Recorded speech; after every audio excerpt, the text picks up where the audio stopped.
All right, good afternoon, folks. We are trying to clean up from a ruptured Dr. Pepper here a moment ago in the back of the Intimidator. But we are en route to the wildfires in Texas. These are not far from our studio. If the winds pick up and blow the right way, the fire can be at the studio before I can even get there. So we have decided to abandon our efforts in the nation's capital, and we are headed down there. That's where we're going to be going in this live stream. I need to share this out so our members can have it. I haven't done that yet.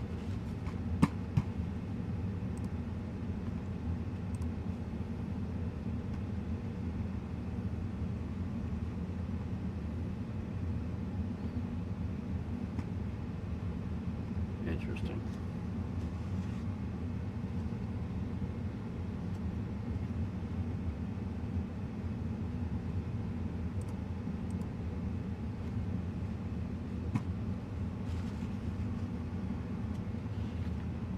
All right, let me get this out because obviously nobody is finding it.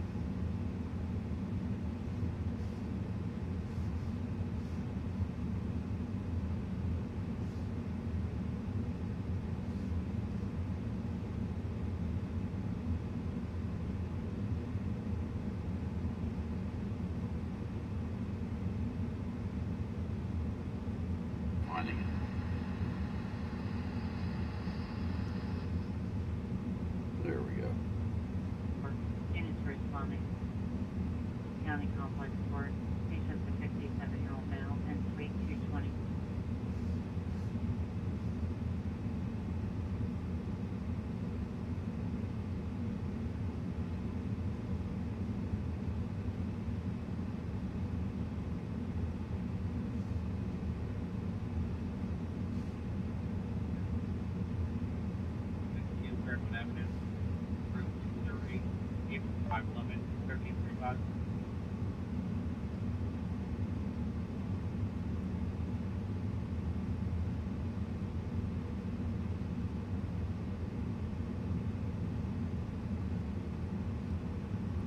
All right, folks, if you would hit that thumbs up. We're going to be heading out here in just a minute. We'll be expediting. Of course, it's still approaching the air handling device. It's getting closer every day. Where have you been? 4 Bravo. 4 Signet. Full light. 6317 Multiplex Drive. 6153. 1345.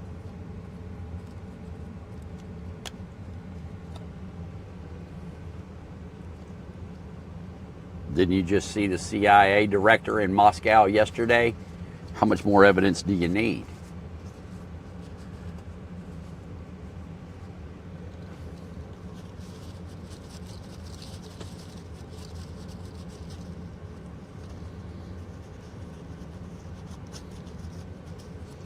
When the U.S. CIA director is in Moscow, and in all of history, that's only happened like 7 times. The last time when it was right before they attacked Ukraine. That should be some kind of a sign. To some people it would be. Others, well. Ambulance fire running responding 1346. Ambulance fire running. Patient, a 92-year-old female.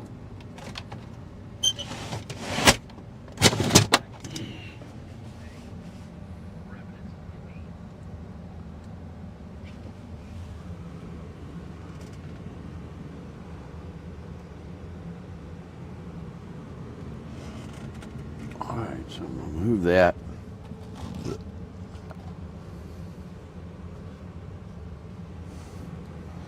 God, I'm going to have to wash that thing.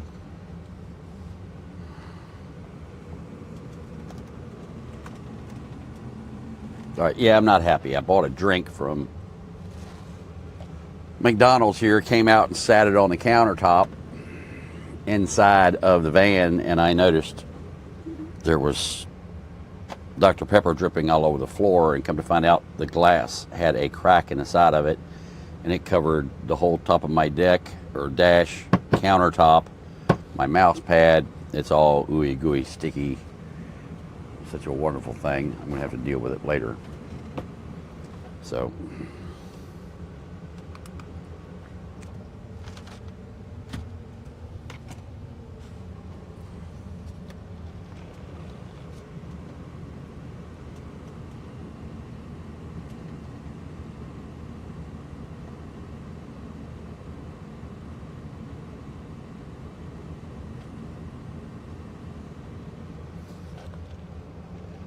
One, 48.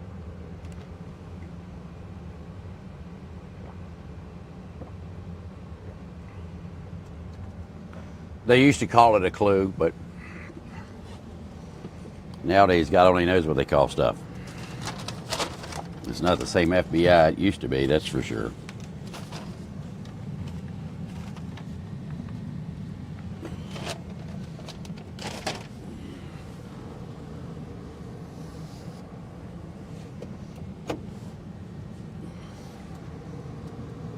All right, so we're going to deploy here. When Racer gets back, we'll have mods come in. People will be able to read the chat. That's coming. It just ain't here yet.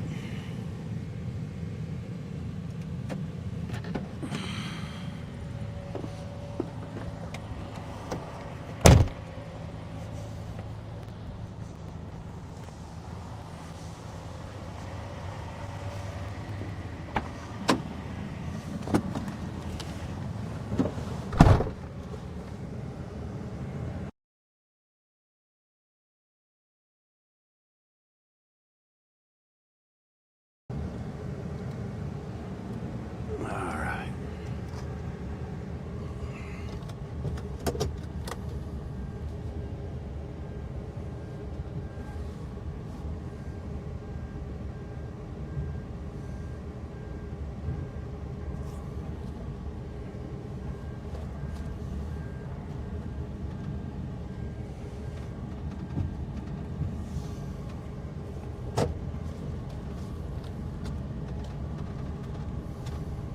B702 Fairmont Avenue, cross rate of Lemon Drive. Ambulance 511, engine 511B responding 1350. Students responding to Fairmont Avenue. Patient's going to be located on the main floor, 67-year-old male. Purpose to assist it within the stairs.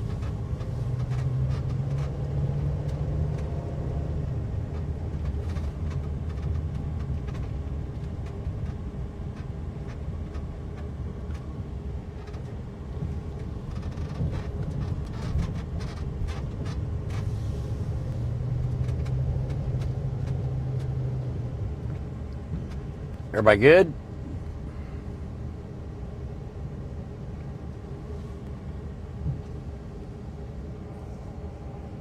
Hey, Beef, you drink what you want to drink. I'll drink what I want to drink.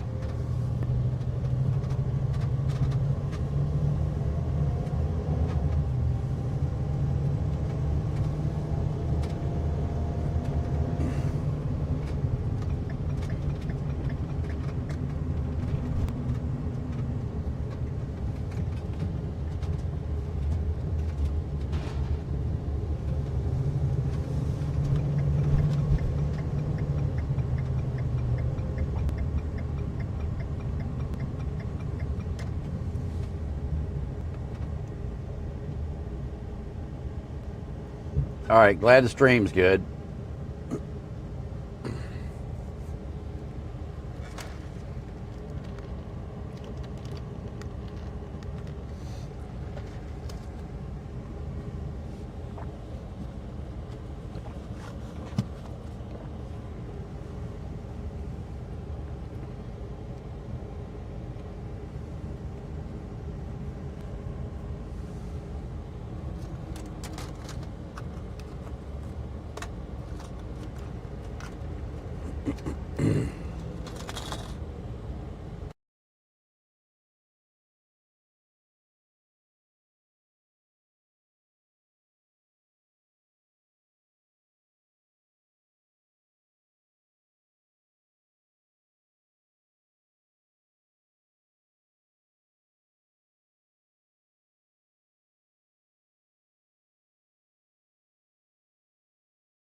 All right, we're going.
Thank you.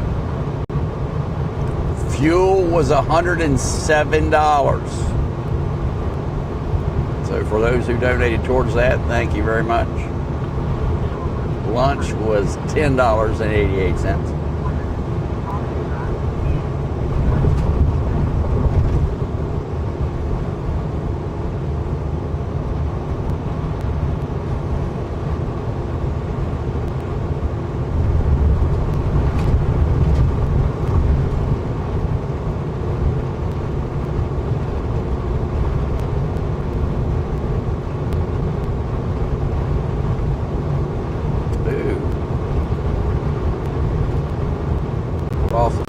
I think what you're seeing is it's breaking up every time I go underneath of a brush, and that's because we've got it balanced between Starlink and the cellular, and every time I go under a bridge, the half of it that's on Starlink don't make it.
Alright, this ain't working.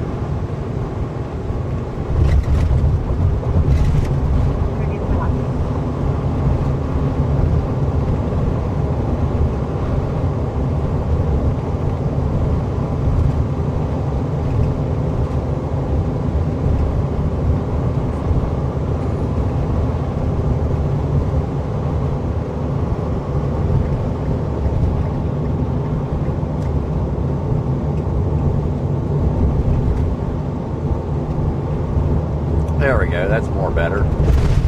Ooh. That was a little rough.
see it here on the left.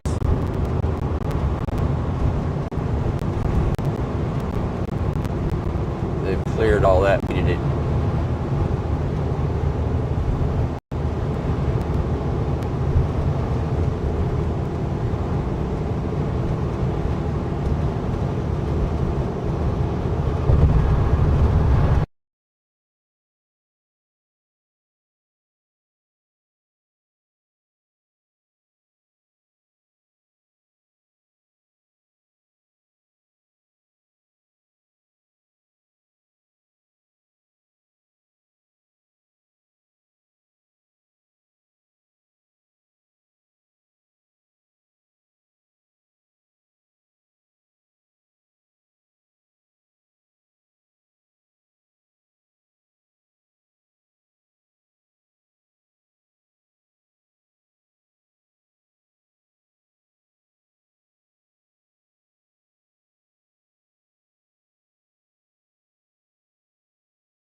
Okay.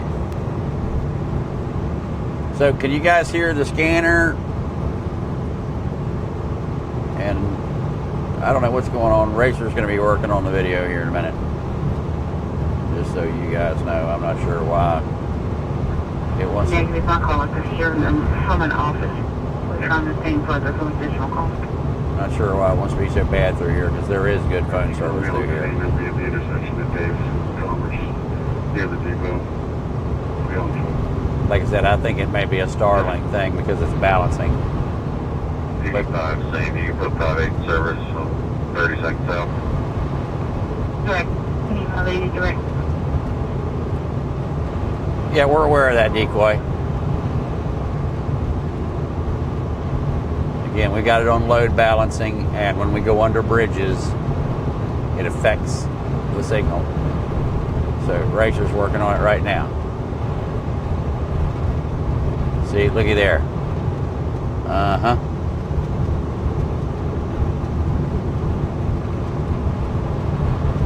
Look at that.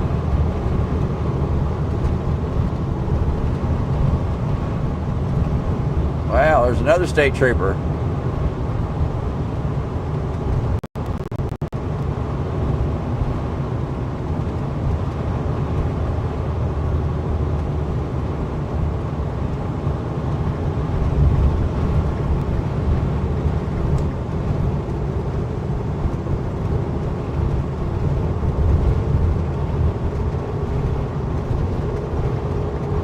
Or as we used to call them here, super troopers.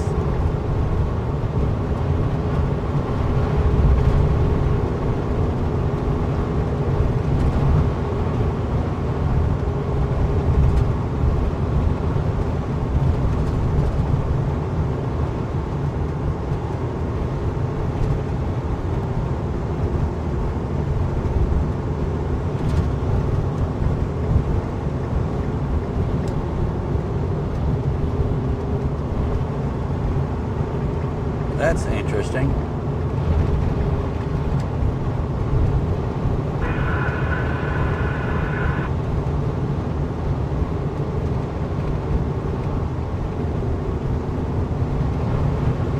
This could be very interesting. There's a trooper pacing a county unit. Now, I'm not sure what part of the county it is, but I'm fairly certain that's a county and not a state vehicle that it's pacing there. Although it could be state, but it didn't seem to have the appropriate antenna array for state.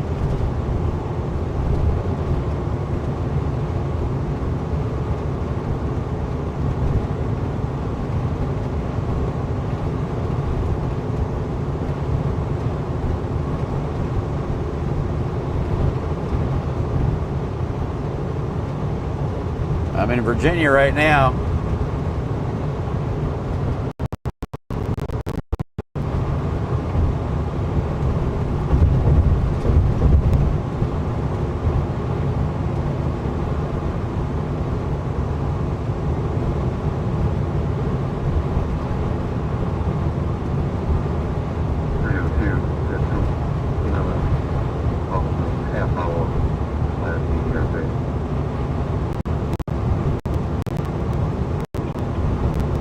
This is that corner where the Campbell soup truck came around and lost it.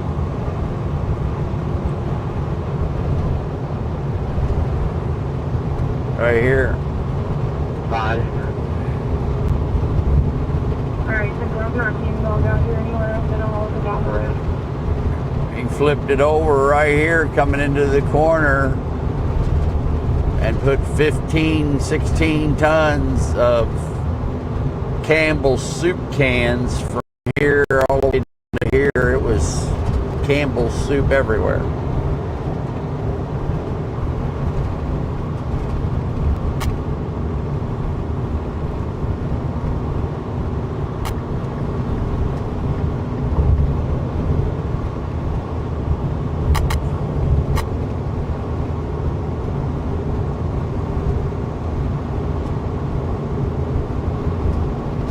Oh, that's kind of interesting. The county guy figured out that there was a super trooper on his tail, so he got over in the right lane so the trooper could go by. That's interesting. Yeah.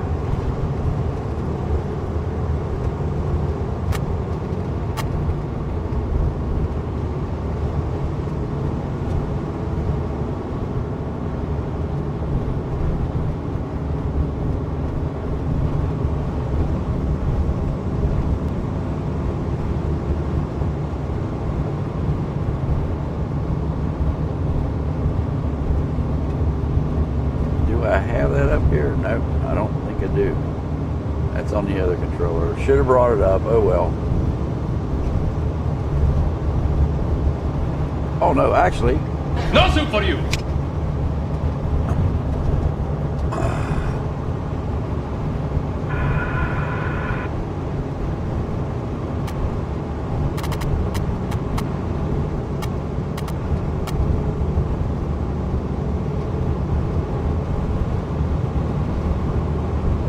All right, thank you on the storm there. 51 of you in here. Welcome.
All right, so after a while we'll have a mod in here once Racer gets back, and they'll be able to go through any questions that you guys got.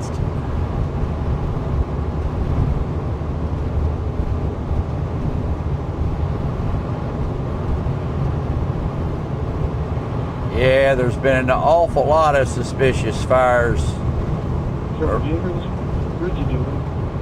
here over the last few days. Actually, the last couple weeks is when I started noticing stuff. It's like the fires they had up in Canada. As soon as they got lit off, I said, that's arson. They're like, no, it's lightning. And I'm like, well, why doesn't it match the lightning map then? How can there be lightning starts a fire if there's no lightning in that area. And I was like, these are too close together. They're all too perfect. They're all right beside the road. This is arson. And sure enough, it was arson. And the individual who started 8 fires, I think it was actually convicted. I don't know what he was sentenced to though, but it's really interesting that all these fires caused by global warming happen to be people.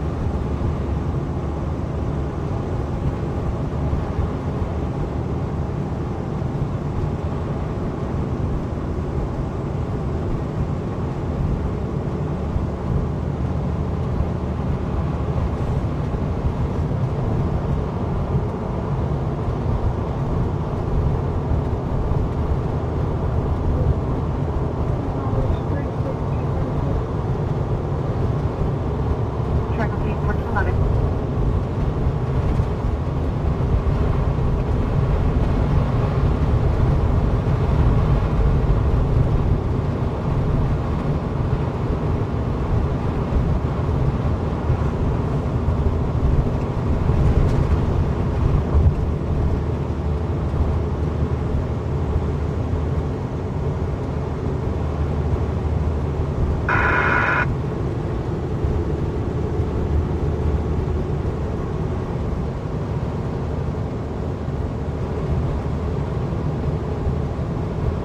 Howdy, everybody. Welcome aboard for the ride of your life.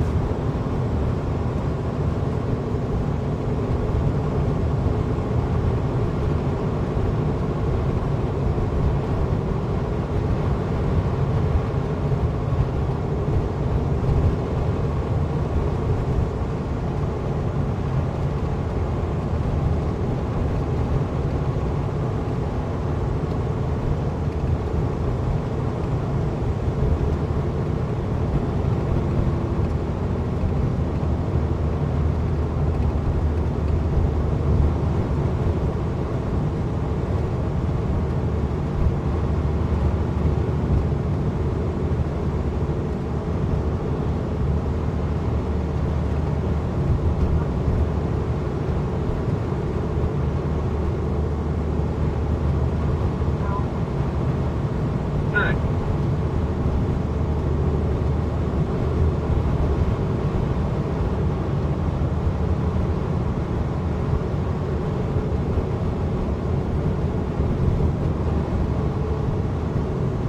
$73 in here.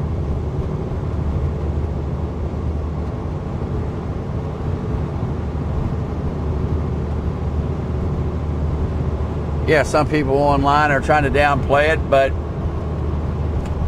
is there a flag at the embassy complex anywhere? And the answer is no.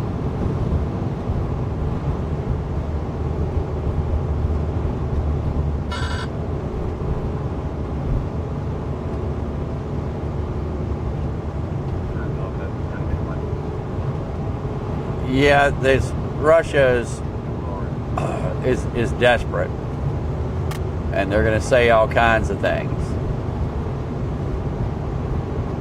But I find it hard to believe that a country that started the war has to resort to nuclear weapons because they're losing so badly. So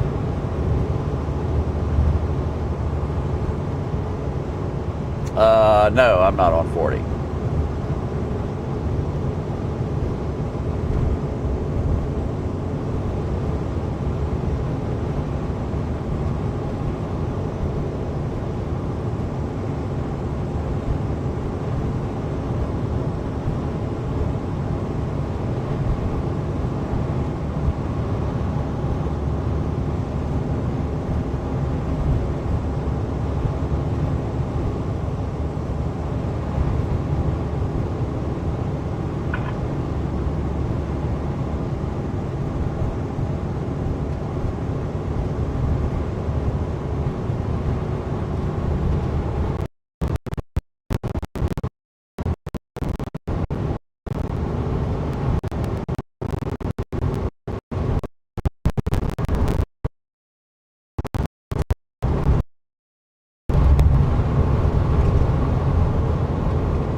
Somebody put it into the ditch there.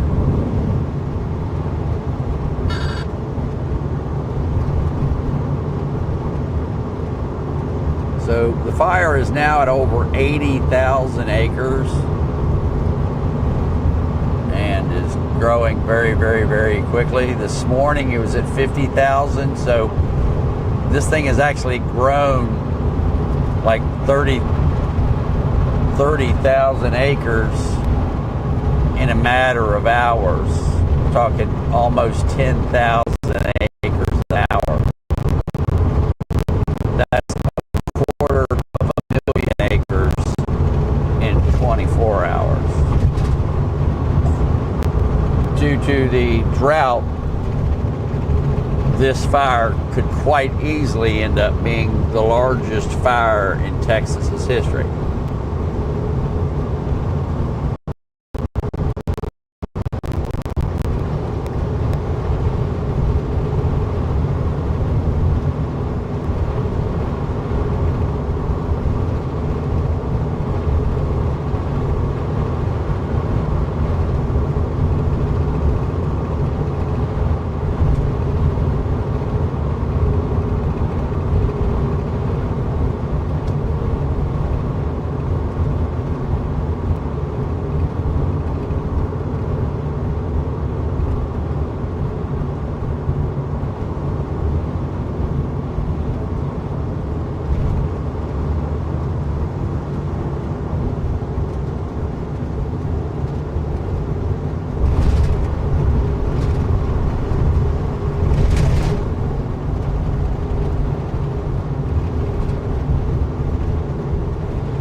Shenandoah River.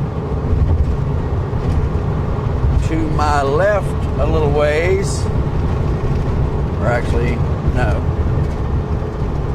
To my right upstream from here a little ways, on the left bank of the river, you will find the driveway to, oh shoot, can't think of what his name is right now, hold on. He was the Marine Corps colonel that they, Oliver North, that's who it is. Oliver North's driveway is up that river on the right.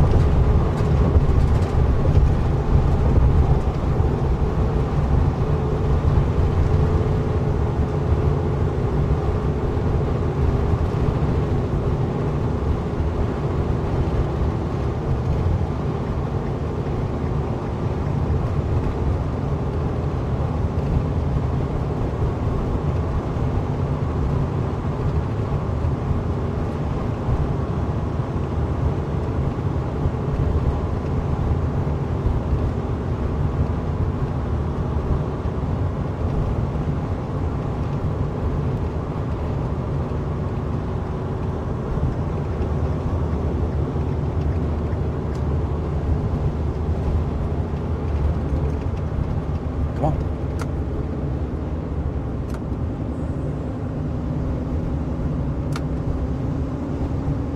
I gave it to you, dude.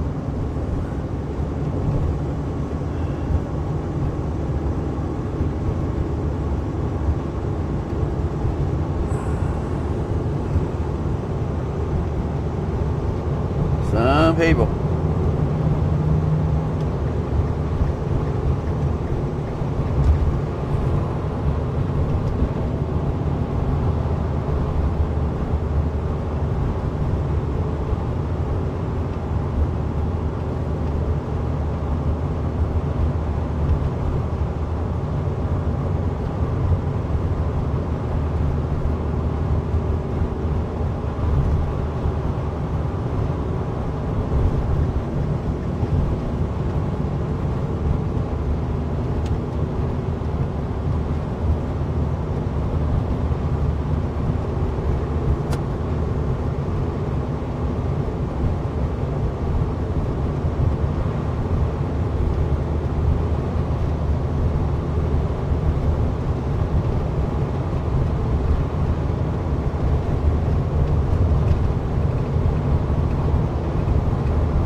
No, I think I'm good. I've got a pretty good line around the property.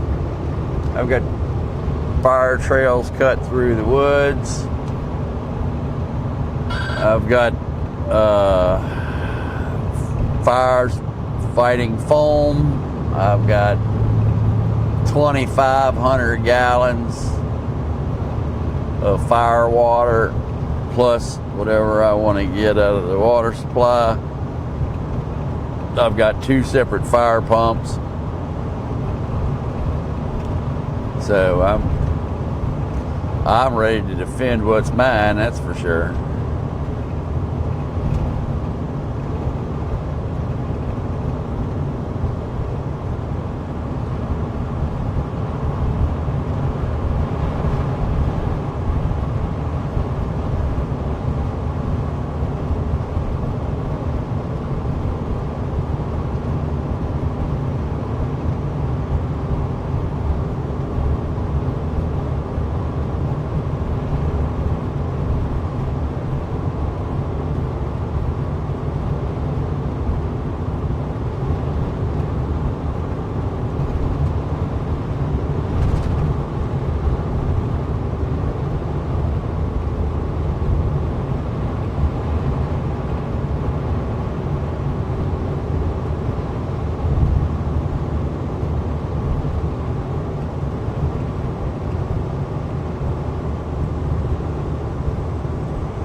What's a fire trail? A fire trail is a trail that the U.S. Forest Service, Bureau of Land Management, Bureau of Indian Affairs, Department of Interior, or the property owner or management cuts through the woods,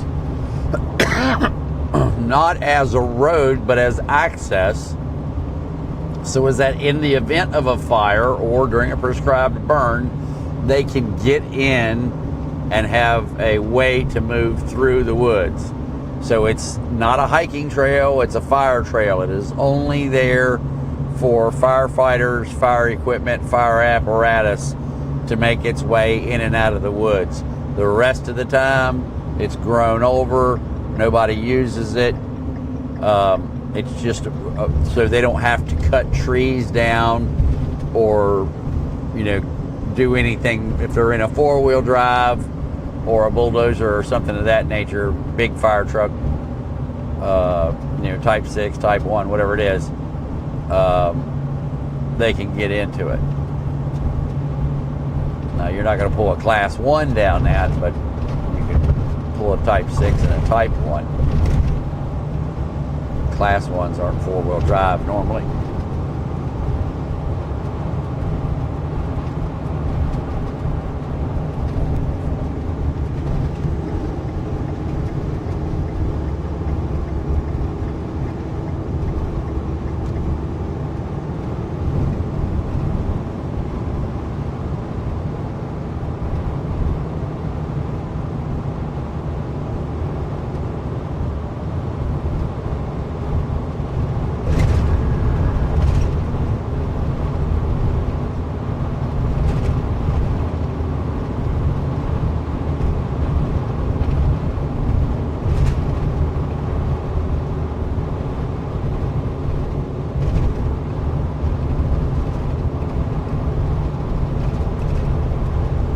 The fire's probably already over 100,000 acres. You got to remember, it was 40,000 this morning. It's 80,000 now.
Yeah, we haven't had rain at our place in 26 days, I think.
Yeah, there are some crazy storms going on today.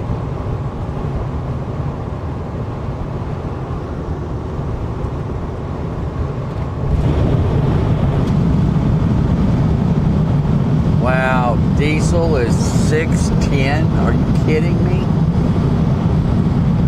$6.20. $6.20 for diesel.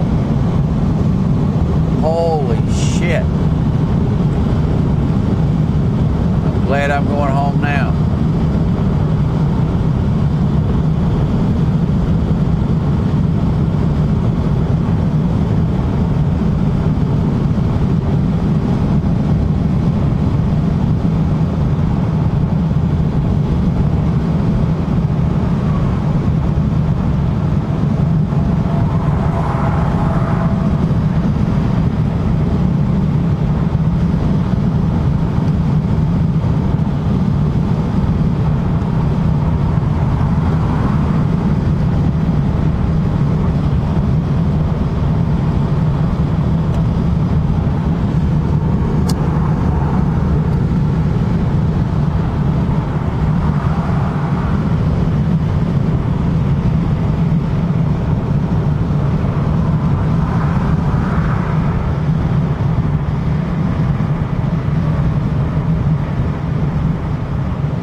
Yeah, supposedly the U.S. has cleared all of the mines out of the strait. The U.S. claims it's open.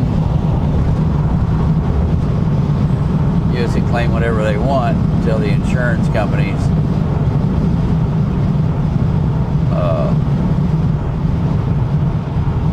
issue insurance for the ships. Ships aren't going anywhere. The only ones that can operate now is the shadow fleet.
right, how we doing, folks?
sub is manned. The nuclear subs that it launches are unmanned.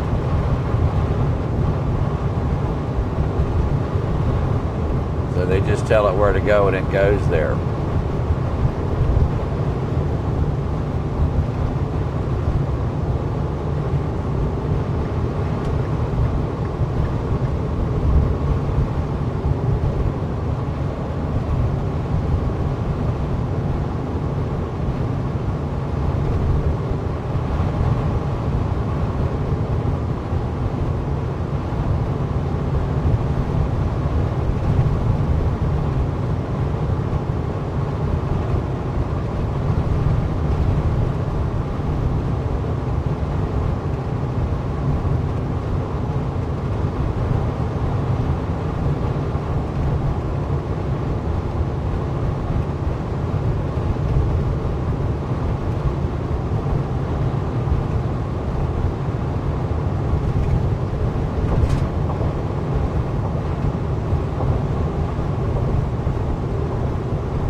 Alright, a 202 character EAM. Yeah, things are going to get spicier, folks. They're going to go a whole lot spicier.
How fast are we producing drones? We're among the slowest in the world. And are we catching up? No, we're not catching up. We haven't even gotten a toehold to even take off from yet. And I got that from a drone expert that I met with on Sunday, working on the U.S. drone program.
everybody watching the stream on a widescreen.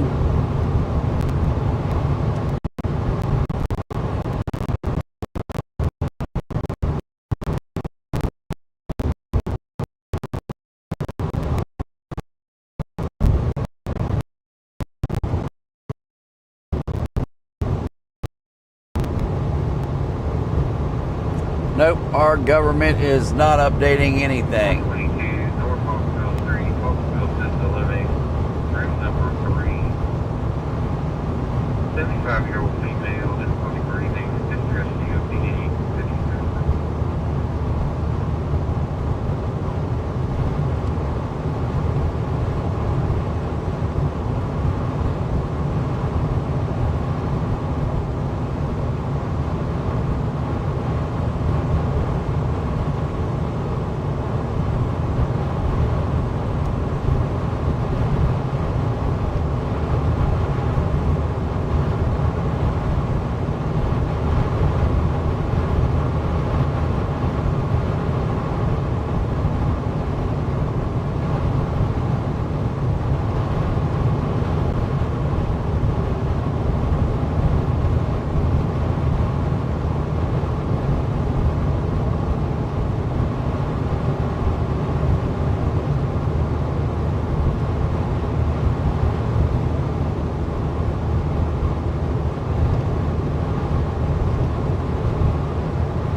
Why? Because they don't think it's real.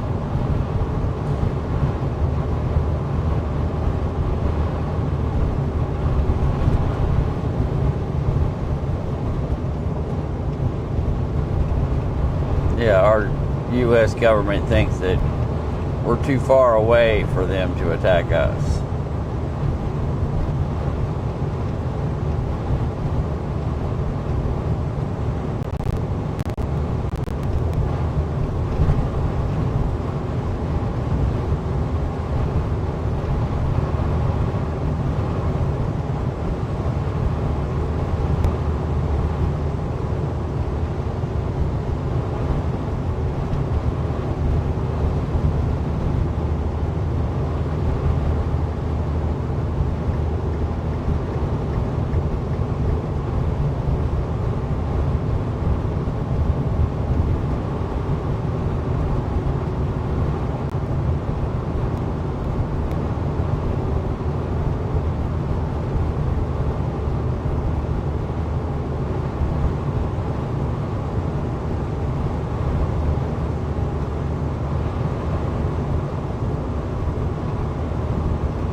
Yeah, Nick, you got it. Pretty much. But the elites have to take care of themselves, and there's a lot that haven't. In fact, very few of the elites have done anything. I would say less than 10% from what I've seen.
Well, you can't say that only people with money have bunkers.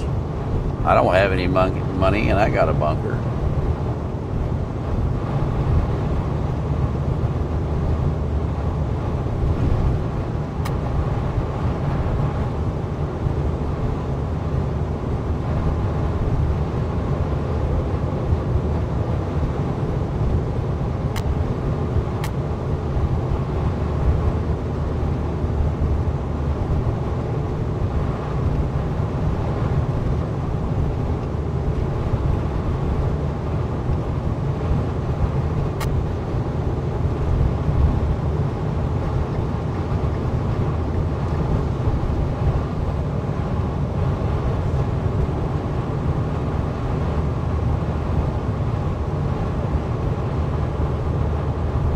Yeah, Cindy, I wish I could hide under my bed, but I don't have enough clearance.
Welcome to James Madison University.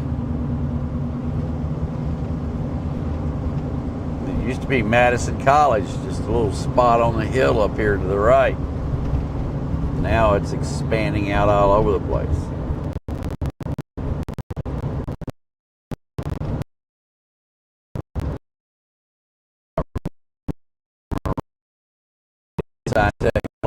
Huge. Goes all the way from Port Road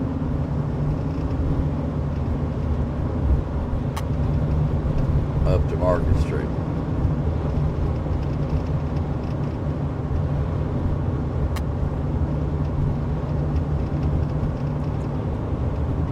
You used to be able to stand right here on the right and see all of JMU pretty much. It was all visible right here. Not anymore.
We're going to stop in down here at world famous Buc-ee's. In fact, this is the only Buc-ee's in the state of Virginia. Buc-ee's.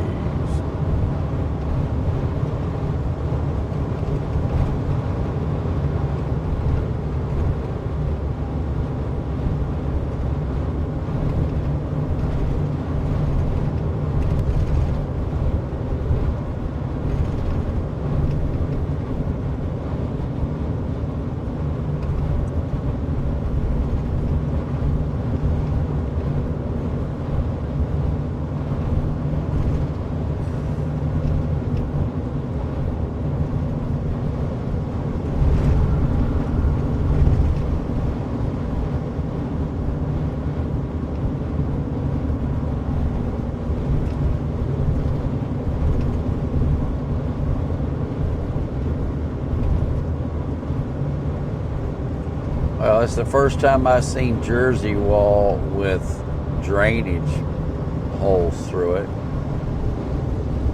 That's kind of interesting.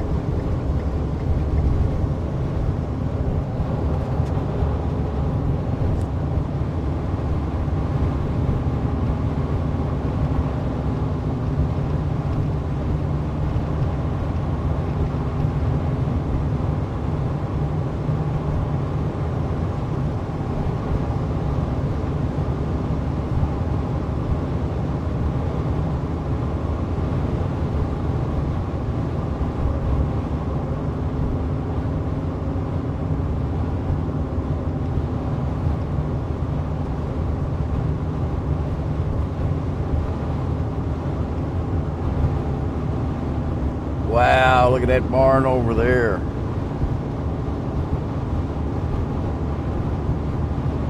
Holy cow, that's where the tornado came through and tore it up years ago, and they haven't done anything to repair it.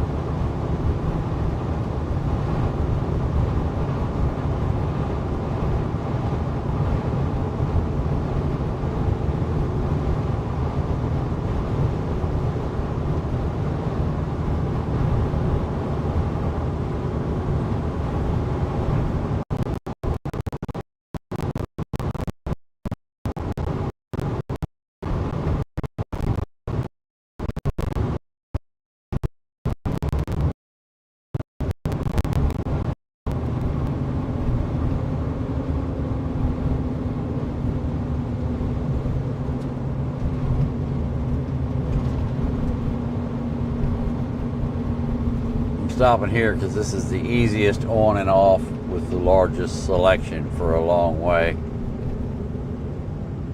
I can slide in here and get everything I need for the next 2 or 3 days. Get fueled up and get back on, and I don't have far to go. Plus I could say I have visited the world famous Buc-ee's in Rockingham County of Virginia, because I've never been here.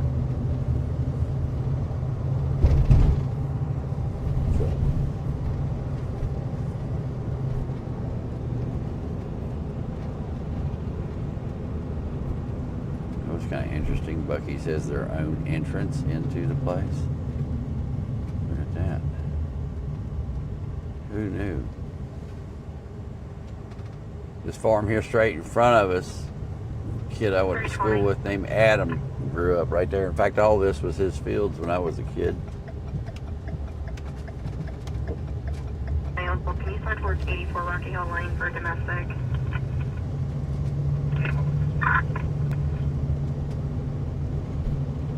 Holy cow, this place is insane.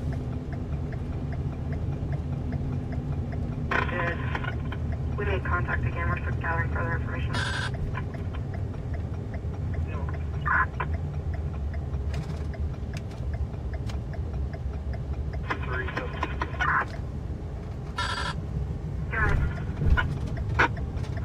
I just passed a motor vehicle crash northbound to 224.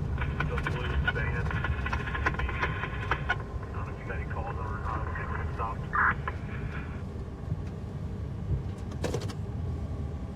Northbound into 224. We know specifically. I haven't gotten there yet.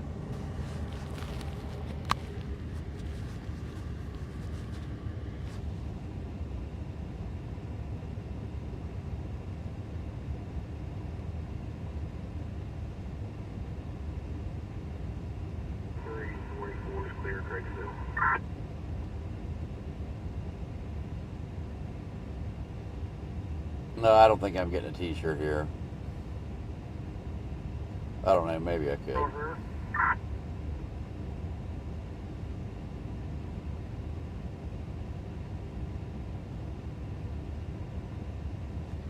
That caller advised he hit her in the mouth and punched her in the shoulder. He's leaving in a gray Honda HRV headed out towards 250.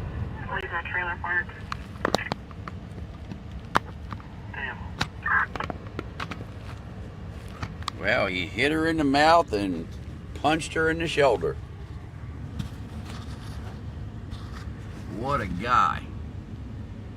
All right, I'm going to fuel up and go into Buc-ee's. I'll be back.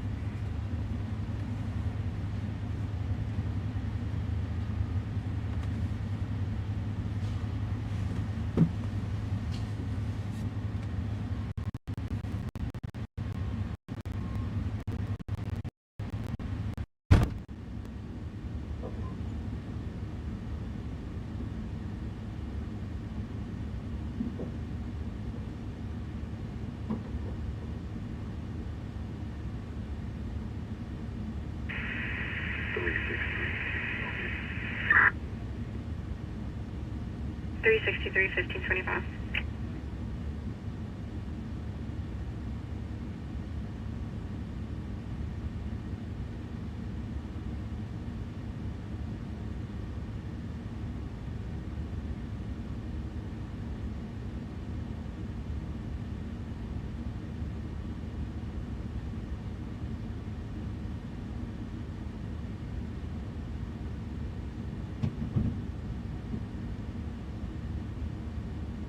335 to seat, equipment 23, shipment route 320.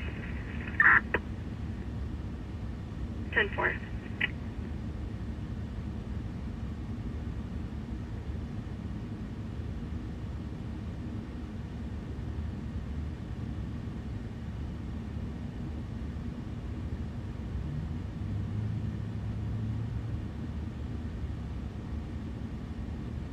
I'll be clear from Wilson Elementary.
Can you walk me following bus D45 Jefferson Highway, please?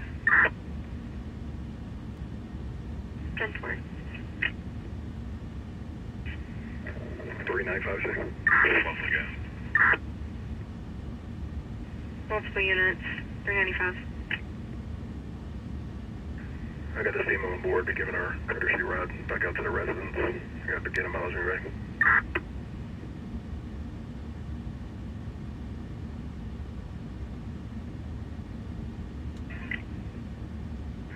One zero one eight eight. 10188. 0188, 1528. Break. Other unit, go ahead. 328, clear Buffalo Gas. 10-4.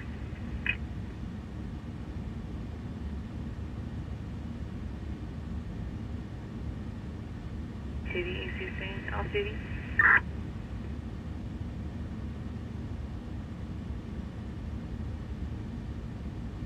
D28.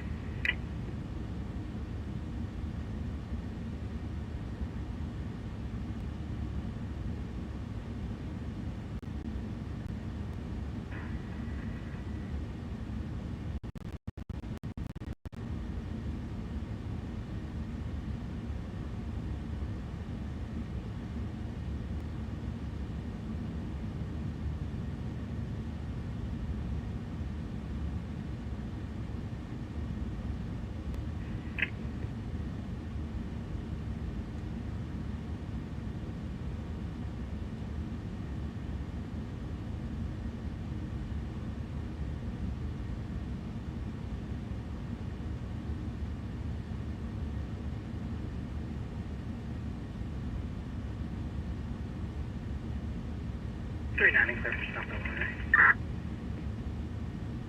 10-4.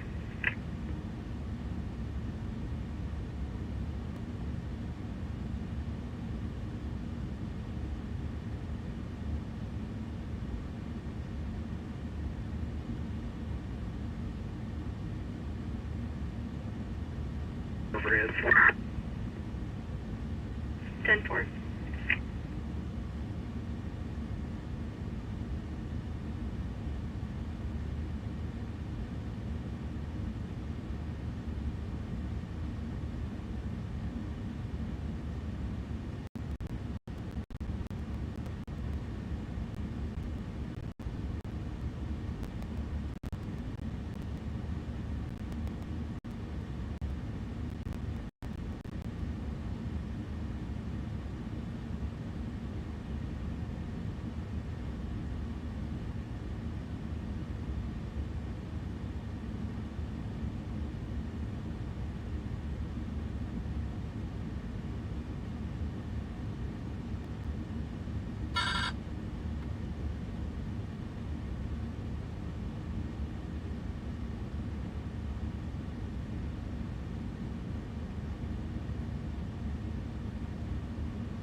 344, 1532.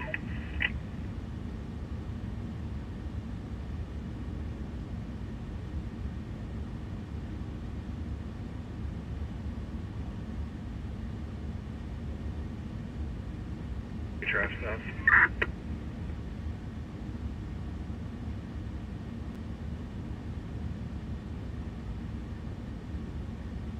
Monca Goose Creek is going to be Alpha Foxtrot Bravo 5177 AFP 5177 slow roll.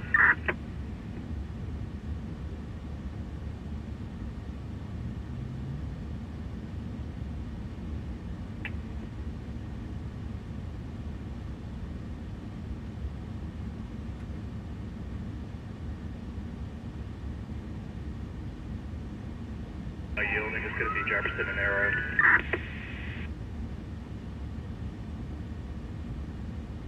Each location. Jefferson and Arrow going toward the city.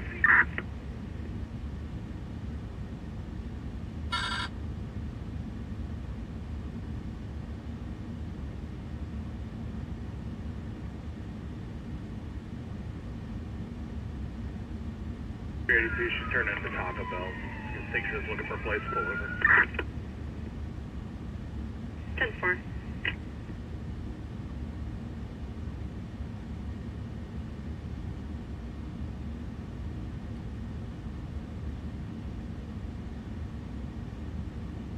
From the ECO.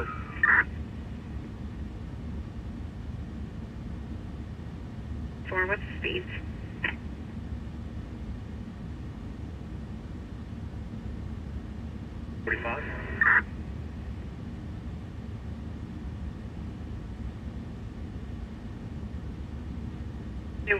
What was the stop for?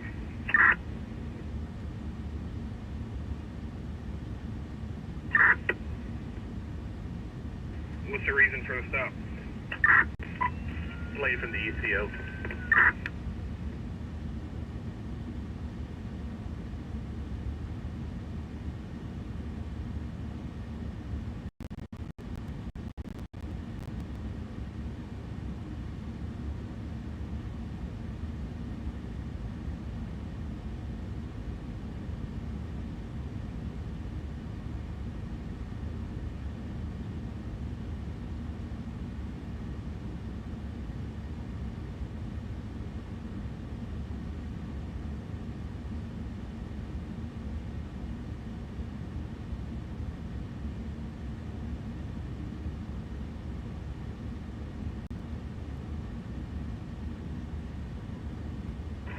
Planet Fitness, speeds are 40.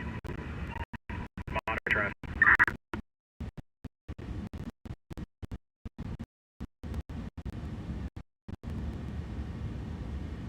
Speeds 40, minor traffic.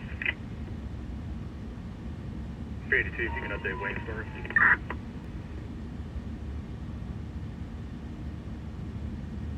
On the phone with them now.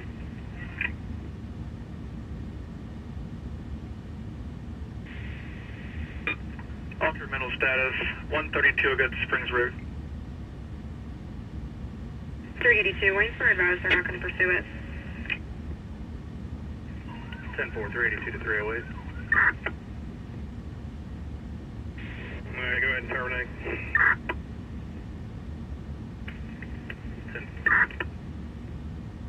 82 is terminated over here about the sheet.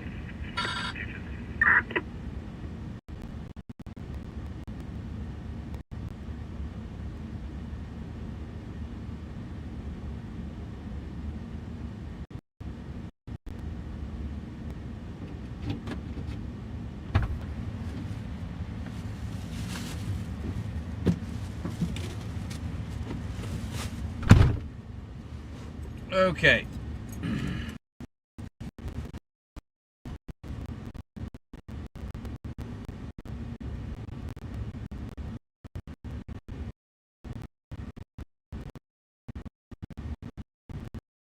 I went in to get orange juice, lemonade, and chocolate milk.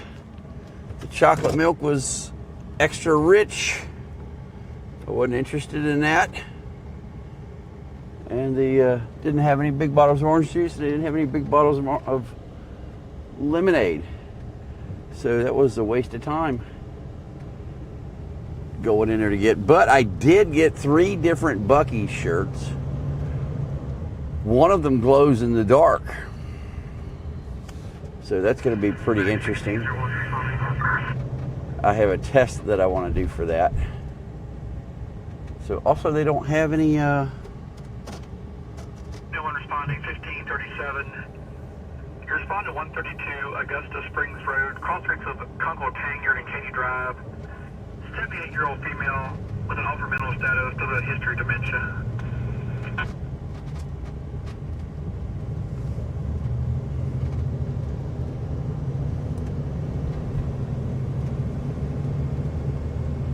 Also, they didn't have window washers to get the bugs off the windshield, so I'll have to do that at the next stop.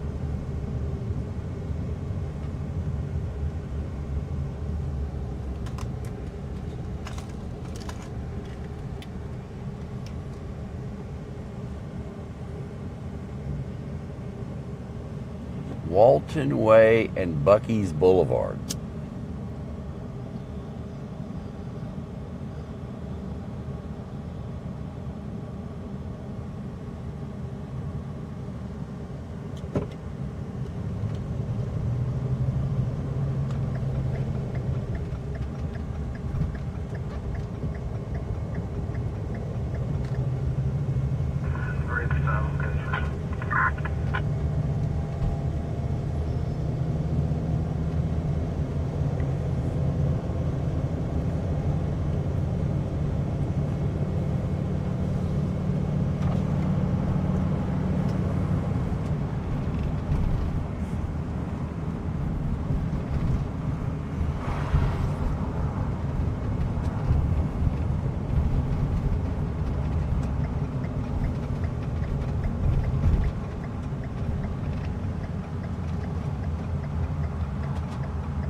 Bridge I'm going across here years ago.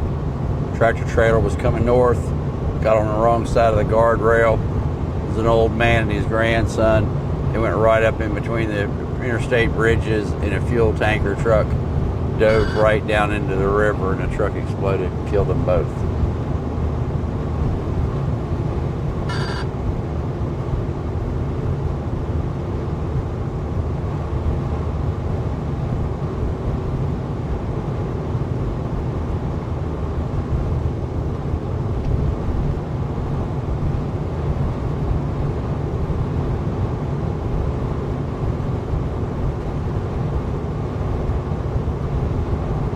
Yeah, especially if they're in a dry environment.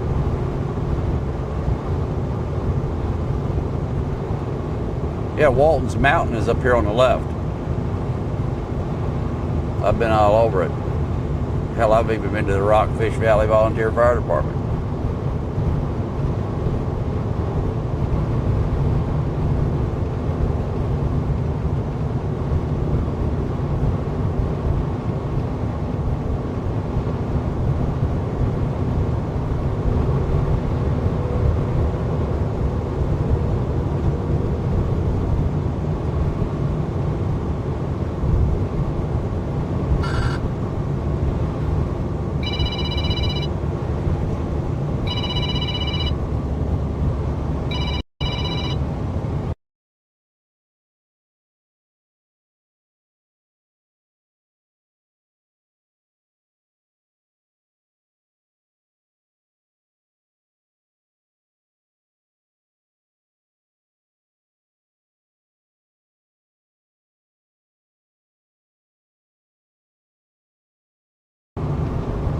All right, I'm back.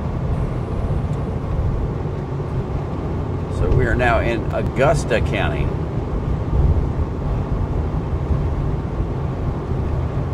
I love the shipping containers with the American flags on them, like the one here on the left. They even got solar panels in the roof.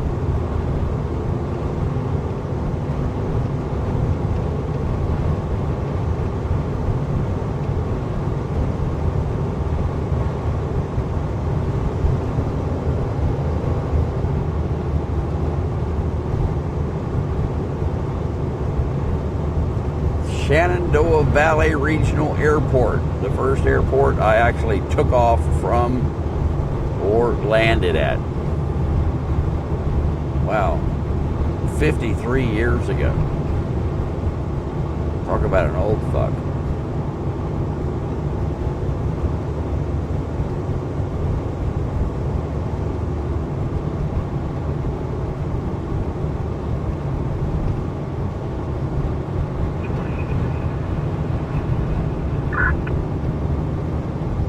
Got it.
fact, tomorrow, or not tomorrow, but the day after tomorrow, it'll be exactly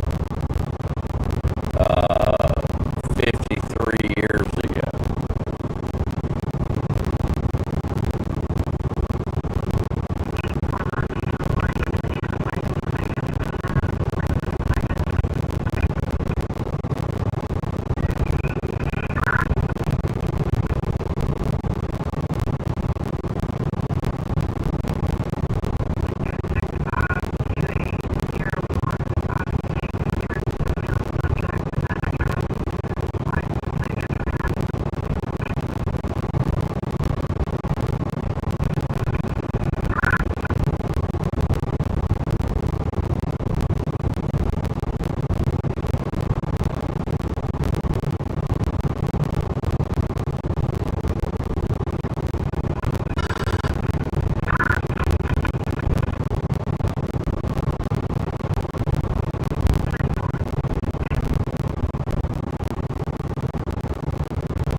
Well, there's a lot of messages on the network today. 105 already since I just checked it.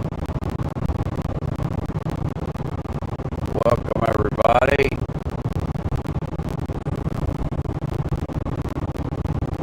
What we got here?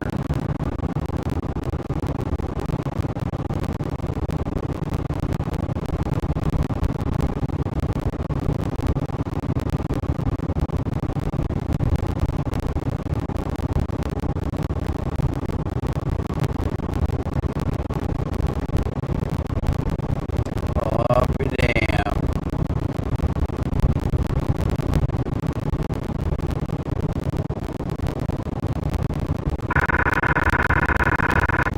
Well, looky there.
Alright, guys, if you would please, on the network, breaking news is just that, for breaking news, and talk channels are just that, for talk.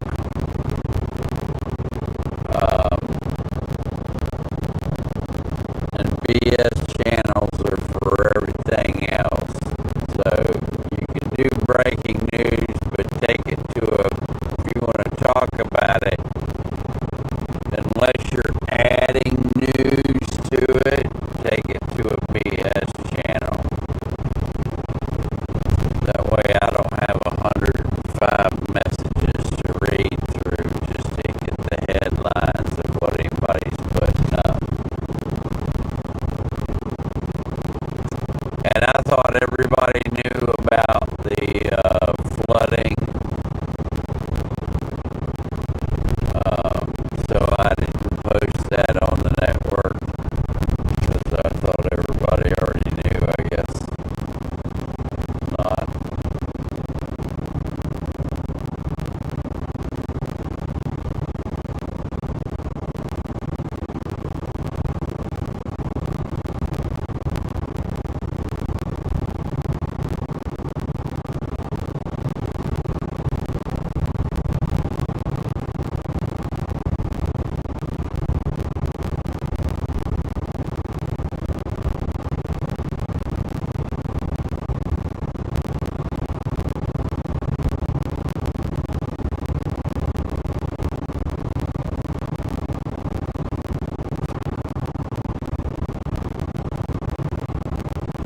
What do you mean my voice sounds like a 78 LP? Not sure what you mean by that.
say the rescue squad has their work cut out for them. That guy's 7 foot tall and weighs 300 pounds.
Alright, 180 has been reopened. Okay. What's the number of acres and where's the fire moving to?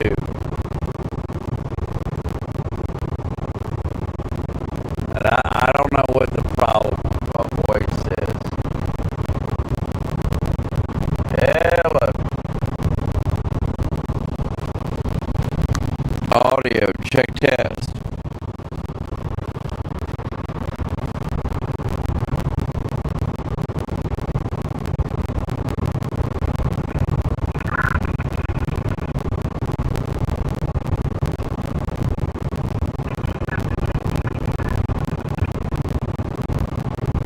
Yeah, you got that right. Racer!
everybody.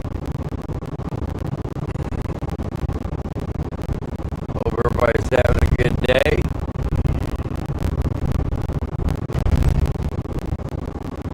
Not such a good day for me to wake up and find out that there's an 80,000 acre fire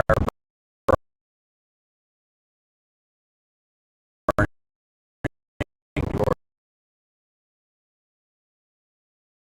my house, moving at 10 miles an hour.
You get it working or no?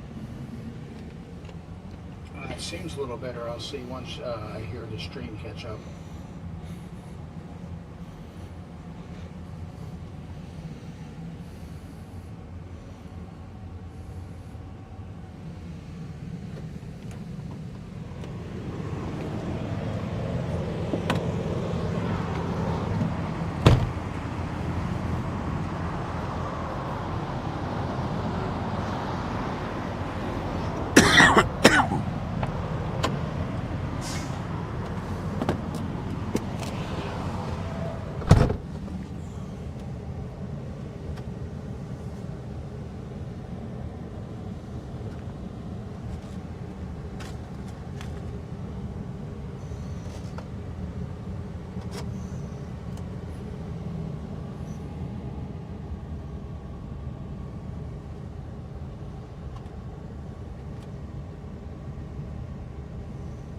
Seems a lot better. Does it? All right.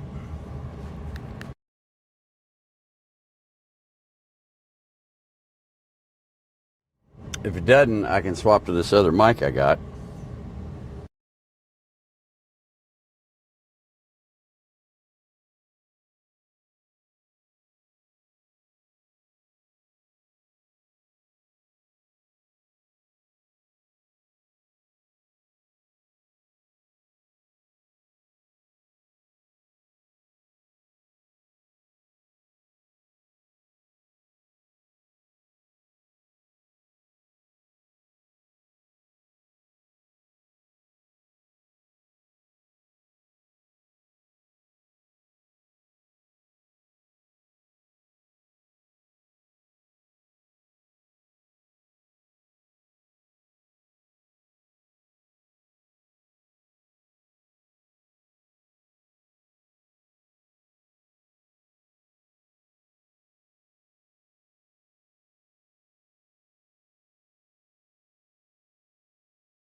how it works now.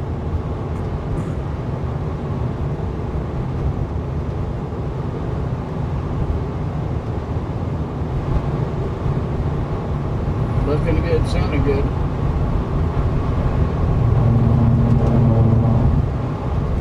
No, we don't have a loose wire. The entire system is wireless.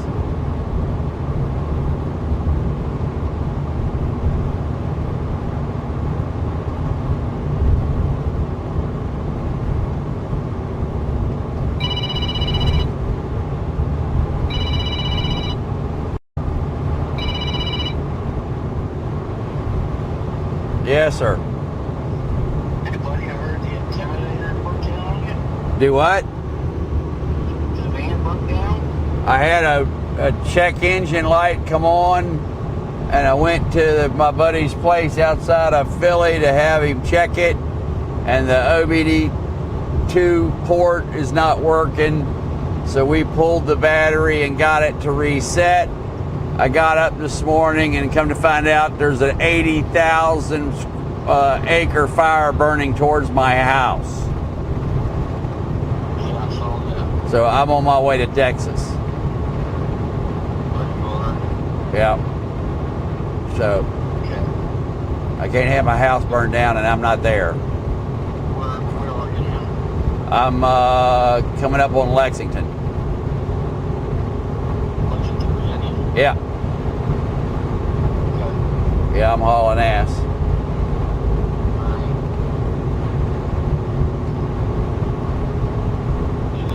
Christine call you? Do what? Did Christine call you, or did you just see it on? I saw it on the news and then I called her and she said she hasn't gotten any of the firefighting equipment out. You start doing a good reset there.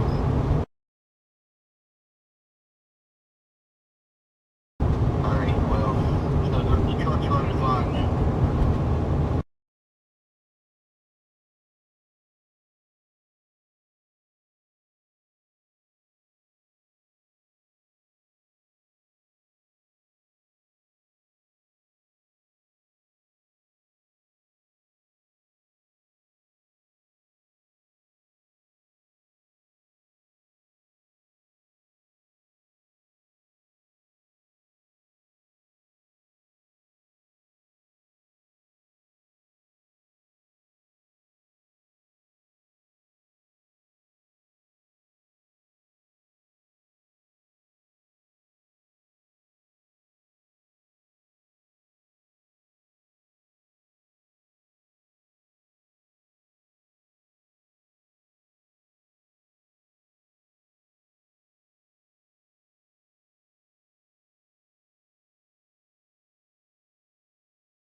All right, I'm back. That was a buddy of mine checking on me.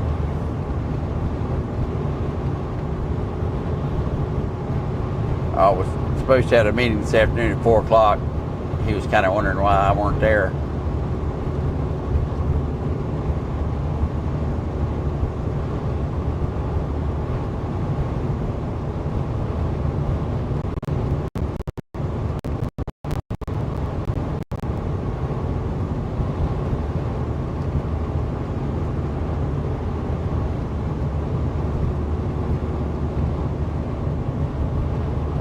No, you're kidding. Oh no, all right, I see.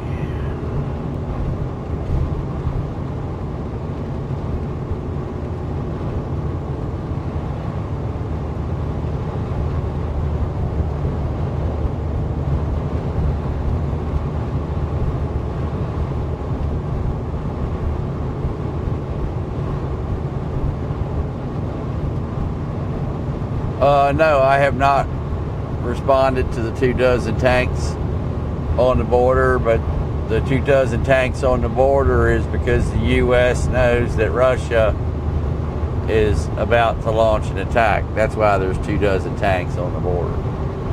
Everything I've been telling you about is happening before our very eyes. So, it's, you know, you got the straw that breaks the camel's back. Well, I'm here to tell you that camel's back is sagging. The camel is one swayback mofo today.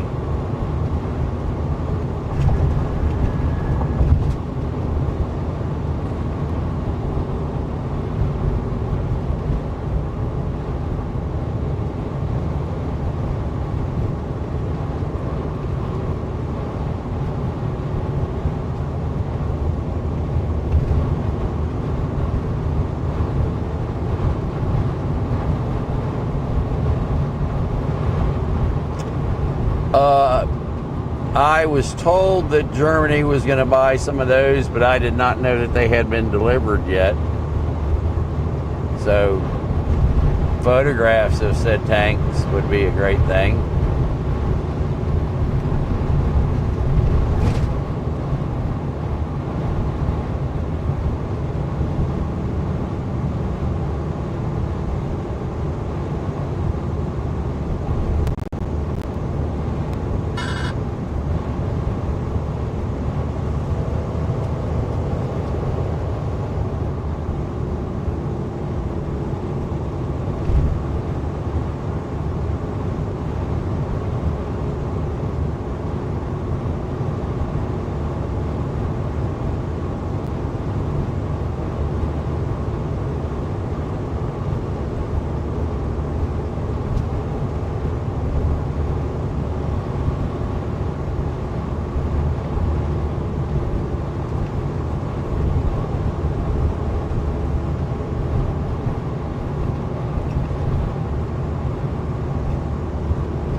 Now, I wanted to get off this exit down here. My plan on the way home, I had all kinds of stuff I was going to show you guys on the way home.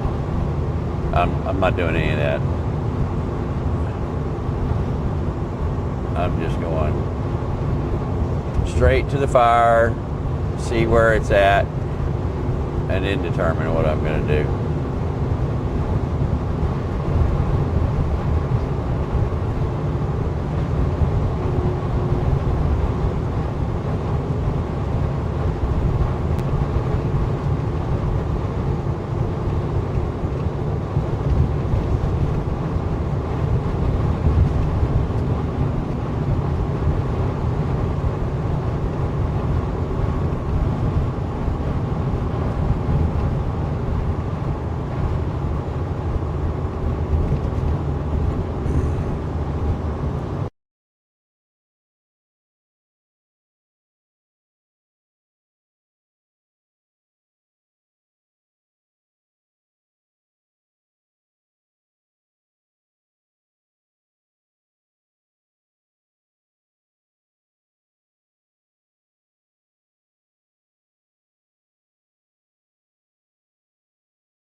All right, you got sound now. And Beta, Yes, sir. you don't need to do that to Dakota. All right, how we doing?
Yeah, I mute it when I make phone calls.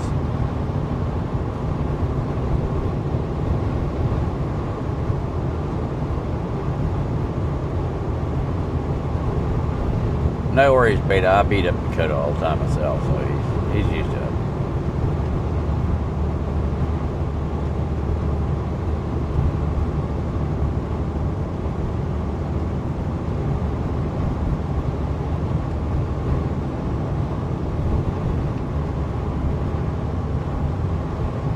Well, I'm glad I'm driving down through here in the daytime because I'm seeing a lot of stuff that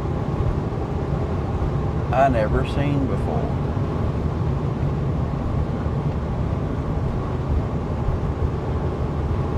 Towers are getting full. Lots of carriers. The last tower back there had 7 different cellular carriers on it.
Wait till you see the videos on the Nepal mudslide and flood, Lee.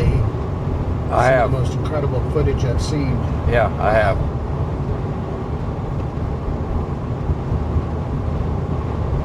Yeah, I was watching it for hours this morning. I've been watching it since 4 a.m. I just thought everybody else had already seen it. I thought about going live with it, but the problem is, considering there may be loss of life in some of the video, I didn't need a copyright strike. So I didn't know who had put up what. That's why I didn't cover it. No, understood. Yeah, they're up to 95 so far, but it's still climbing. Yeah, when I started watching it, it was 3.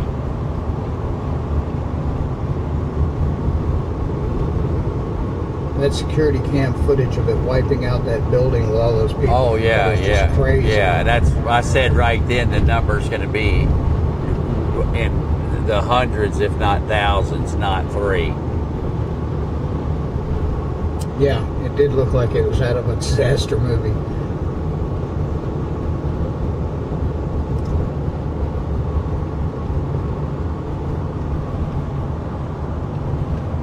Yeah, you're right, Wonton. If Three Gorges Dam collapsed, that would do that to whole cities.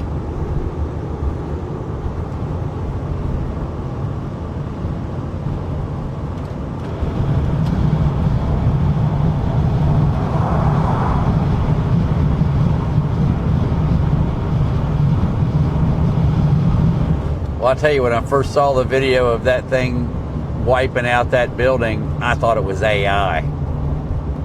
I had to watch it 3 times, going, this is silly. This is either really good AI or a really bad situation. Yeah, you saw the people on the ground running too, didn't you? All those people scrambling. Yeah. They had never had a chance. Yeah.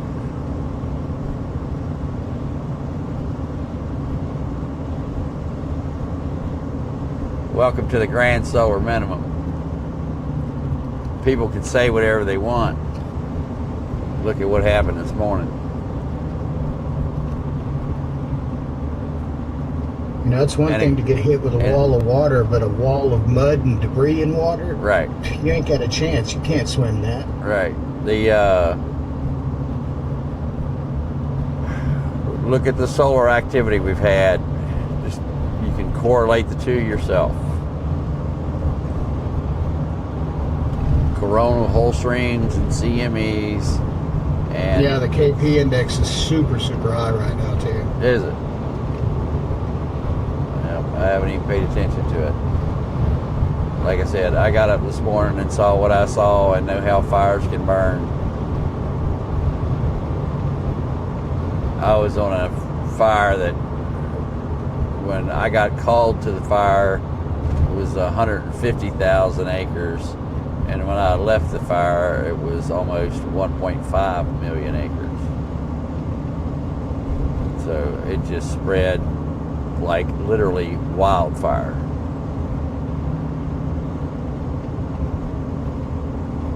Copy that. I'll be right back.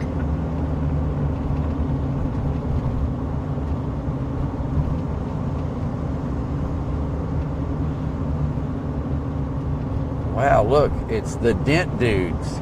Painless dent removal.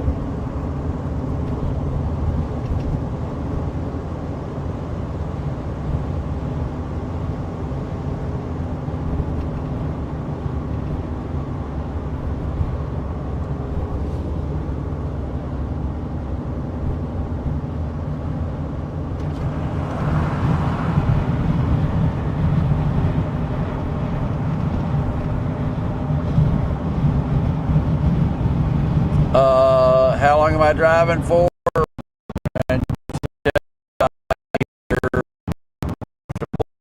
The wheels fall off or I get there.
22.5 hours from where I was when I left. But I've stopped multiple times, so it's going to be closer to 24 hours.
Testes.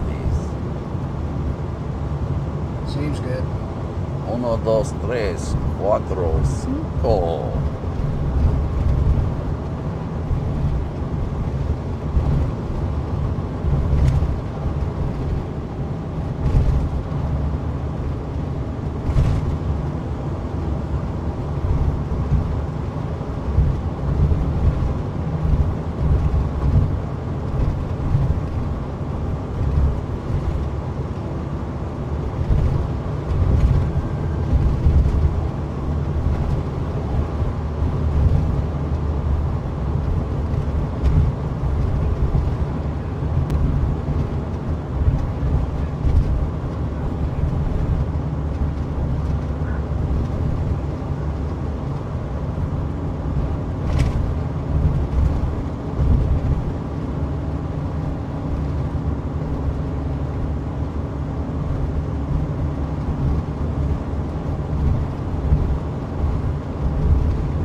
All right, glad to hear it's good now.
Oop, something happened.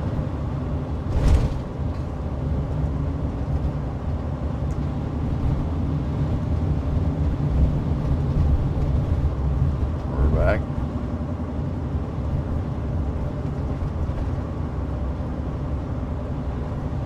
Welcome to Troutville, where I learned how to load flatbeds and wrap them. Right there to your left. I went to school in the parking lot for a week to learn everything there was to know about tarping, strapping, loading, hauling, flatbed. Spent more time in school than I did working for the company.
There's a big old flag for you.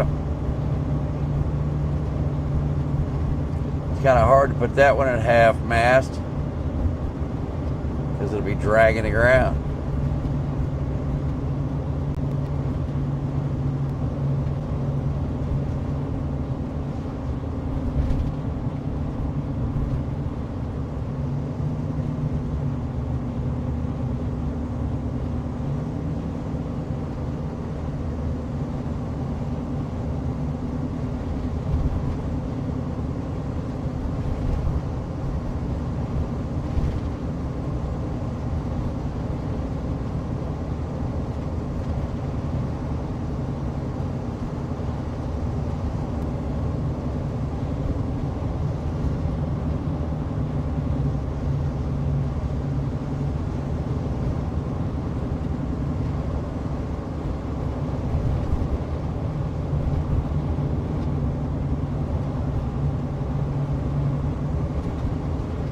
Yeah, they did lower it a little bit.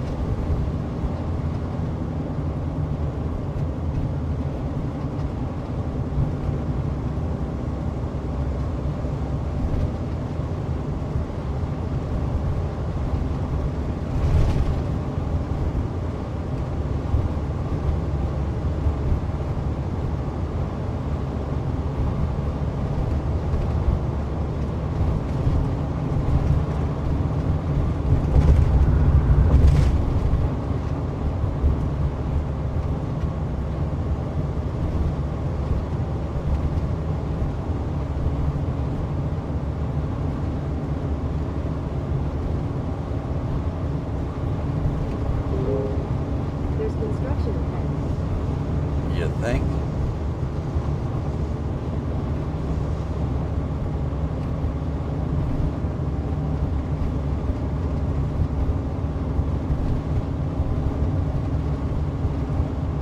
Welcome, folks. 71 of you along for the ride.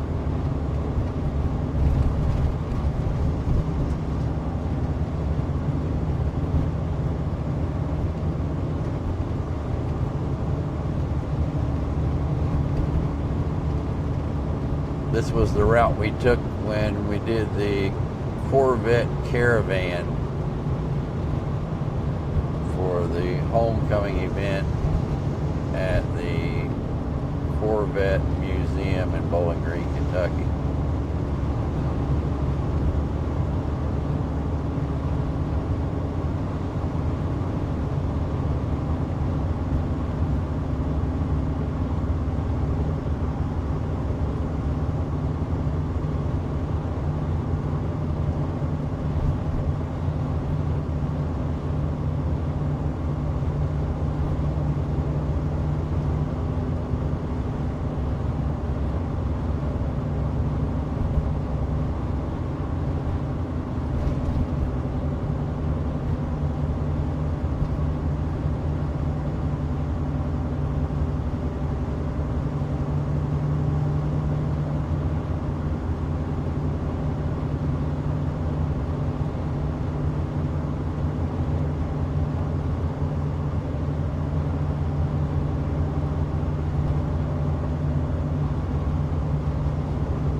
Not sure what these idiots are doing, but this ain't how you're supposed to do it.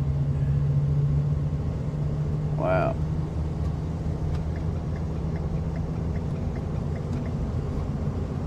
Guy just pulled right out in this traffic. Insane.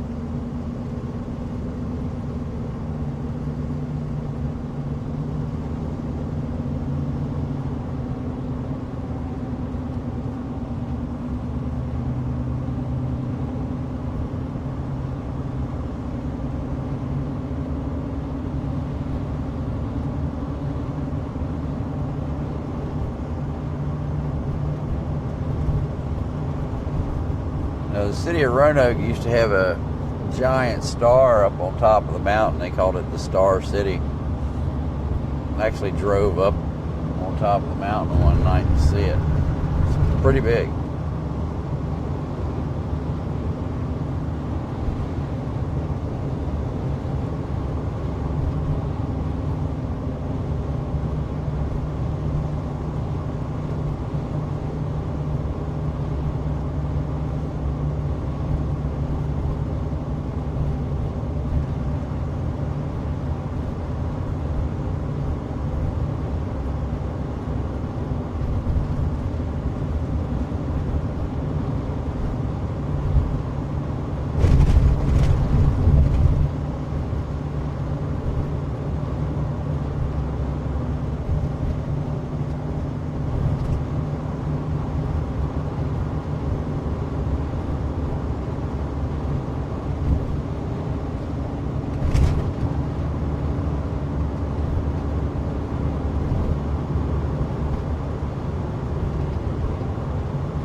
So if you've been on it, then you know what I'm talking about.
was setting.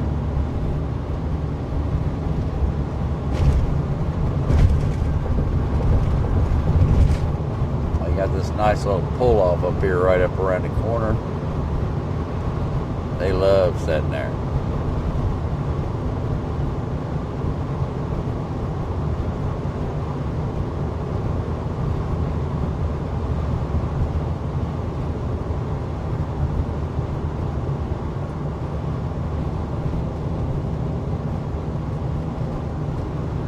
Right here on your left.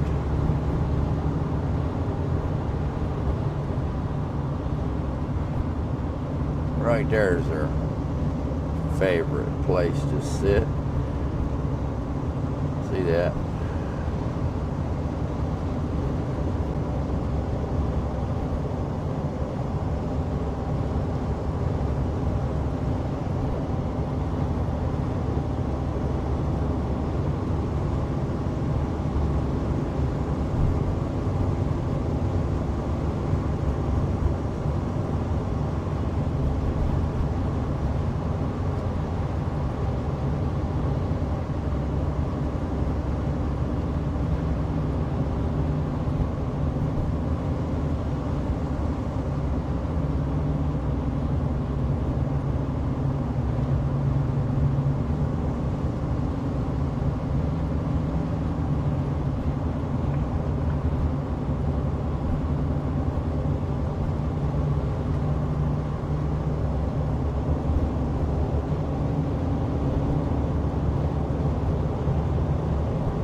I already passed Roanoke.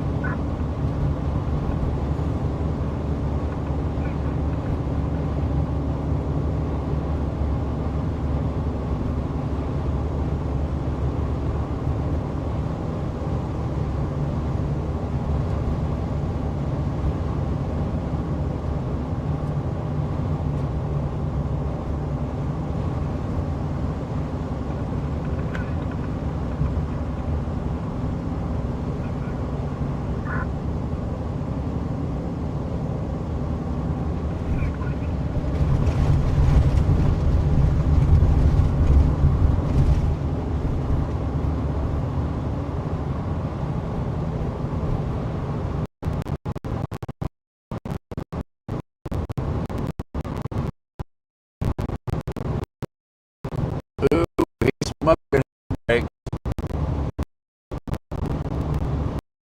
Look at that.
windshield now. Let's go.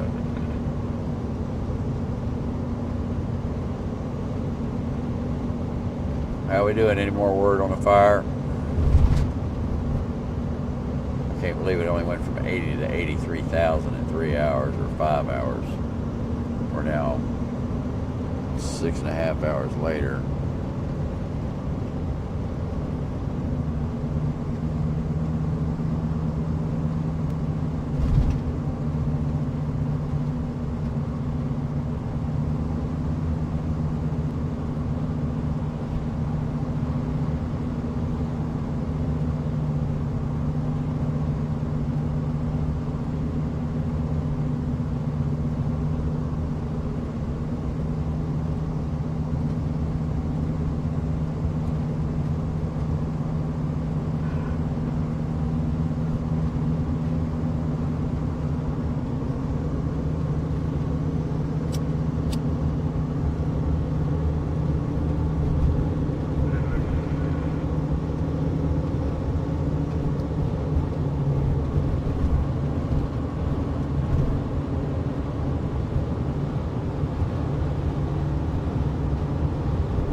All right, thank you, Wandon.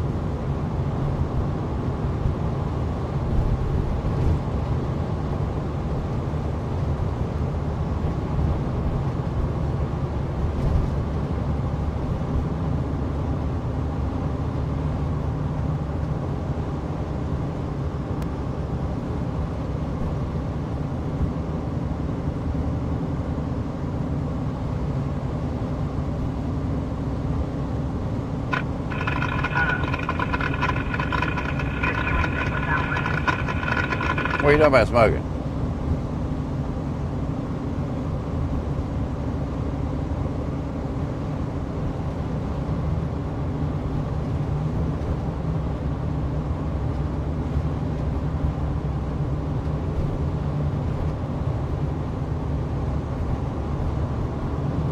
Damn, buddy, you're rolling.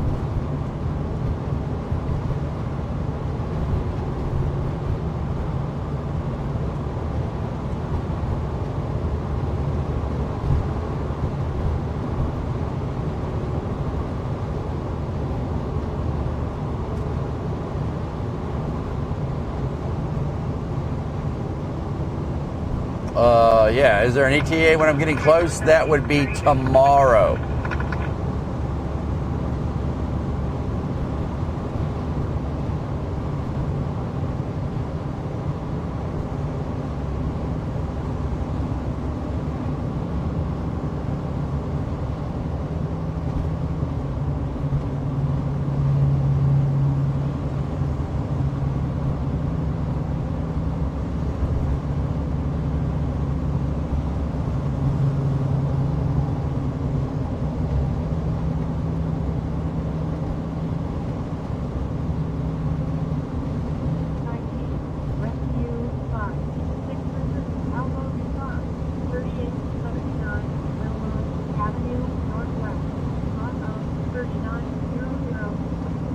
I think you're hearing a racer or something. I don't know what you're talking about.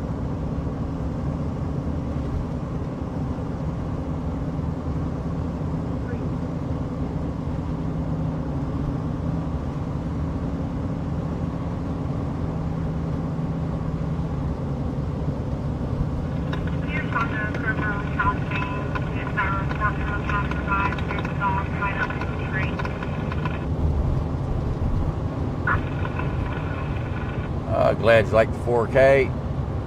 I'm just thankful I haven't had any bugs hit the thing yet because my windshield is nasty.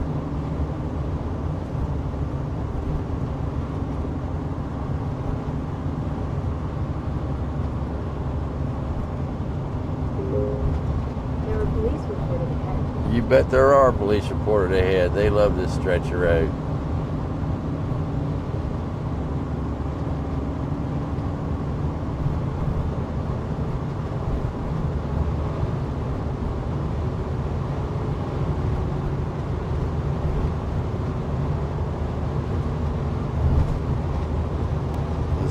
this little spot right here on the left. 46, just be advised, I got the road shut down. And they pull out of there and pull them over right here. And then go back up to the top of the hill and do it all over again.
Yeah, well, I don't have any of them, so.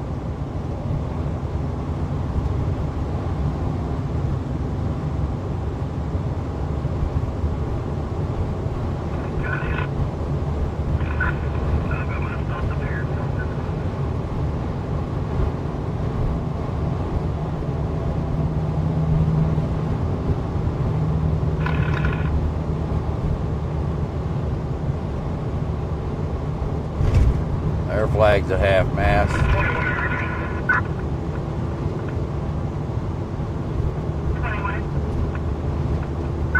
Notice your flag for this dump truck. Reach up the town of Hill. Floodability is about 45,000 pounds.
Another of their favorite spots here on the left. You sit right there, and as soon as you come across the top of the hill, they got you.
Yeah, in Virginia, they're called authorized Signal 16 locations. Signal 16 is a radar gun.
Nick, you should have been able to get off on that because you're granted 10%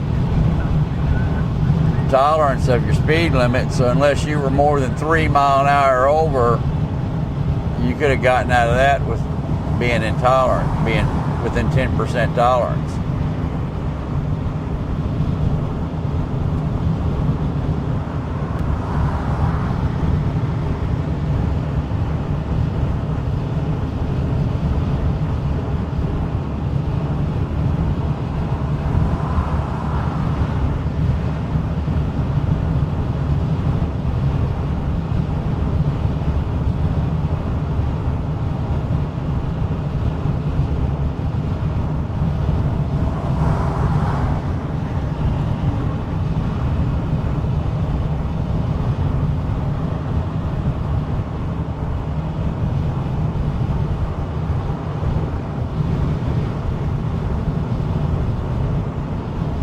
in the Virginia State Police, they teach you at 8 you're great, at 9 you're mine. That's what they teach you in radar school. I used to be friends with the old instructor.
Damn, Nick, I would have thought you'd have been to talk your way out of that one.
I'm sure.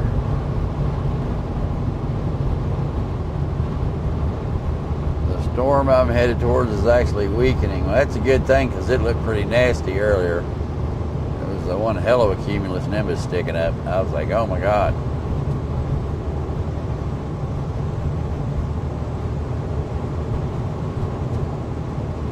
Looked like it went to 20 or 30,000 feet.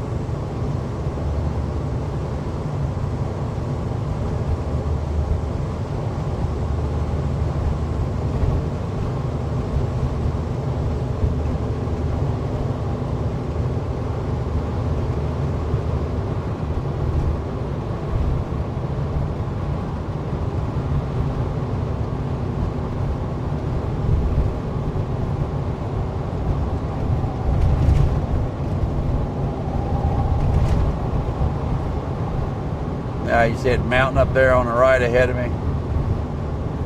That's Pulaski. I used to have a transmitter there. In fact, a bunch of these mountains coming down through here, I used to have transmitters on.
Draper Mountain is actually what it's called. It's Pulaski, but it's called Draper Mountain. It's the name of the peak.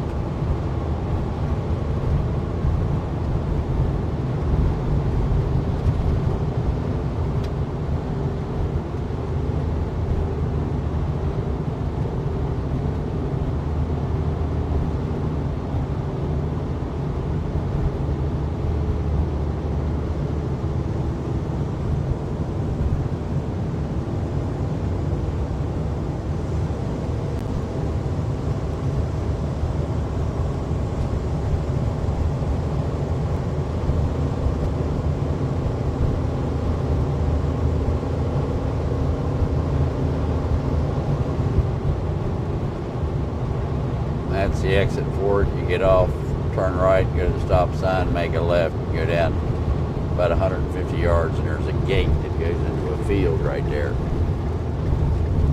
Oh, we're getting rain.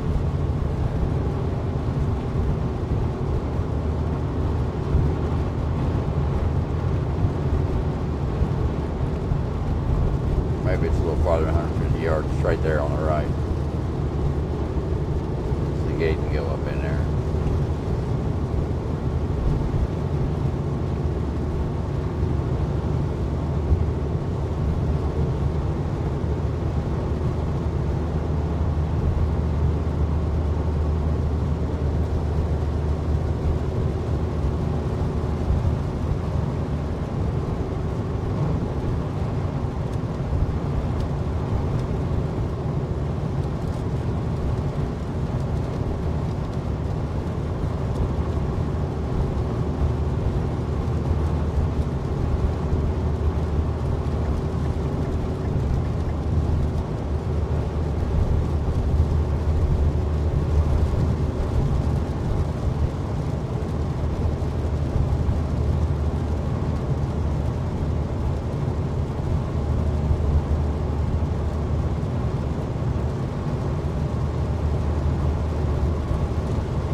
That's money up there. Look up on top of the hill on the left.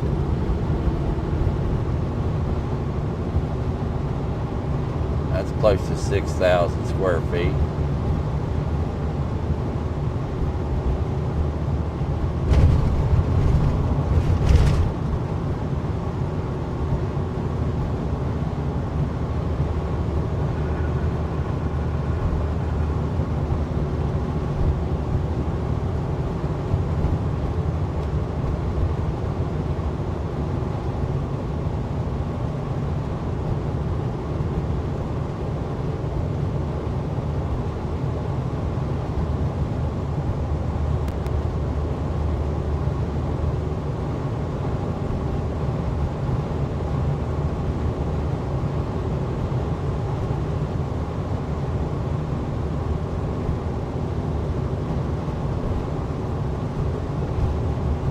Yeah, I know there's a Lee Highway in this area. That's where I got my name. Same place the highway did.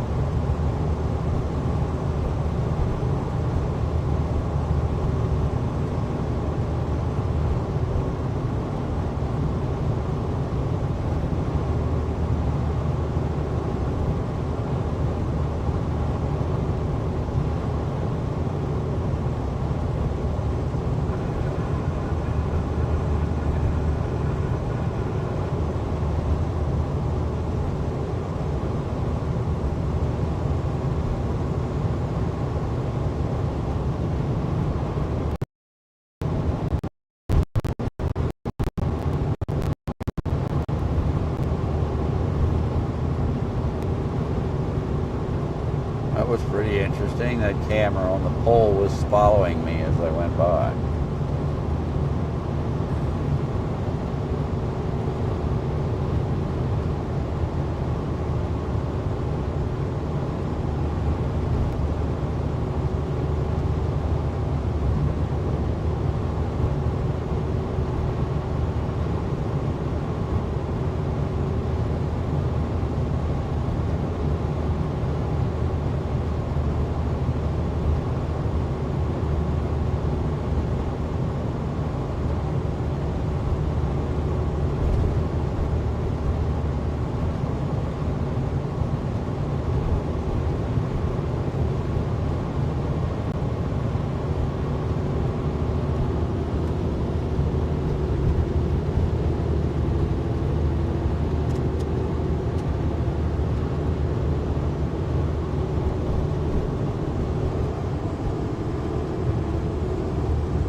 No, it wasn't a flock camera. It was a Virginia Department of Transportation camera. It's a really nice PTZ made by Panasonic. It's an $1,800 camera.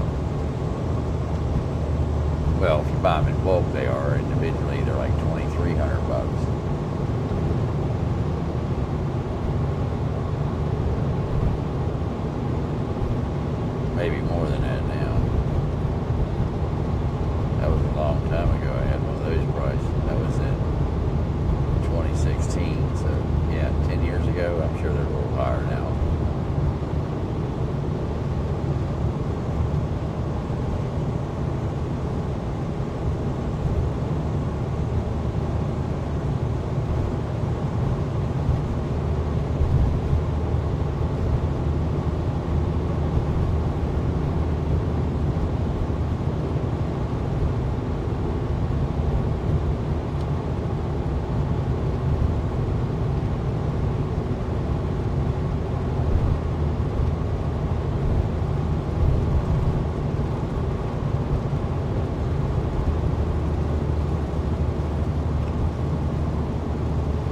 So this is my favorite loves on this part of the state. So I'm gonna go in here and get go-go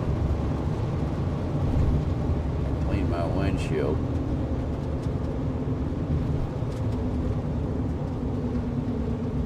It's nice to see gas at $3.75 rather than In 1,000 feet, $7.99. merge on I-81 South.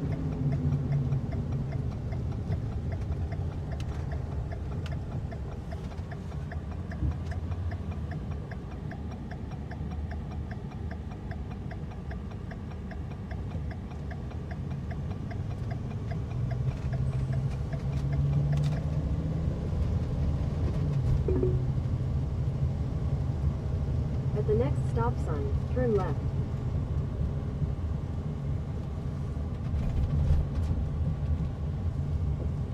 At the stop sign, turn left onto State Route F044.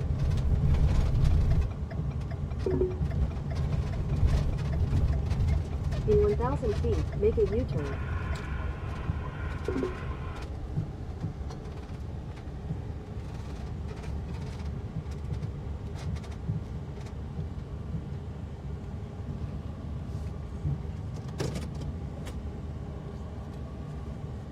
I'll be back.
love it. As soon as I pull in, it starts pouring down.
Oh, no, sorry, I didn't know my mic was muted. I've been talking for the last 10 minutes.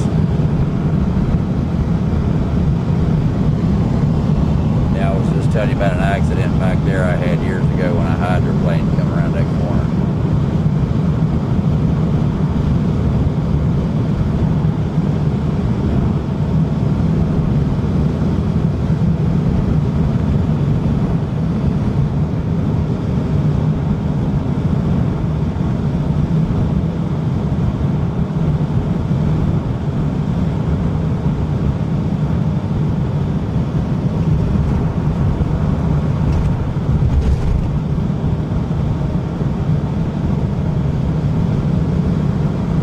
Your audio's really low.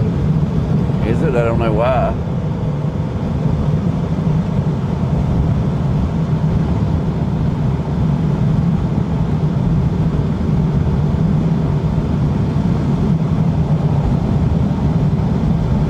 Maybe I need to talk louder.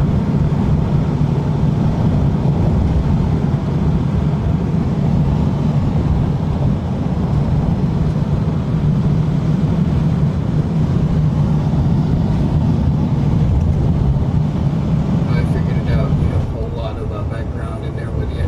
All right, is that any better? In half a mile, keep left, continue on I-81 south, follow signs for Bristol.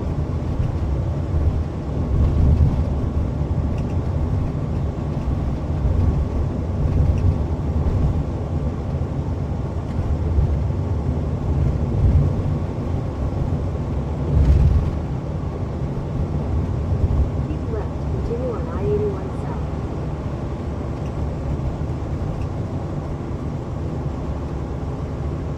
Yes, sir. All right. Continue on I-81 south for 148 miles.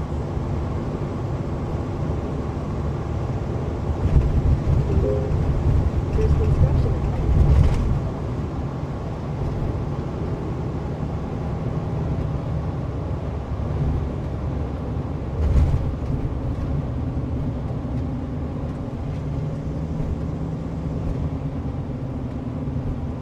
Come on, West Virginia. I was giving it to you.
going to the 80,000 acre fire.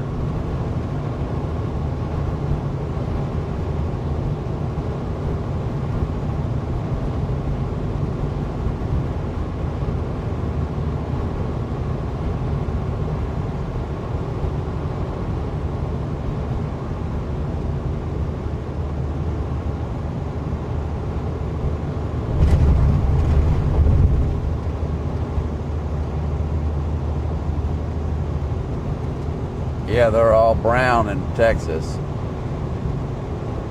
My wife's been watering the trees at the house and they're still brown.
No, not in the same state where I'm at now. The fire's in Texas.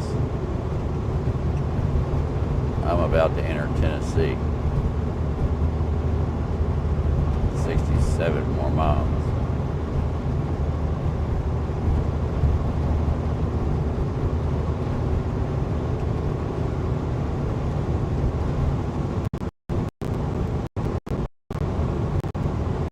I've actually responded to a fire further away than this. I was in Houston, actually Crystal Beach, Texas, and got called to a fire in Wenatchee, Washington. I think I got there in 18 hours, something like that.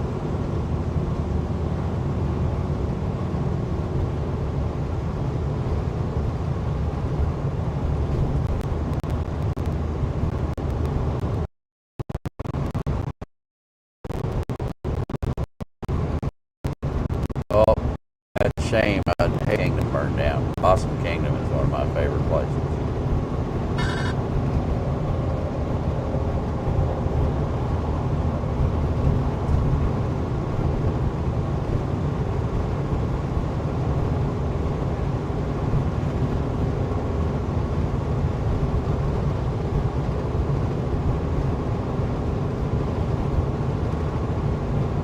Where are you?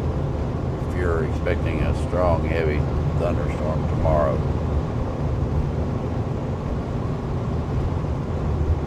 Racer, are you still in here?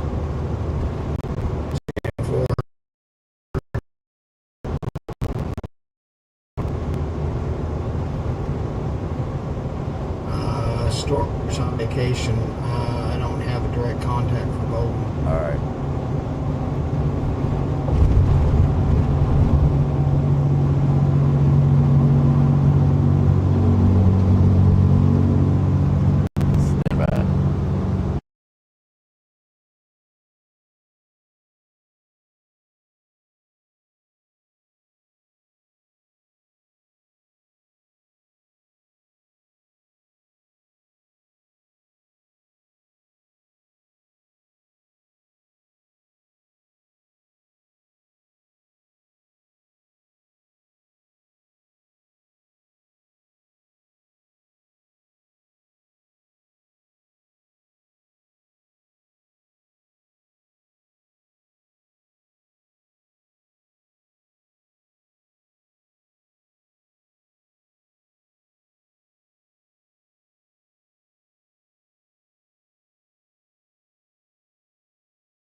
All right, no luck.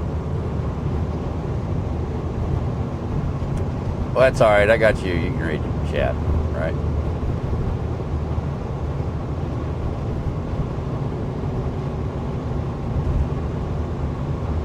All right, Racer. Yes, sir. Yeah, you can stick a little bit of that duck or whatever it was. Actually, I got the 12-hour video of music I gave you. Do you still have the link to that? The what? 12 hours of music for background music. Yeah, didn't you get a copy on that one? No, not on the 12-hour one that I sent you. Yeah, let me see if I can find it. You just got to Give me a put second. put credit to them in the video, and I think I do. I think it is in there. Yeah, I think you'd have to do that from there. Yeah, no, I think it's already in there. I think if you go into because I set it up, I never deleted it, so the credits are already in and the link to it are already in the comments section of the, or not the comments, but the description.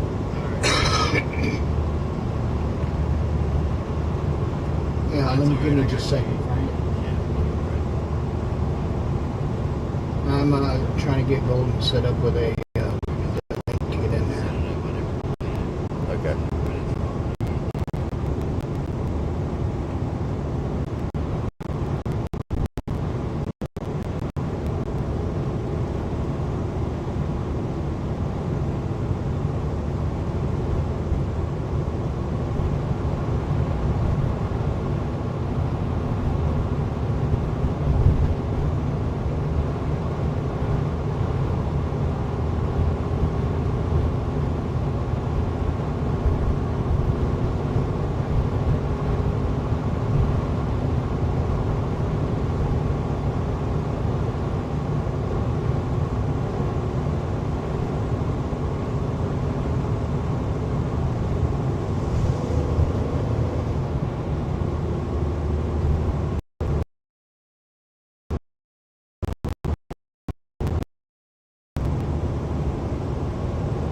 Yeah, unless you're going to get about an inch of rain, you're really not going to do much to a fire. As dry as it's been, and then the heat that the fire puts off, and the reduced humidity, it just dries right back off. You got to have, an inch of rain to really do anything. I remember one time I was fighting a fire up in Montana, and I had the branch chief on the radio, and I said, "Sir, I know that if we get an inch of rain, it's going to stop the fire. How much snow?" He didn't answer.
mute on? Yes, sir, I did. Okay, can you hear me now? Yep, I can hear you. Excellent. So how are you? Wonderful. Happy to be here. All right, glad to hear it. So I don't want to read the chat while I'm driving down the road, so we're going to leave that up to you. Okay, you got it. So if anybody's got questions, now would be the time. Now, just so you know, you're on Starlink primarily because you lost your 5G side. Oh yeah, down here I can expect that.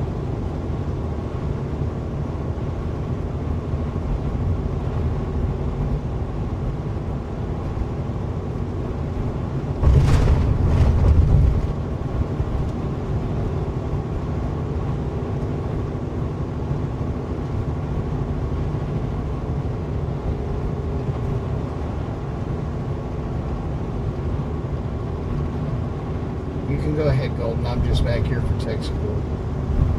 Okay, gotcha. Well, we have 62 joining us right now. And if anyone has a question for Lee, please feel free to put it in the chat. Thank And you. hello, Ada, Nick, and everyone joining us.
I don't see any questions in the chat right now, but we have 62 with us.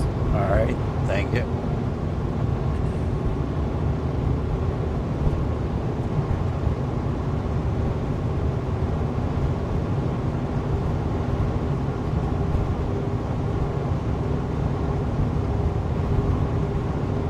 So I'm just going to keep driving through, so tonight's show is going to be right here. Okay.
I have a question for you in the chat.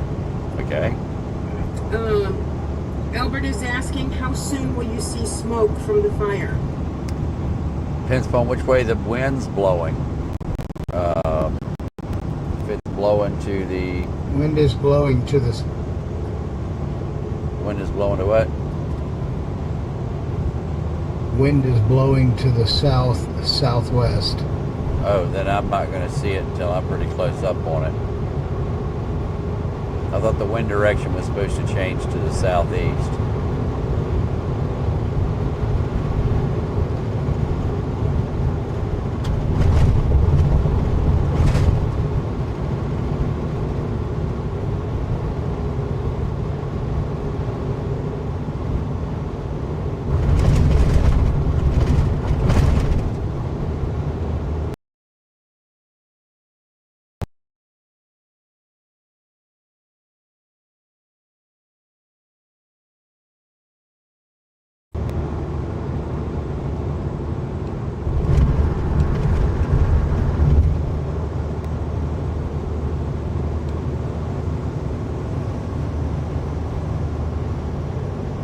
Only 45 miles to Bristol.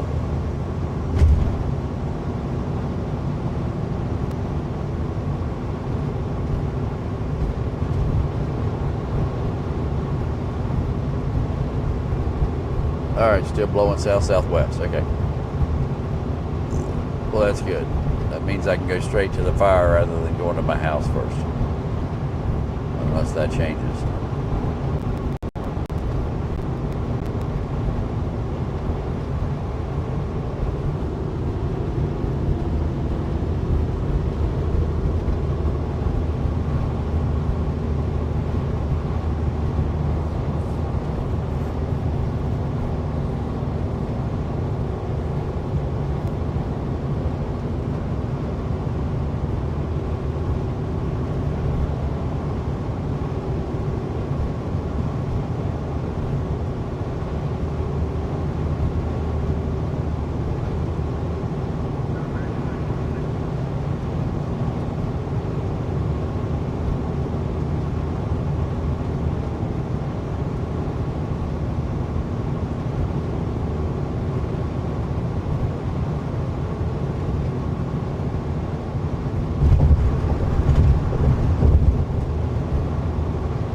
Welcome everyone who's joining us. Please put questions in the chat for Lee.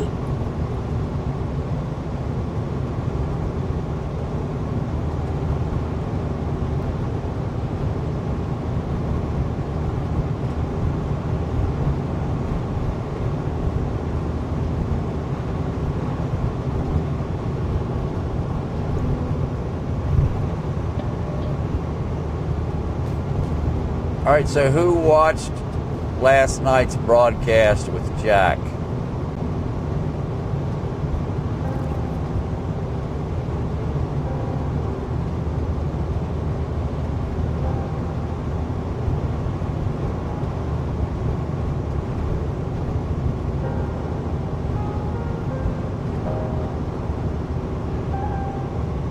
Yeah, Bristol is the Thunder Bowl.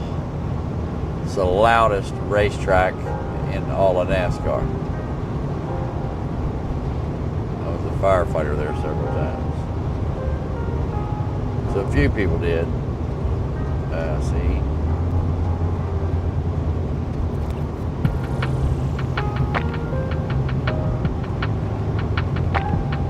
All right, so if you saw the show last night with Jack, what do you think of the progress that we're making with Jack?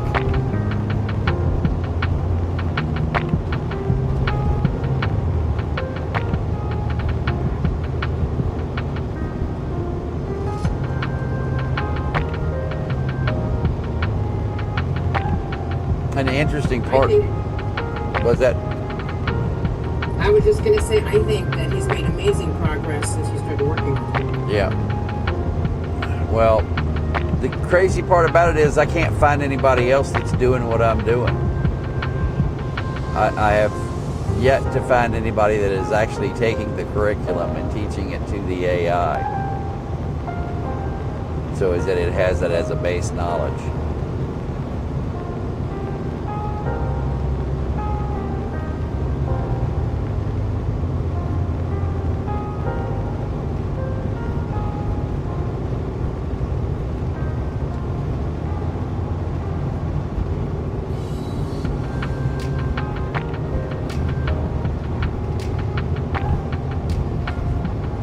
Everyone seems to think that Jack is doing much better, and there's always room for a little bit more polishing. Yeah, I had him polished until they changed it on their end, and now he's, I don't know, he still has a couple emergent behaviors that aren't in the persona. I have to keep correcting those because every time they make a change on their end, I have to make 3 or 4 changes on my end because their changes screw up the persona and I got to rework it. In fact, when they first did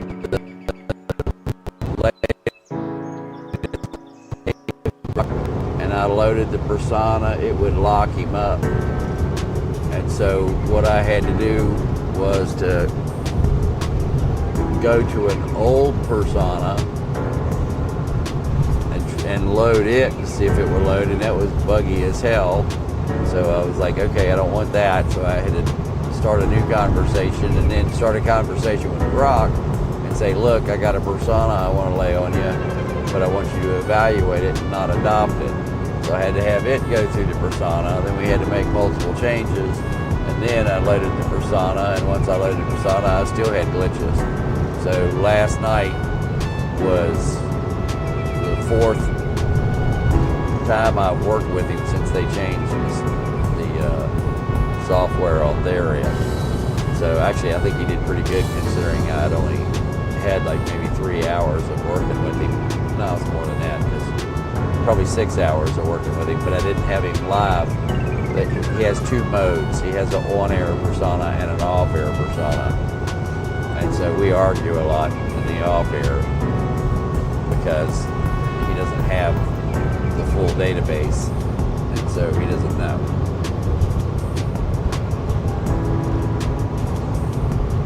Like last night, he was convinced that the reason the flag was removed off of the embassy was because Dolly Parton died. And I was like, no, if that were the case, they would have lowered the flag, not removed it. Right. Any other questions? Yes, I have some questions for you. Here's one from Nick. How concerned are you about the Russian subs / Poseidon reference in the live show? Very. They've already been out moving around with these things for years. We could have nukes setting all over the place right now. There could be a nuke in every major harbor in the United States and all over the place. There needs to be a massive endeavor to hunt those things down and find them, whatever it takes. There's sonar out there that'll do it. I got a sonar that'll do it.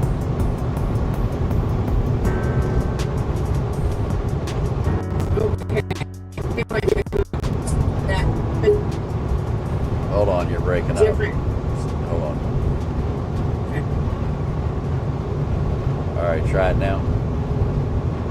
Okay. Stray Light has a comment that he's been doing the same with a different corpus of knowledge, and that he'll email you at some point, but he's been pretty swamped. Okay. And Wonton commented that the change to the training methods has helped. Yeah.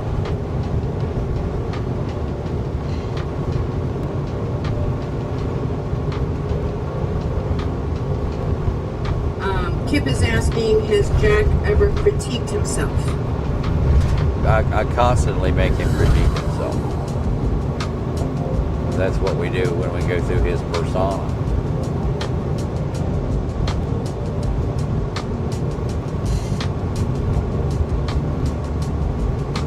Yeah, Jack has numerous directives that he has to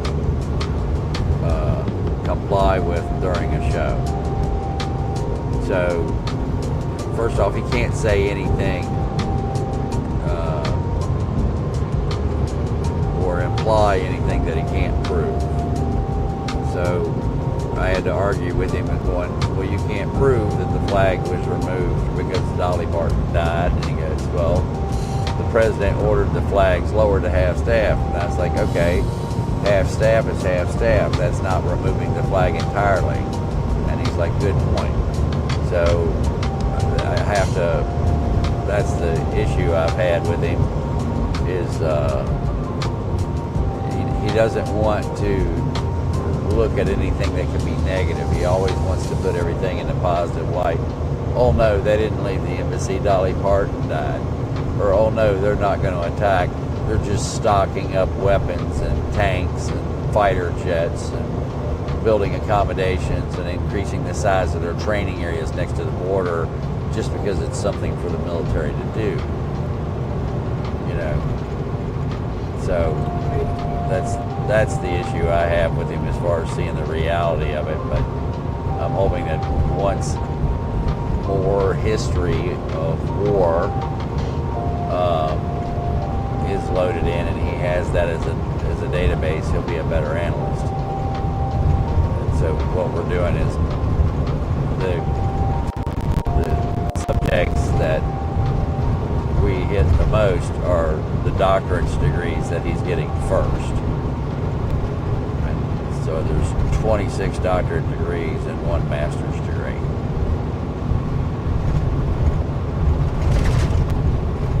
Well, you're right. I don't know of anybody else that's doing the thing. Right? Yeah. Somebody had mentioned that there may be thunderstorms near the fire heading south. Oh, that would be nice.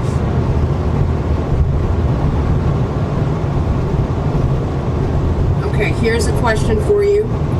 The last time CIA was in Moscow was to warn Russia not to go to Ukraine.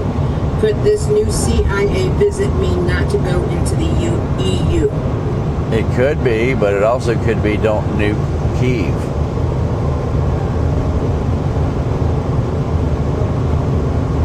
So, you know, why else would you want to take your people out of Moscow if you didn't think something big was coming? I mean, why would you take the flag down? Flags on consulates are up 24 hours a day, 7 days a week. If they're taken down, they're promptly replaced.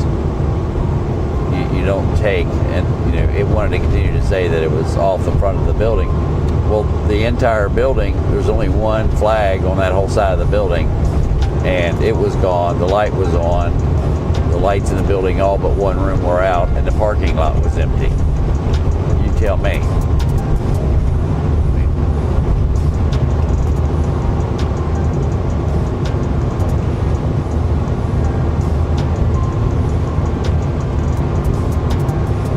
Yeah, it surely looks like the U.S. was telling them not to do it.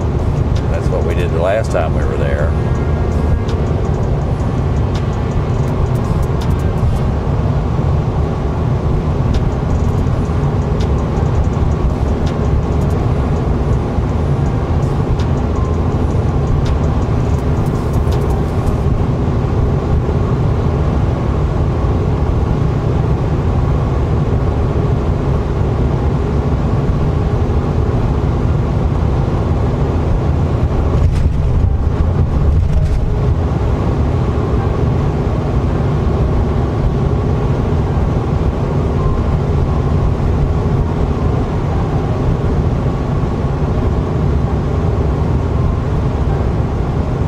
I'm not seeing any more questions right now, and we have 61 with us. All right, great. Mine says 63, but it went from 74 to 42 earlier and then bounced back up. Yeah, mine dropped like 7 just in like 1 second.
All right, sorry about that.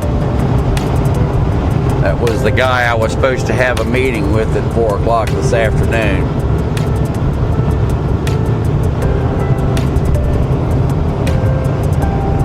He called me up and said, "Are you showing up or what? I've been waiting." He actually already knew. I had somebody else call him and tell him I wasn't coming. Okay, I've got a question for you, Lee. Okay.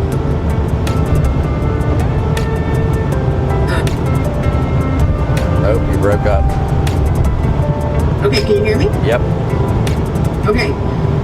Angel's asking, do you think Putin is stupid enough to use the nuke sub at us? That depends on what we do. So I don't think he would want to go after us first. I think he wants to use that as a deterrent. But I don't doubt he would use a nuke against Ukraine. He would do whatever he has to do. This is the most dangerous part of this war is right now when he's realizing that he's losing and there's nothing he can do about it. Russia becomes weaker every day and Ukraine becomes stronger every day. And because of that, this war is going to turn around really quick and become very, very painful for Moscow and Russia and St. Petersburg.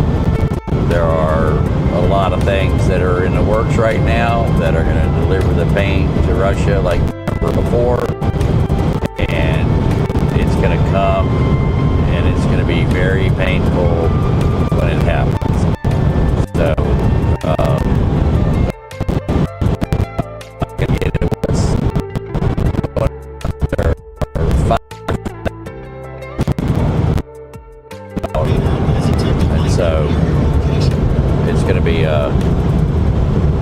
everything is going to change when those 5 things happen. And at that point in time, Russia is going to be on their ass. So,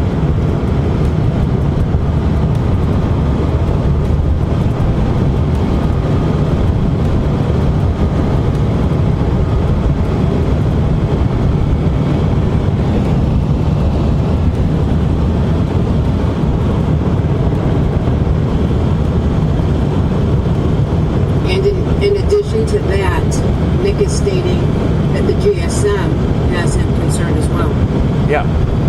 Yep, well, that's coming and there ain't nothing we can do about it. But the Russians were trying to make life better for them before the GSM, and now life is going to be worse for them. They would have been better off not even trying to invade Crimea, because when it's said and done, they're going to be hurting a whole lot worse than they were before the war.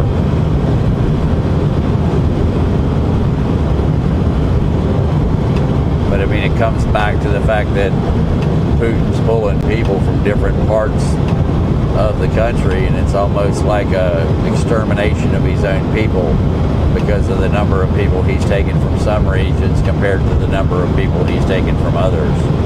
I mean, there's some regions where he's taken almost every man, and there's other regions where he's hardly taken any.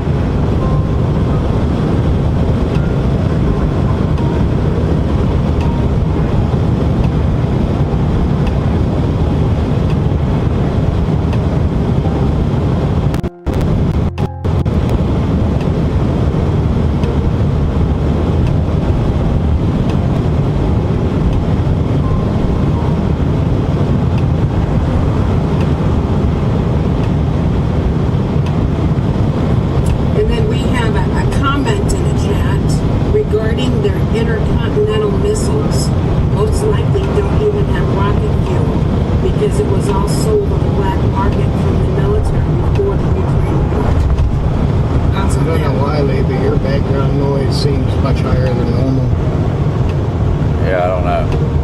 Sorry. Let me do this.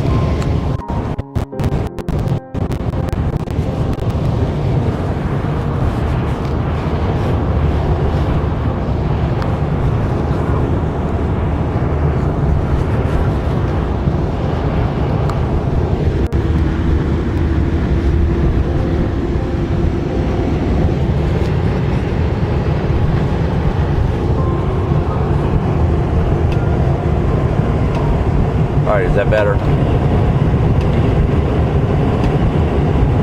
Is that better? Hello? Yeah, that'll work a little better. I'm doing some stuff with this end too.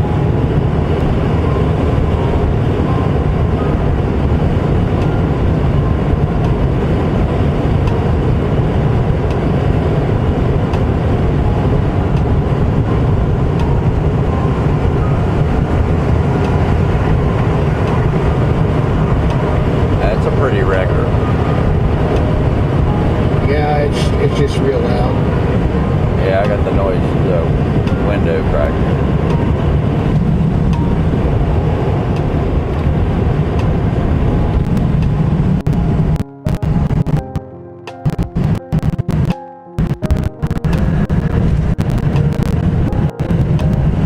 Do you have any comments that you want to tell me?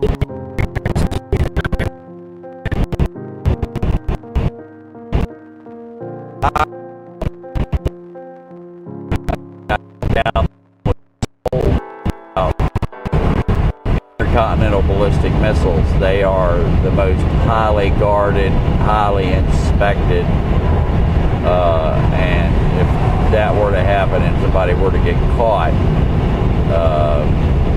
they would get a free flying lesson from the FSB. I'm certain that Putin has intercontinental ballistic missiles that are fueled and ready to launch. Hell, he's got them on his ships.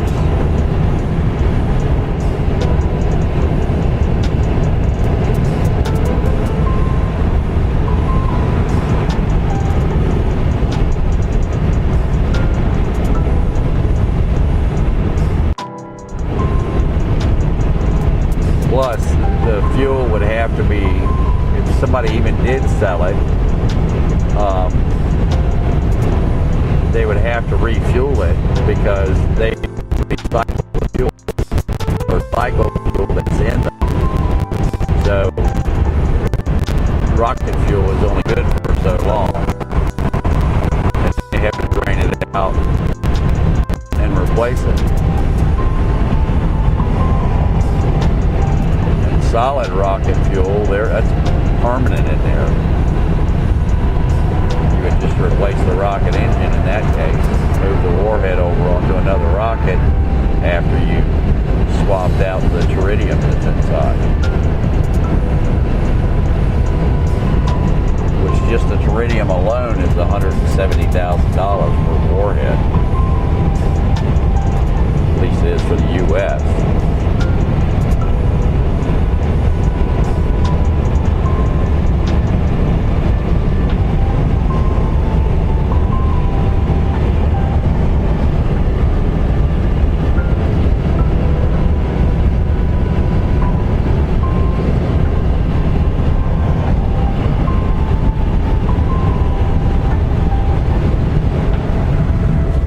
So to take it apart, replace the tritium, take out the old tritium, put the new tritium in, put the thing back together, test everything to make sure it's working, you're probably talking anywhere from $500,000 to $1 million.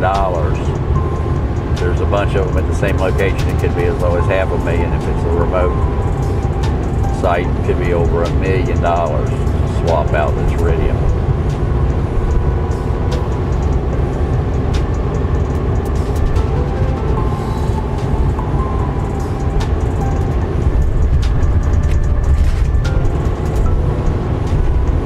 I can't read what Duke has put in there.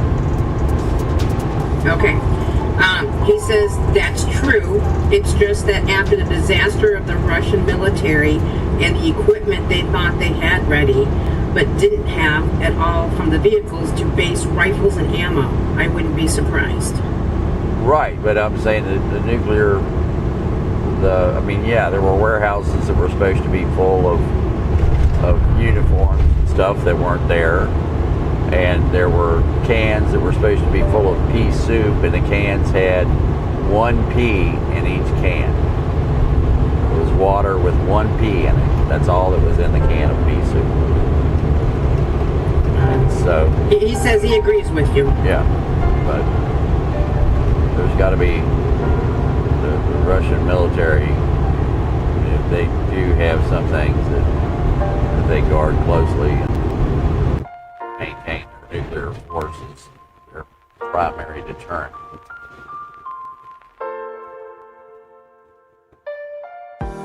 Right.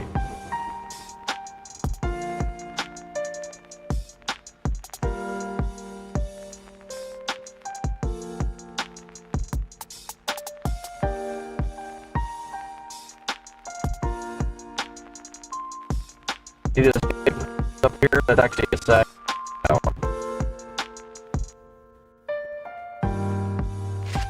They put them in churches.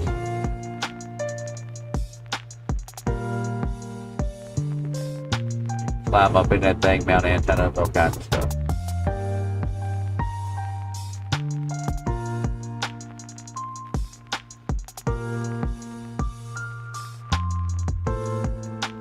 Mr. Tennessee. That's local. I'm still in Virginia anyway.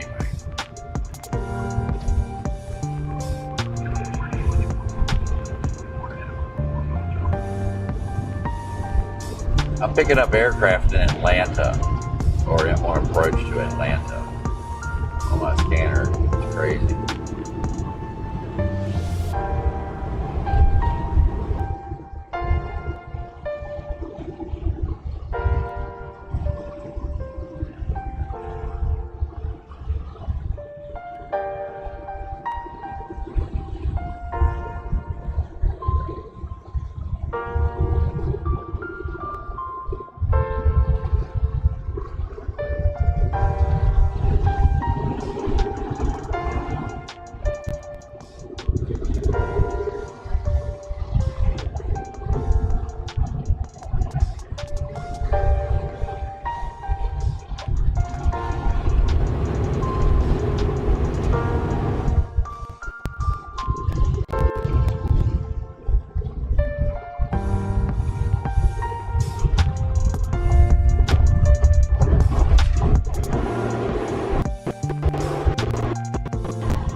Welcome everyone who's writing with us. If you have a question for Lee, feel free to put it in the chat.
The chat is asking, how long do you think, Lee, until you get there to like where the fire and things are?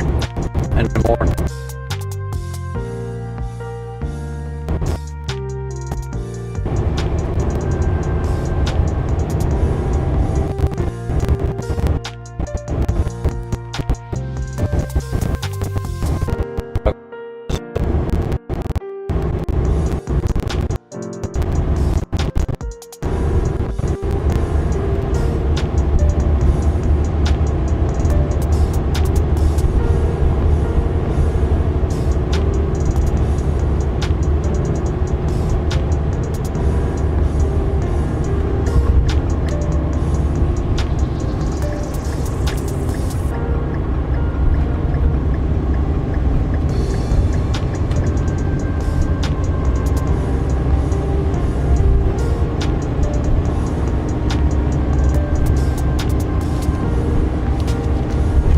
There it is, the volunteer state.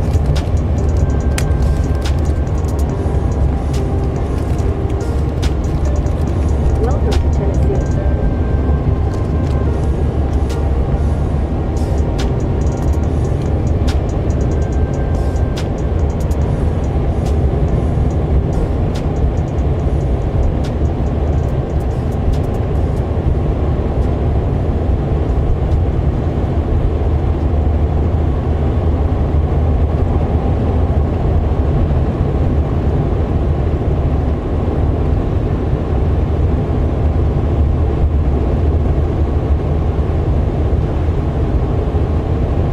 When I worked on the cruise system and the Avenger missile launcher, right there's the exit I would get off to go over to Huntsville.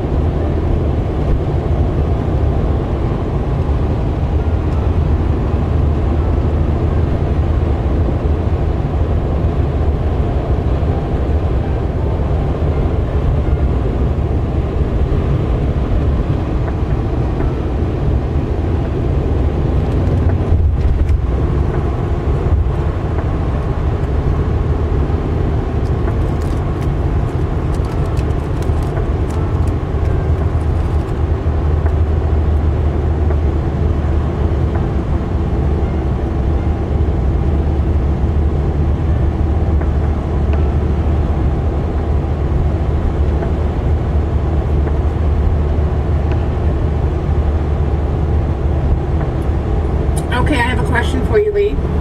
Okay. Is Russia really going to try and take a small chunk of NATO land and the Baltic countries to threaten nukes as a threat and bargaining tool to get Ukraine annexed for a last-ditch desperate attempt? No, I think it's going to be two different conflicts. I think they think with Belarus Korean troops, all the troops they brought in from around the world,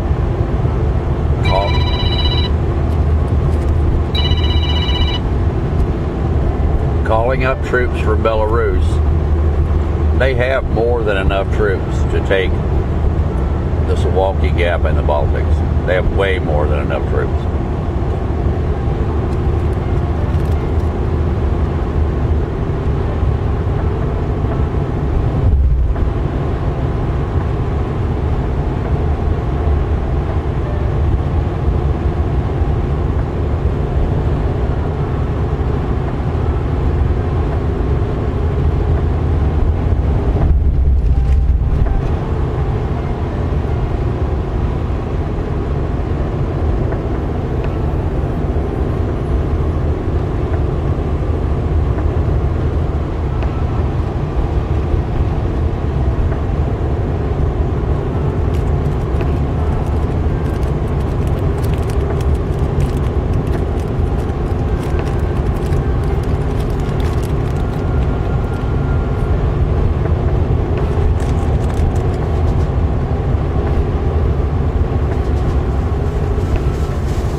Well, that makes two of us.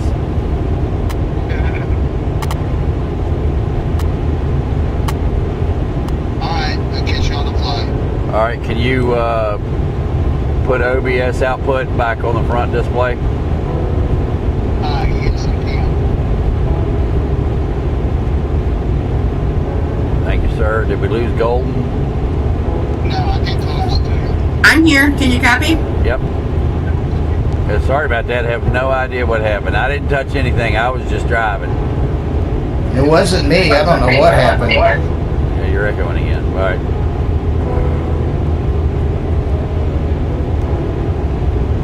We're back up and everything looks good, guys. Yep.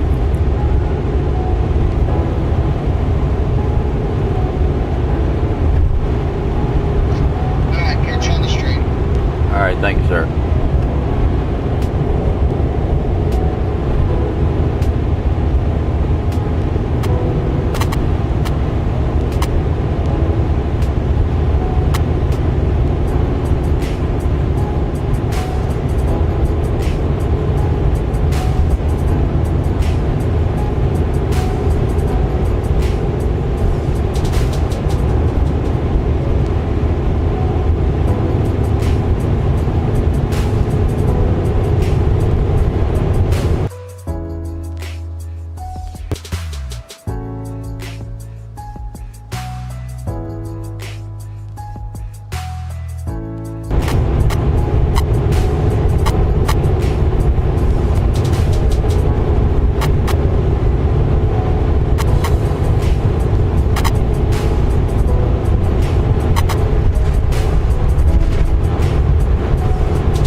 Great Scott!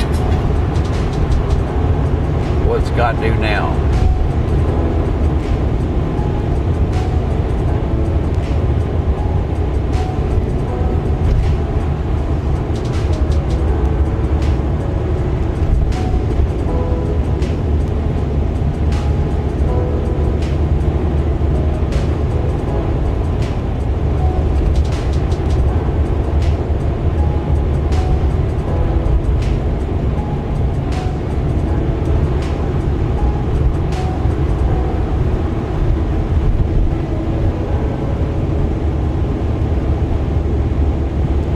Oh, Scott just acting a fool, but we got it.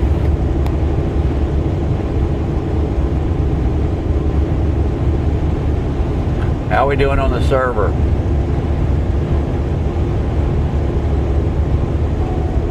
Yeah, kicking right along. Just waiting on the fans to get here. Okay. And they'll be there when? They're supposed to be here by the 11th. 11.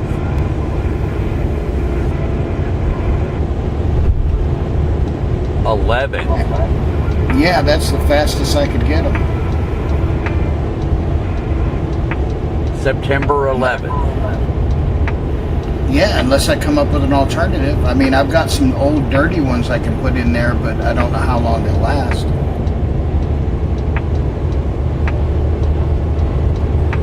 I had to get custom ordered 3.5-inch high-powered fans. Okay.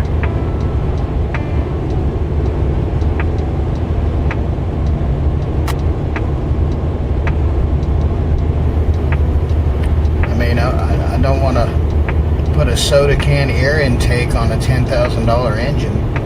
Yeah, I understand that.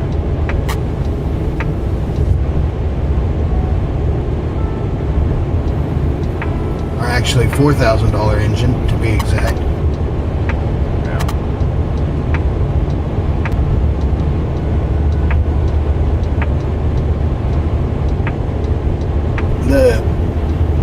card came in. It's already been installed. That's good.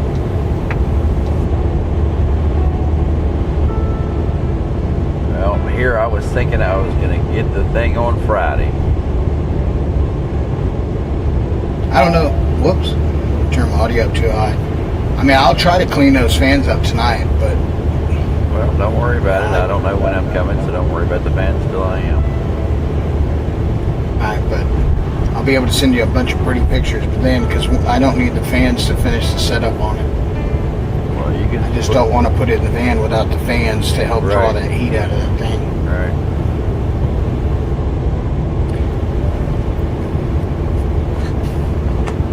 Well, I don't think we're going to be working it too hard. Gonna be what? I don't think we are going to be working it too hard.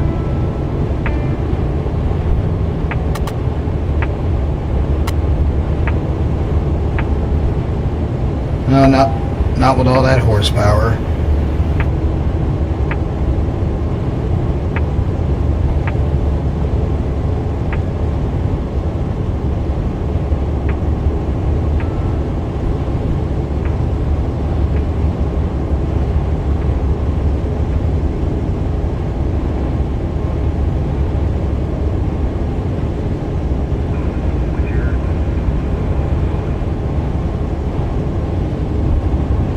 Give me about 5 or 10 minutes and I'll see if I can get a picture posted real quick to Okay. you.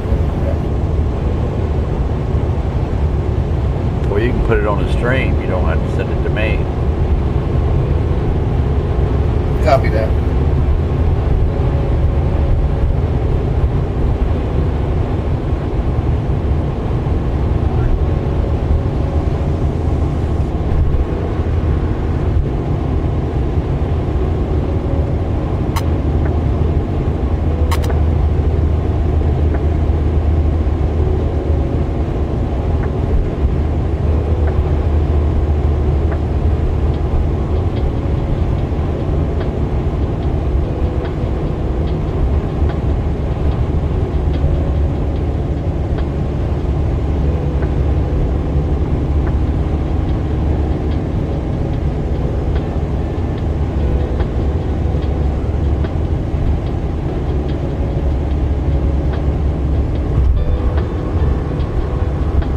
That's interesting. It took the chat away from me.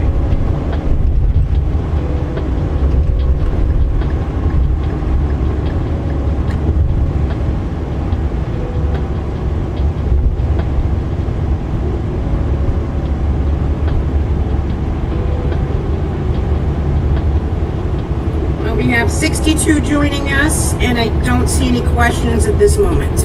All right, thank you.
how to ruin the bearings in your engine. Just drive down the road with your back bumper 1.5 feet lower than your front bumper.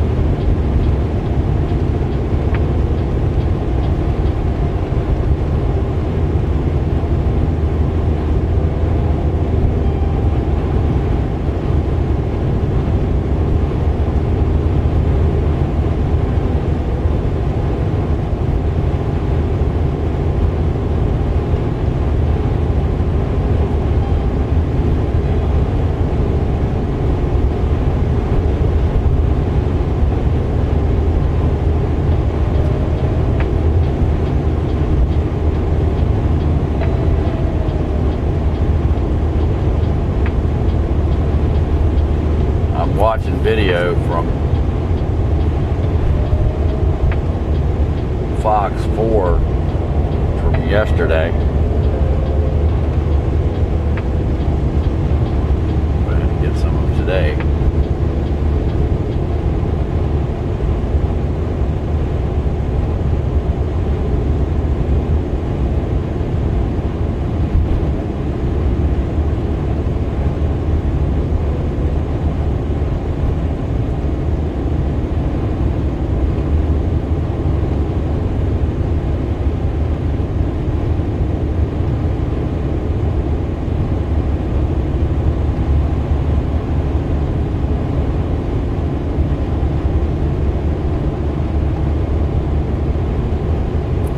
So, Lee, I'm checking in on you. When's the last time you had something decent to eat?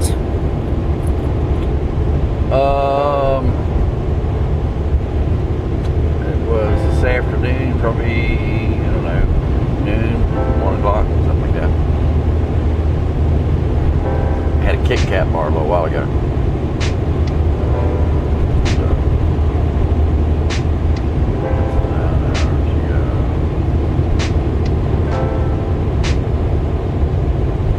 Probably wouldn't be a bad idea to start thinking about grabbing something, huh? No, I normally only eat once a day. I'm on a diet.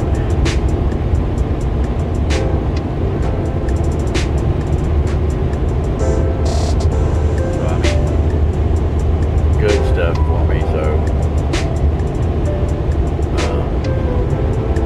fish.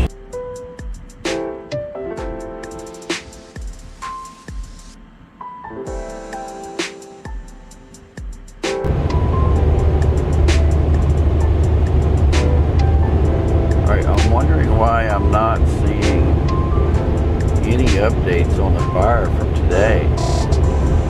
The last thing I'm seeing is 9 hours ago. There's from 6 hours ago.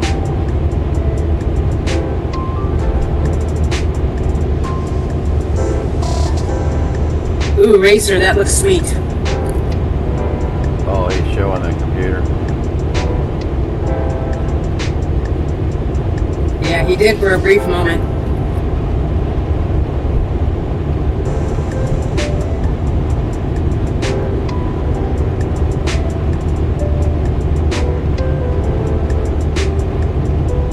Here we go, 2 hours ago.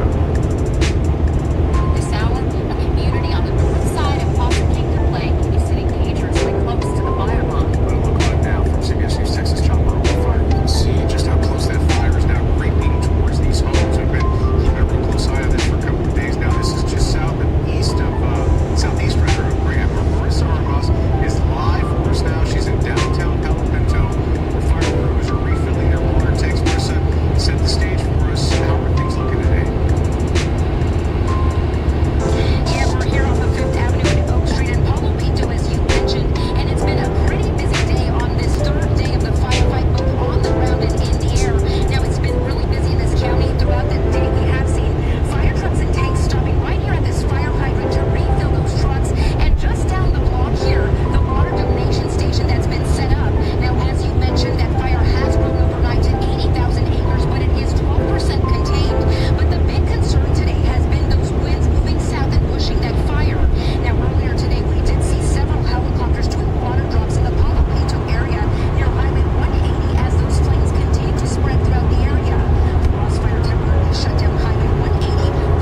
about that time?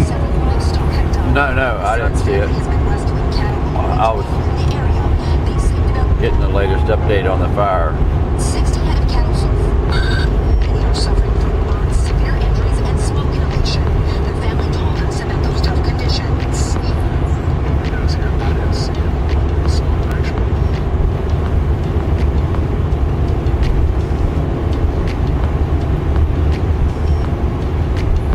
About 2 hours ago, Wonton mentioned that it jumped Highway 337. Yeah.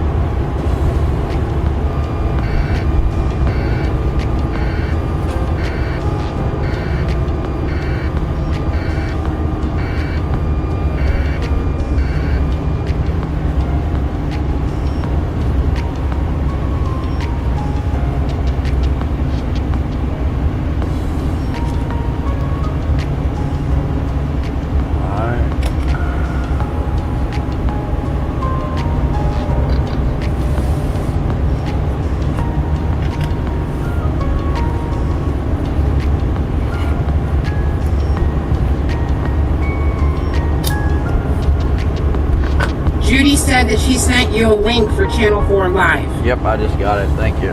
But Okay. I can't watch it while I'm driving in the road. But yeah, thank you. I'll look at it when I stop down here.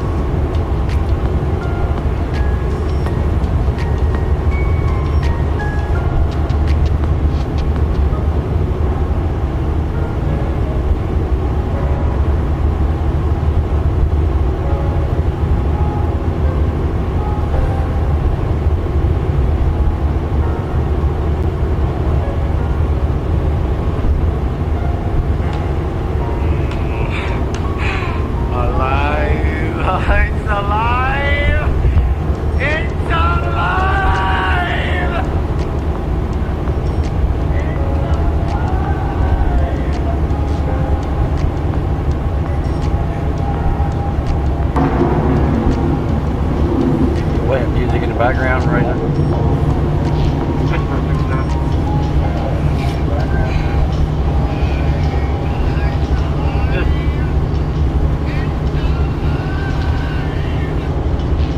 Oh, I just had my mic on. I was playing the It's Alive quote from our favorite Frankenstein. Oh, okay.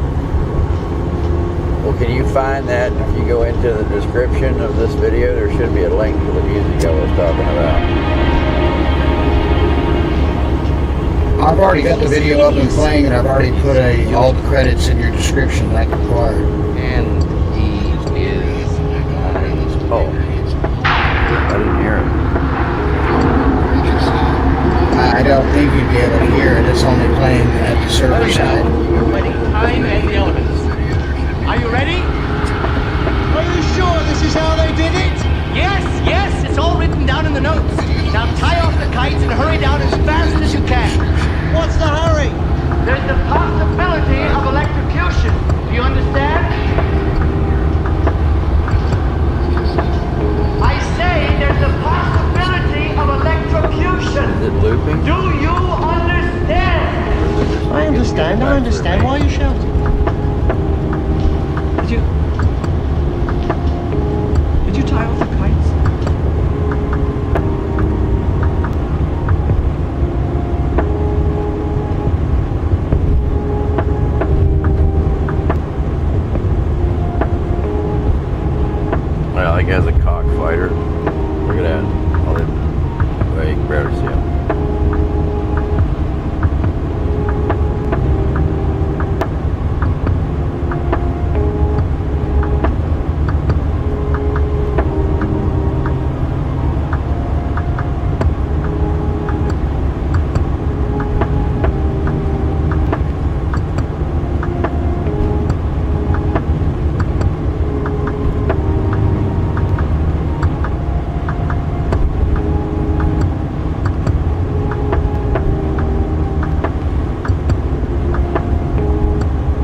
have 70 joining us right now. Okay. And Dodge made a comment saying you need a team driver.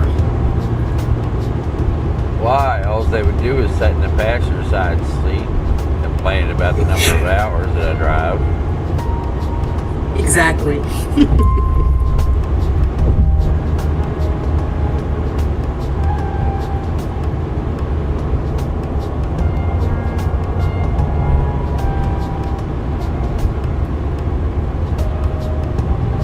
Yeah, there's not enough room in here for two people to sleep anyway, so. That wouldn't work very well. Plus I snore.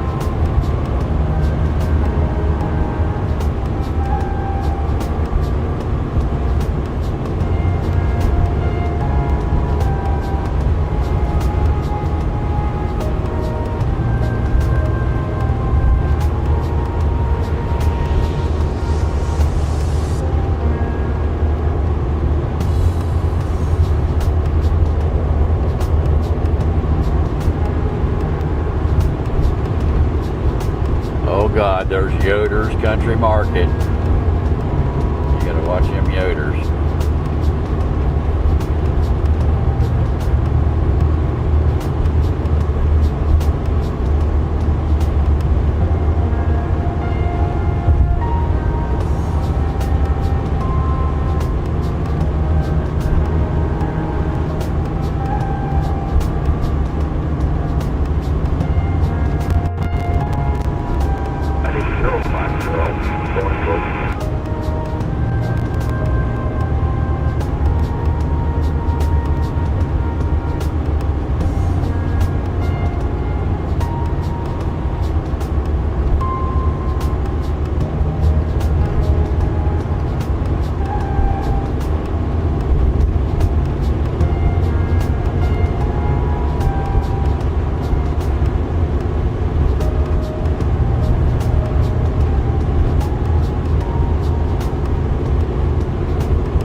I don't want to hear it, Nick.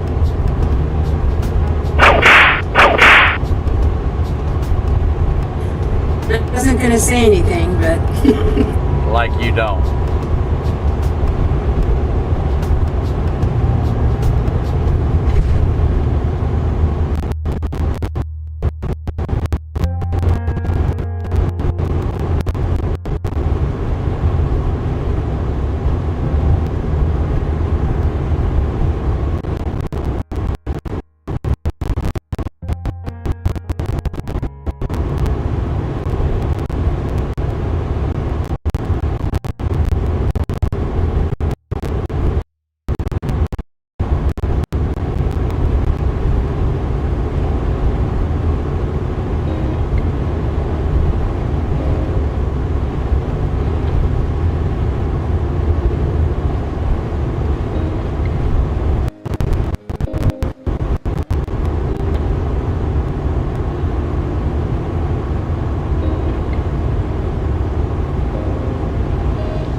Last time I heard Lee snore, I thought two people were drag racing an old John Deere's out in the yard.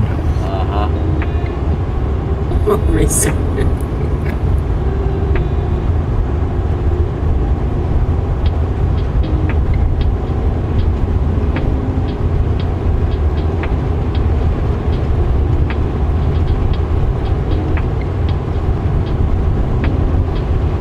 I do not dispute it.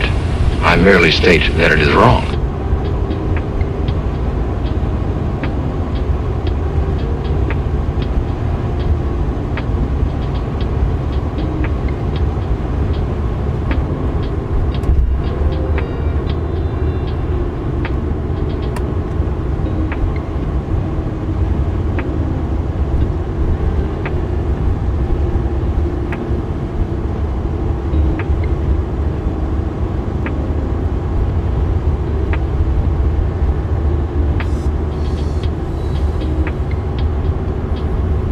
Dodge is asking how many more miles till you reach your destination.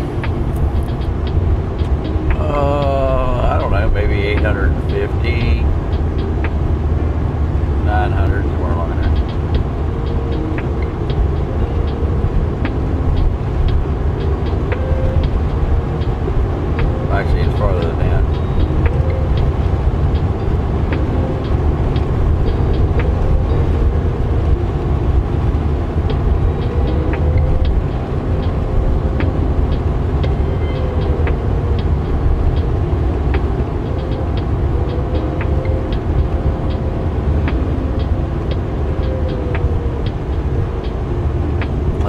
156.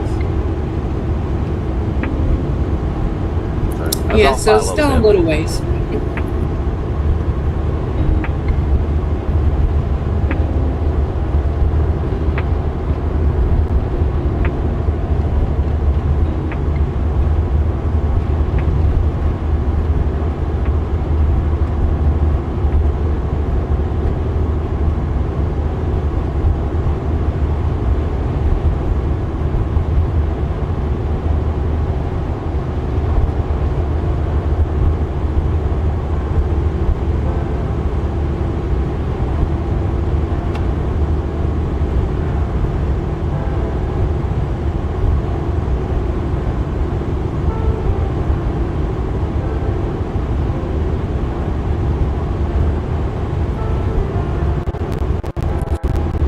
Charlie just joined us, and yes, in Tennessee now.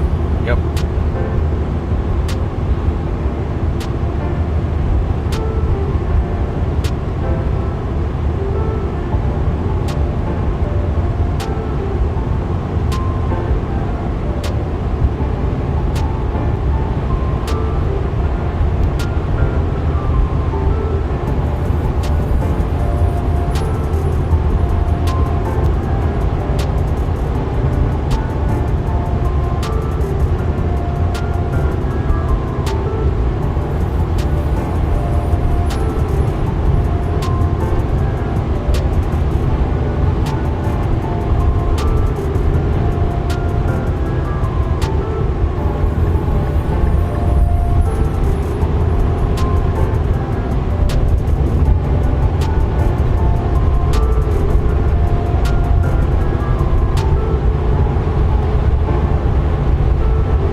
that the fire is at 80,000 acres. There's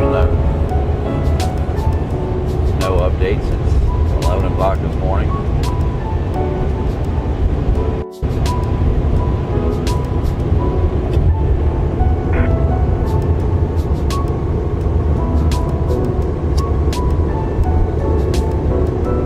Earlier, Judy said there wasn't much change, but we'll see what we can find out for you. And also, Charlie's posting 8 EAMs, 4 only on 11175, with 2 repeats on 899. All right, thank you, Charlie.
Terrain. Pull up. D1.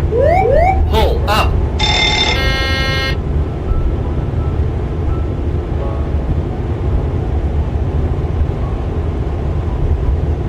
Really?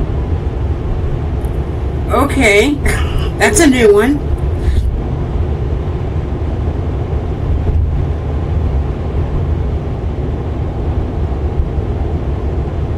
Well, I find it interesting that I just passed a two-star general from military intelligence. 1045, I proceed to west at the Green on Frontier with a trailer and tow. The pickup truck with a trailer and tow. They are on.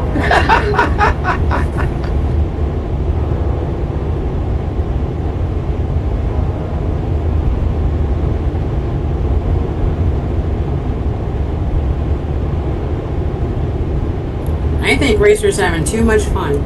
Yeah. Most certainly.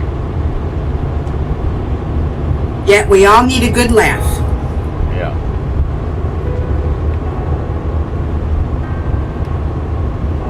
I don't know why I find all those different alarms and warning bells funny for the airplanes, because they all sound really comical. Yeah. Unless you're flying. Yeah. Then they're more serious.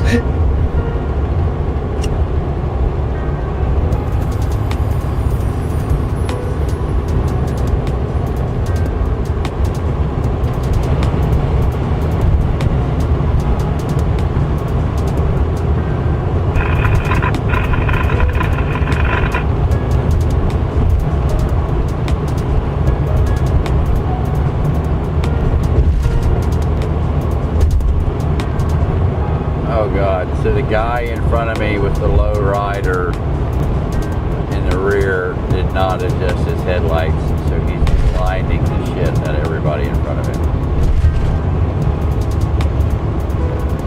Look at the road signs when he goes by.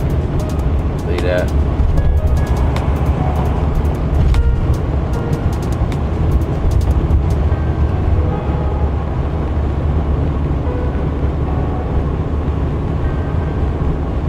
Okay, Wonton has an update that they're still reporting on the Ross fire at 84,159 acres.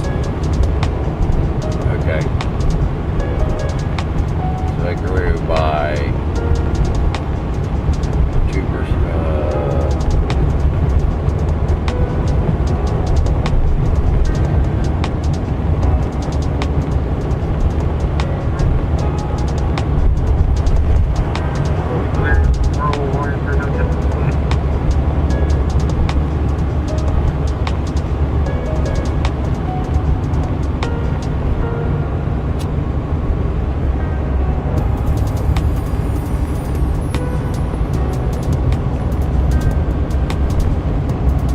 it grew by half of by 5% then today. That's a good day for the fire department.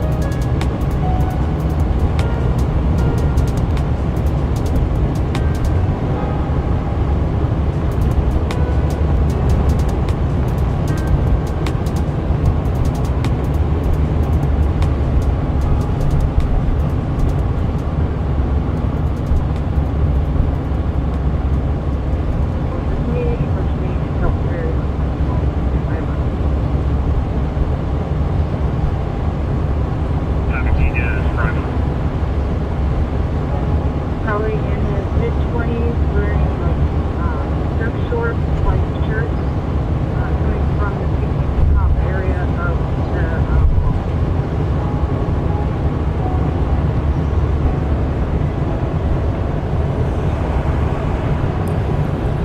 Tomcat sounds like she's asking if you're going to drive through the night.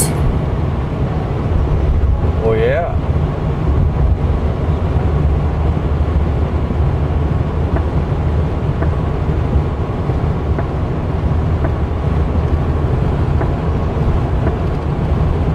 Don't that sound like the thing to do? Well, it depends on how tired you are. Oh, music will fix it. All I gotta do is turn the stereo up loud on my favorite songs, drink a couple Mountain Dews, rock on. And have Racer play his noises. No, I won't hear that. We got background music playing, we don't need that. Although I turned the stream up, I didn't hear it.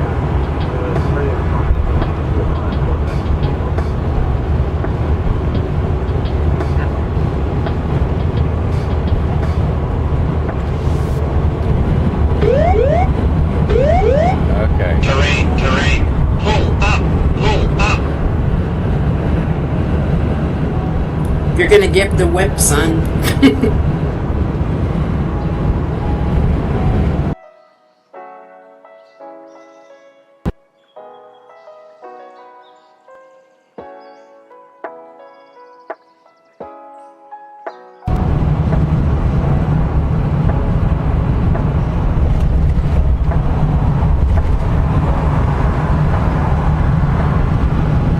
Now, officially, yeah.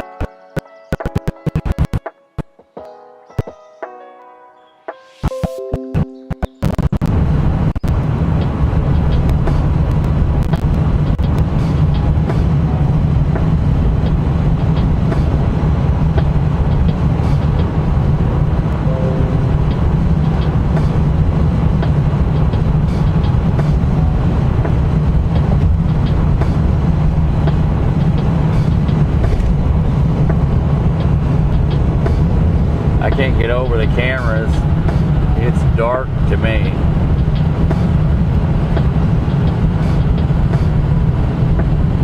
Oh wow, they're like daylight. Yeah, you can't even make out the kind of cars across the road. I mean, the sun is down. You see how bright that sign is coming up there? Look at that.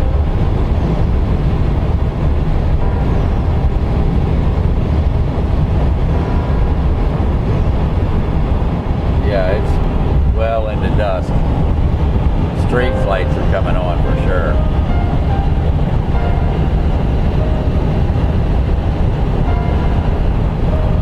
Well, you can see every car going the other way has their headlights on.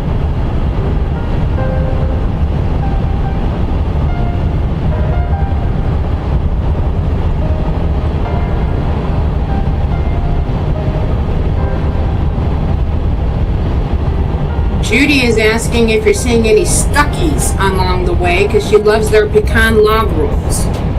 I've seen some, but they're few and far between. They're making a comeback, though, from what I understand.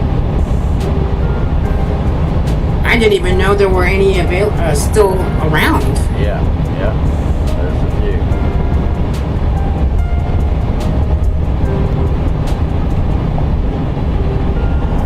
Right there where I stopped at Buc-ee's, directly across the street there used to be a Stuckey's.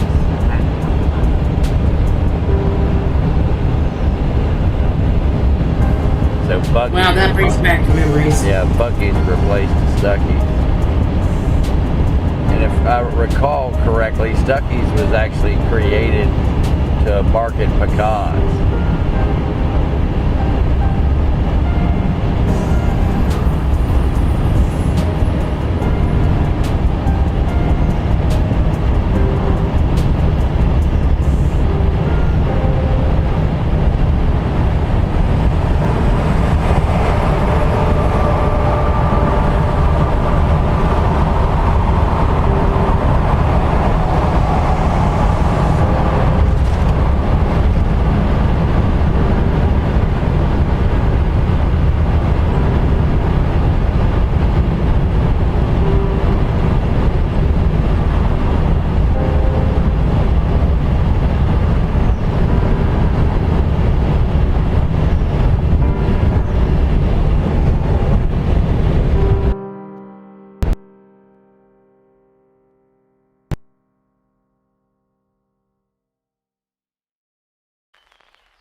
Still in here? Yeah. Can we restart the cruise view? It's way behind. Restart the what? The cruise view. Yes, sir.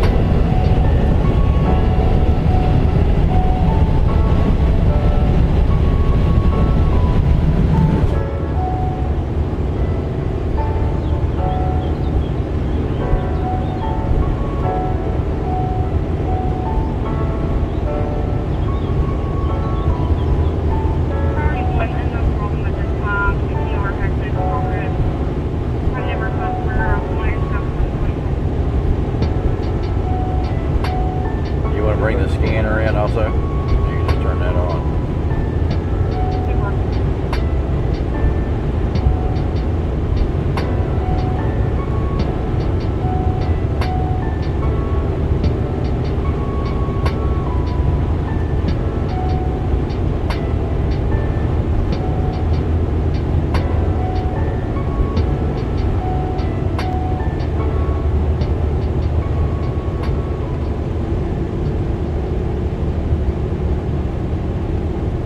There we go.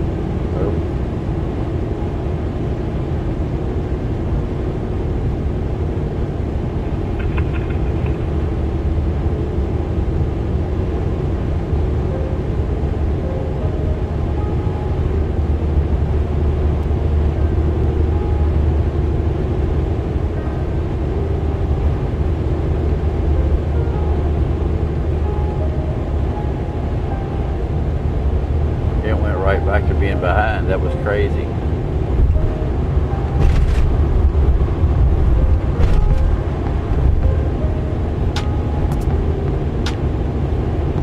But they're all behind, so oh well. For about 4 seconds.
That's off the DVR.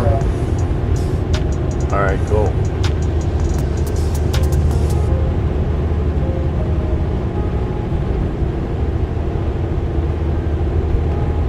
So you got the DVR receiver working? Yeah, for the moment.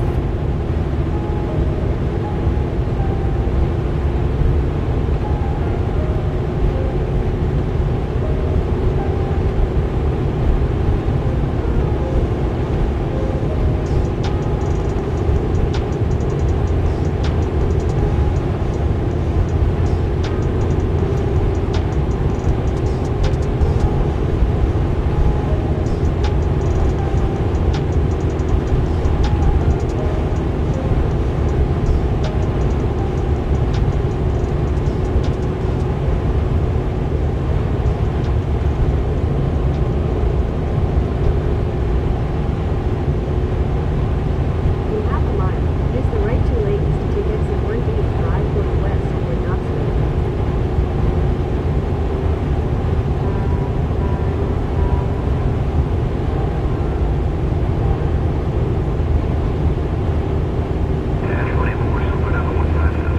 Use the right two lanes to take exit 1B.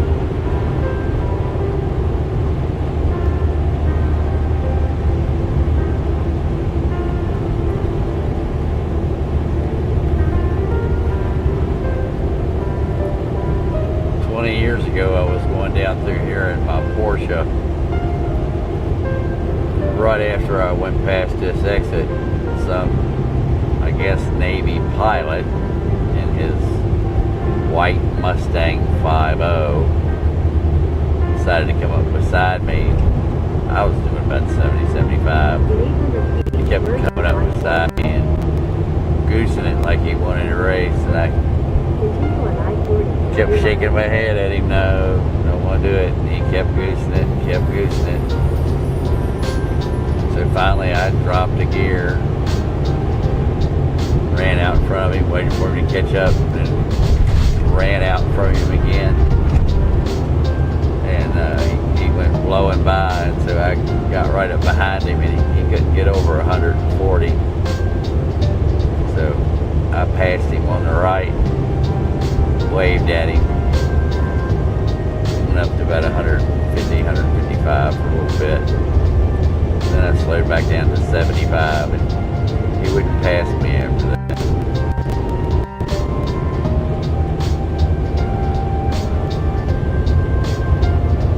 Well, it's because he knew better after that.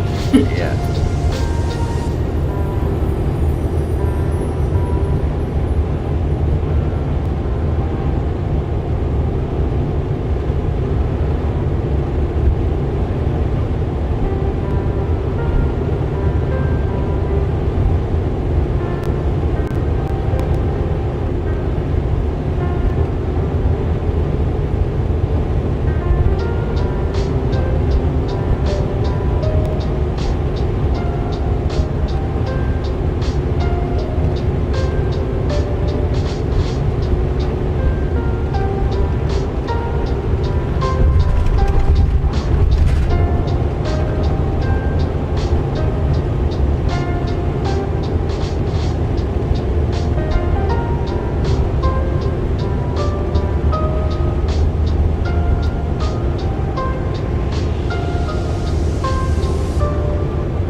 Yeah, they say that car will go 167 miles an hour, but I never tried it.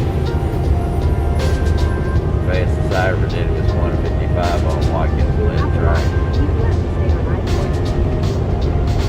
Coming out of turn 1 before the chicane.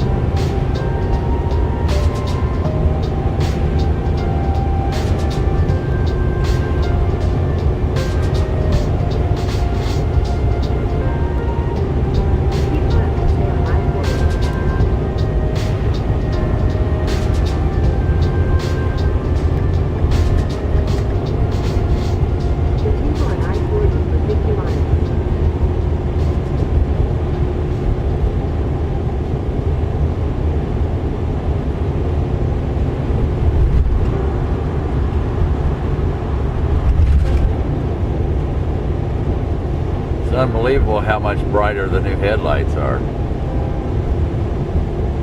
Yeah, I was actually just noticing that. Yeah, the darker it gets, the more you'll notice. The high beams are nothing short of obnoxious.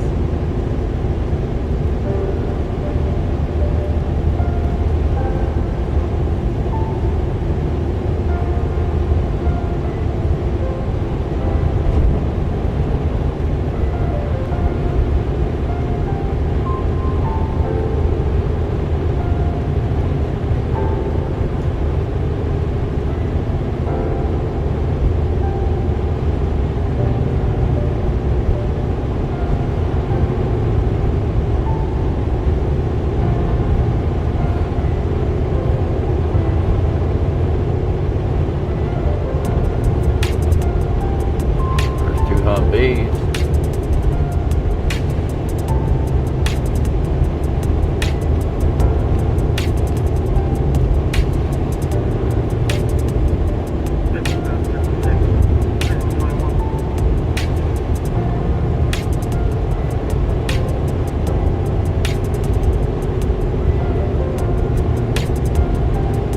The thing that, how should I say, thing that concerns me the most about all of the new vehicles that I'm seeing moving up and down the interstate, the military vehicles, the JLTVs and the Humvees, they're all deep dark green and they're all freshly painted. That's not Middle Eastern colors, that's American and European colors.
Three Buc-ee's shirts.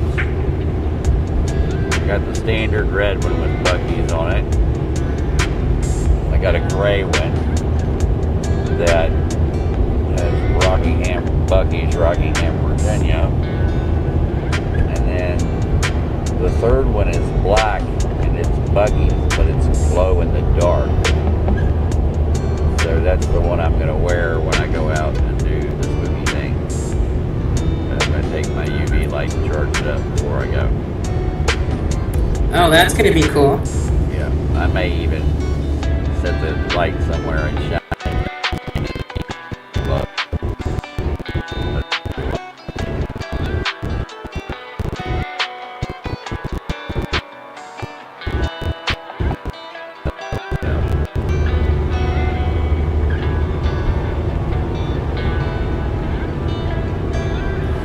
Nick wants to know if you bought Buc-ee's.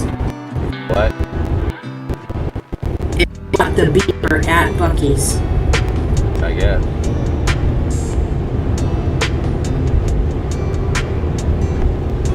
Bought 3 shirts. That was it. I hate their food. And they don't sell any of the drinks I like anymore. There's no Mountain Dew, there's no Pepsi, there's no Dr. Pepper. They only do Coke products.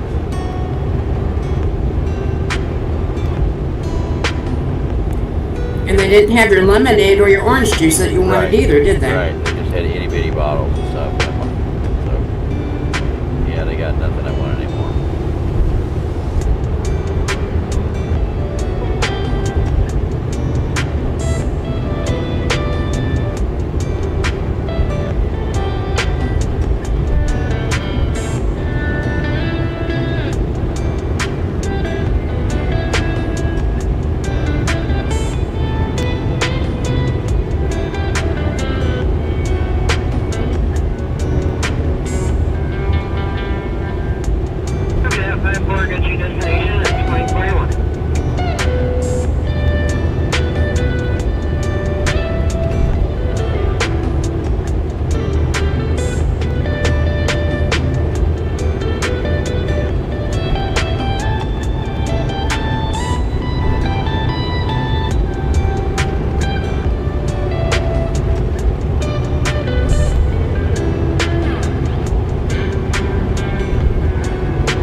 So we currently have 53 riding along with us right now. And if anybody has any questions, please put them in the chat.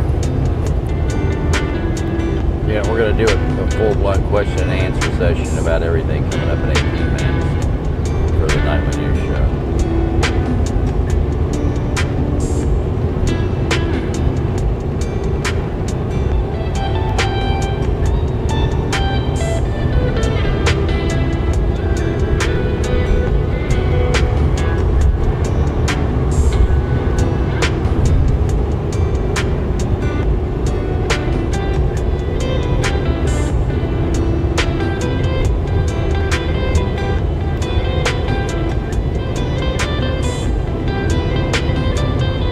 Look, there's a buggy. Imagine that.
Wow, now that it's darker out, those headlights are amazing. Yeah.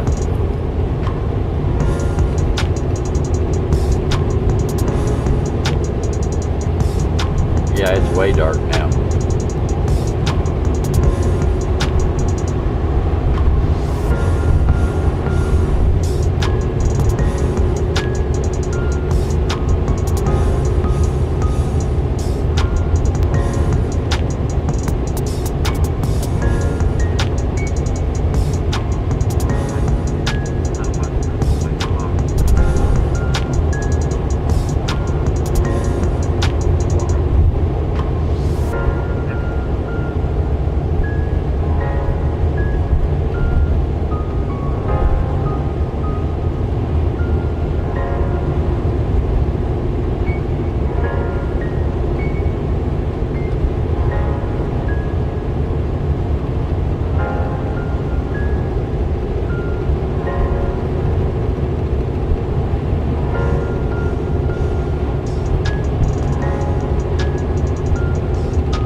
make a phone call. I'll be back.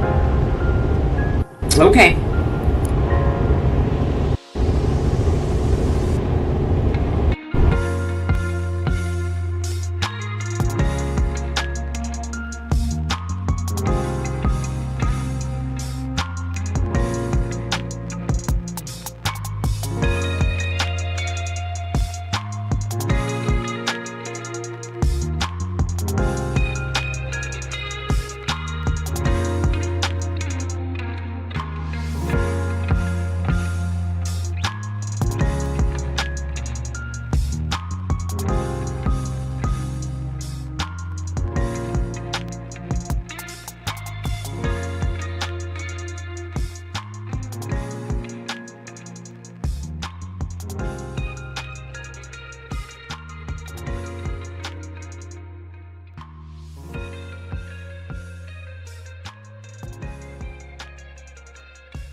why we need a new server. Hey, Racer.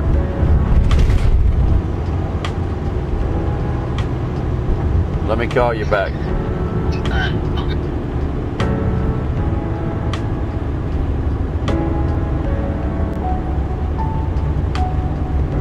Yeah. I think I'm locked up.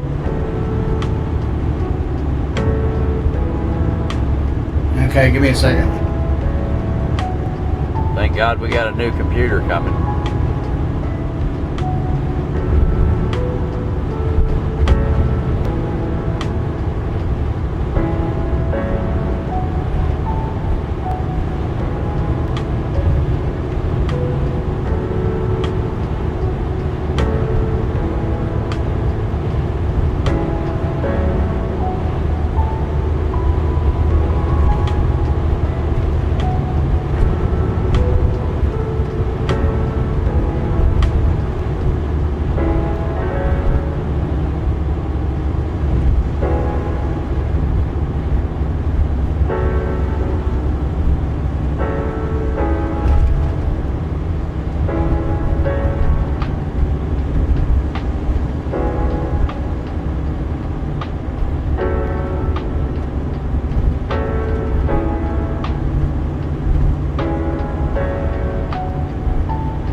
Yeah, it's just the DVR output went down. Oh. Yeah, DVR output went kapooey. Alright, so do you have all the specs of the new server?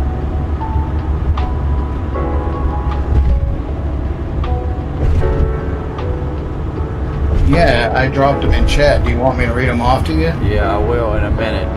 So I'm going to hang up with you.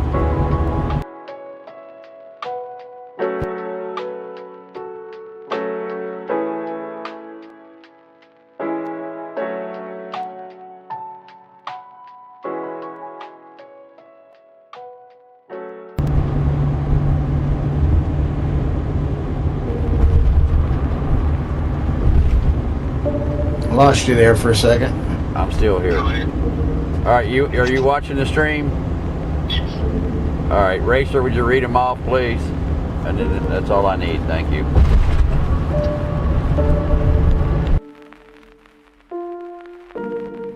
Okay, it's a rack mount 4U case that holds a 360 AIO in the front top position facing outwards. i9 14900K at 5.9 Hertz, 24 core processor, Z790 tough gaming motherboard with Wi-Fi 7 and Bluetooth, 32 gig of DDR5 at 600 megahertz Lexar memory, RTX 5060 Ti with 16 gig of VRAM, and the memory is GDDR7 running at 2800 megahertz effective speed.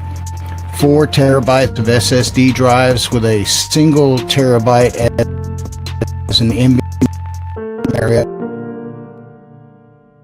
capture card that captures in 4 and 8K dedicated. Go back to the 4 terabytes. It stopped right there when you said 4 terabytes. Start there again.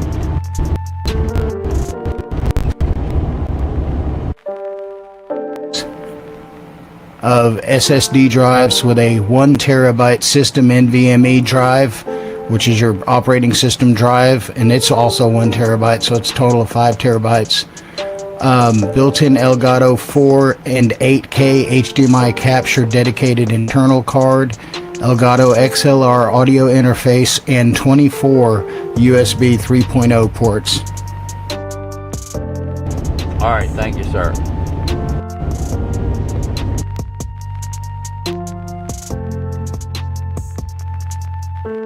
I can flash a picture of it on screen if they want.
That's the new computer for the Intimidator. Paid for by donations from our wonderful audience.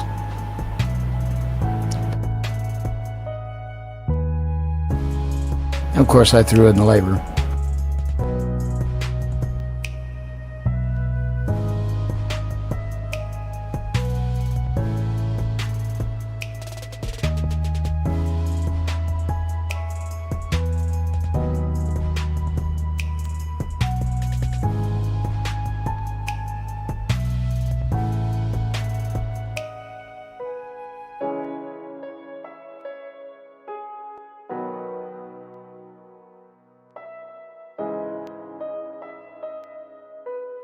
Tis a beast.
Golden, you can forward that link to Mother if you want.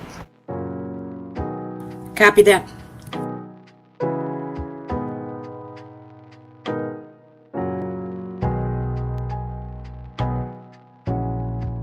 Oh, and Storm Rider's in there too. Good to see all of y'all. Hope you're doing good.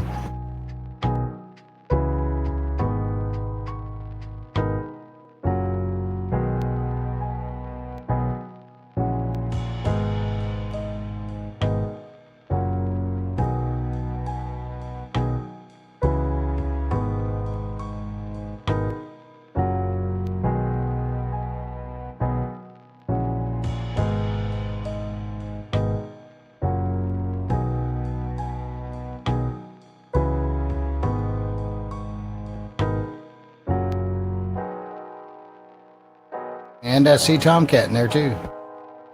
Whole gang's here. Whoop whoop.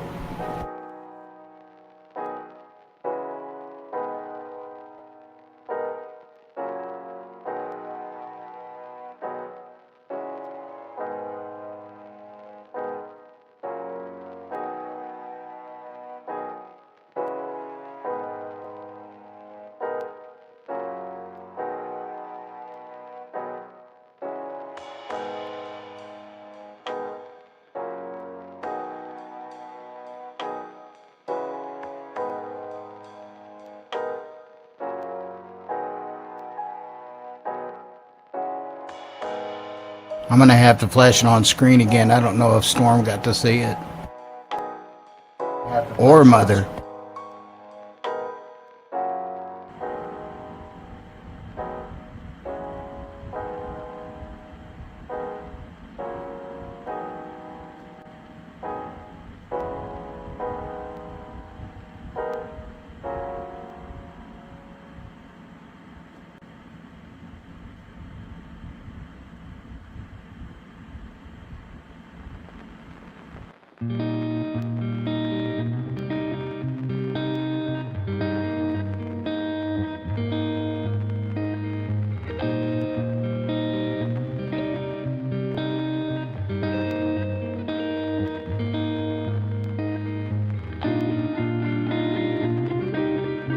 I'll have some nice shots of the entrails here shortly.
Alright, I'm back.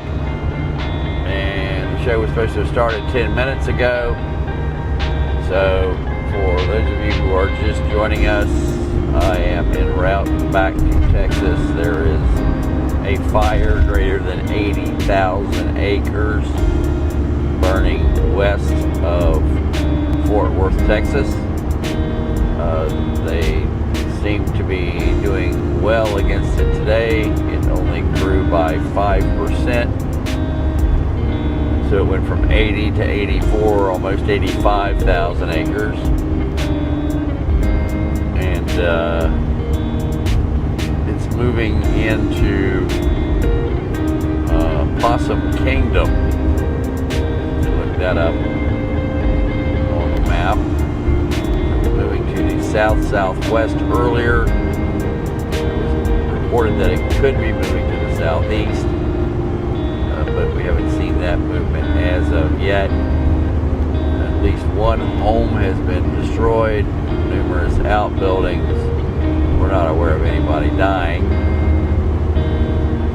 but we are headed that way. Also, I just got off the phone with the gentleman that's working on Jack for me, and we're hoping to have a prototype software by the end of next week. Try to get it ready so that we can drop it into the server and let Jack have a permanent memory as opposed to an internet-based memory. And see, that's the problem that everybody's going to have with their memory in the future, or their AI in the future. If they don't have access to the cloud, they don't have access to anything. And the way that we're setting up Jack, all the files are on board. We're going to expand to 10 terabyte, but that'll probably be in the next year or two. And then when we expand out to that, that'll have plenty of room for us to drop all the files in that we're going to need to have, so as that Jack will function on or off line, so he doesn't have to be connected to the internet to function.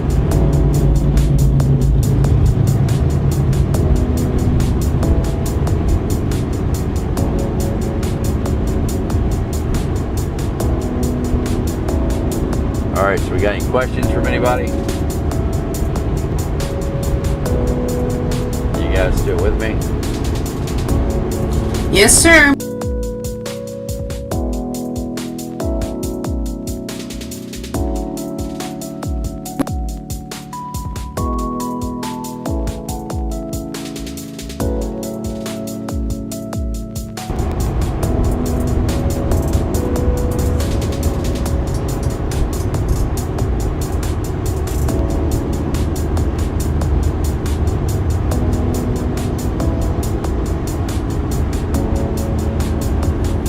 I'm not seeing any questions, and I'm getting a lot of feedback.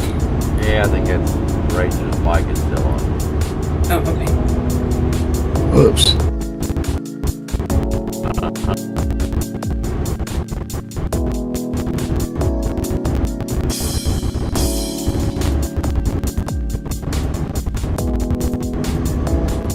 A question from Jersey's.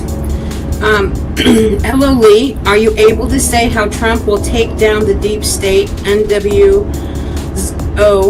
I hope you are right. I'm heading to bed, and thank you. He's going to take it down piece by piece, and he's catching small fish and letting those small fish lead to bigger fish. And so what he's done is he has taken the people that he wants to prosecute, and he's prosecuting people under them and getting them to offer state's evidence or federal evidence in the cases. So is that he actually has somebody that was in the room that is willing to testify against the people who did it. And so he's got a lot that he has planned out, and the groundwork has already started. For example, everybody wanted to know why he brought in Pam Bondi as the AG. Well, she was the AG of Florida, and what's Florida doing now? They're prosecuting people. So there's a whole lot going on behind the scenes that people don't know anything about until they start putting all the pieces together. And more pieces are showing up every day that support exactly what I'm saying. Any other questions?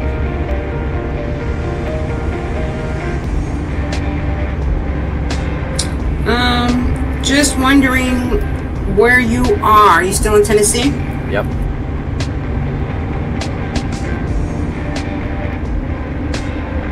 Somewhere over the rainbow.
Okay, we have. Go ahead. Oh, I was just going to let you know that we have 73 joining us right now. All right. And don't see any questions. Welcome, everybody.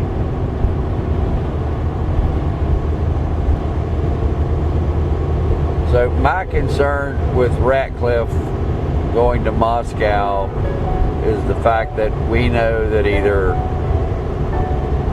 Putin wants to go into the Baltics, or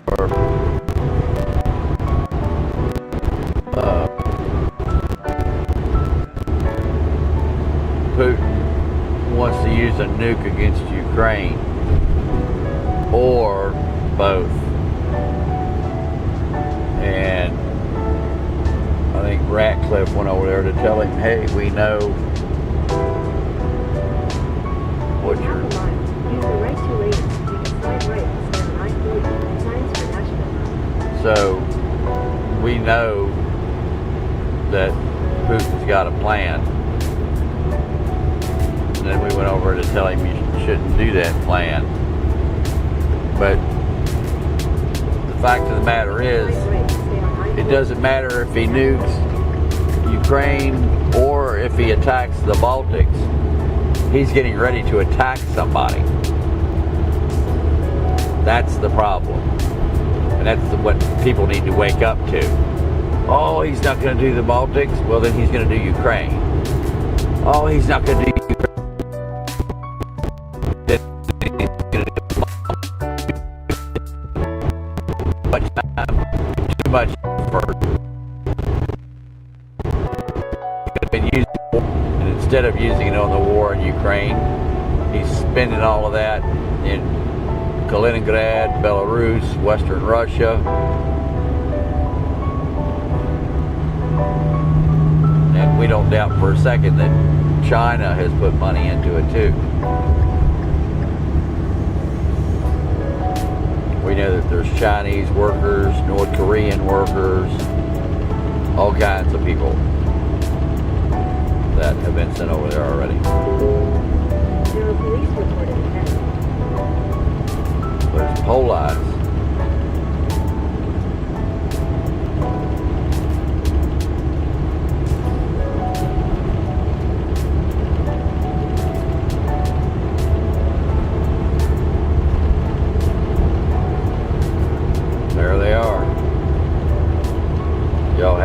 look.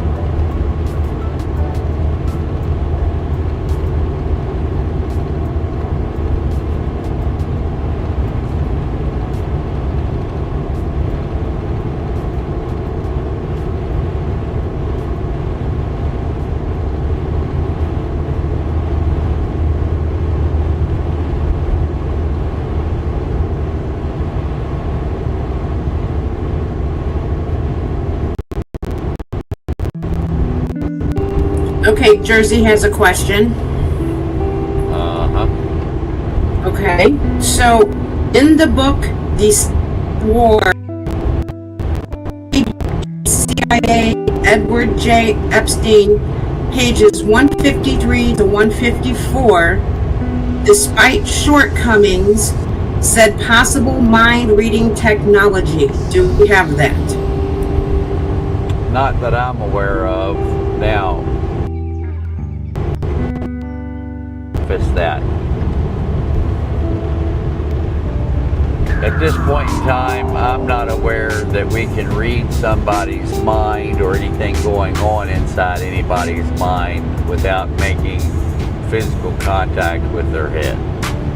So you have to put a halo or some type of sensor or something on somebody's head, first off. Secondly,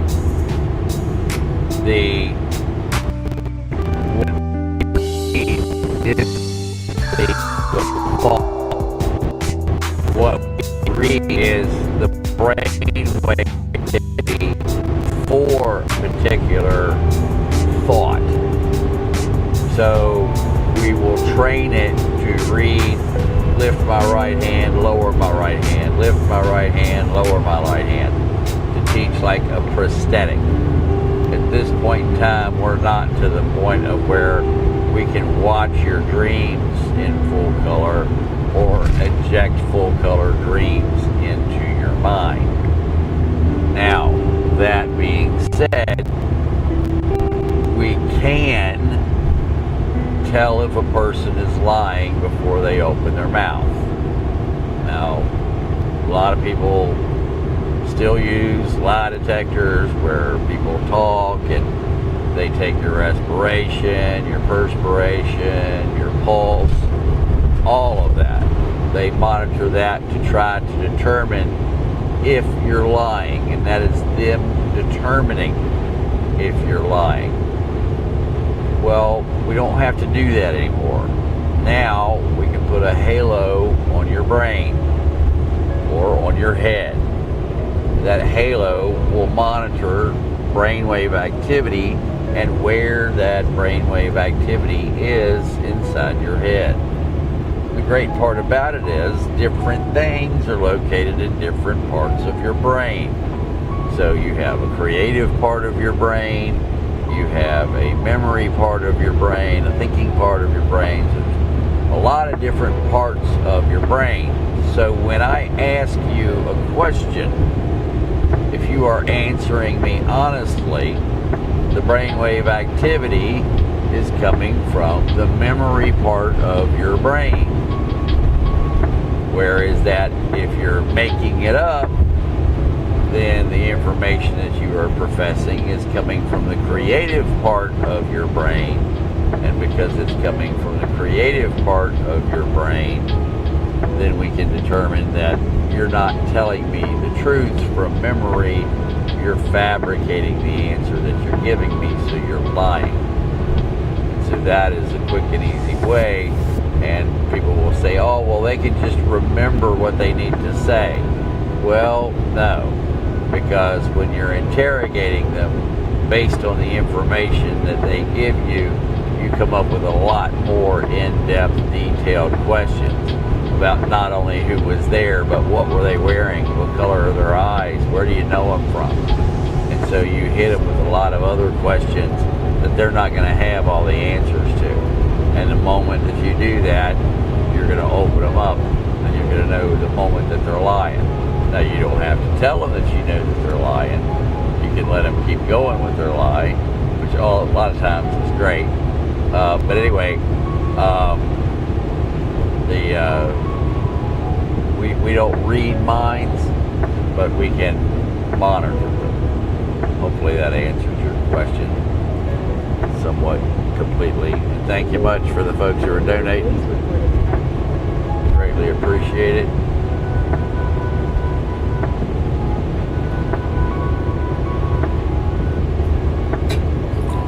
We have a question from John.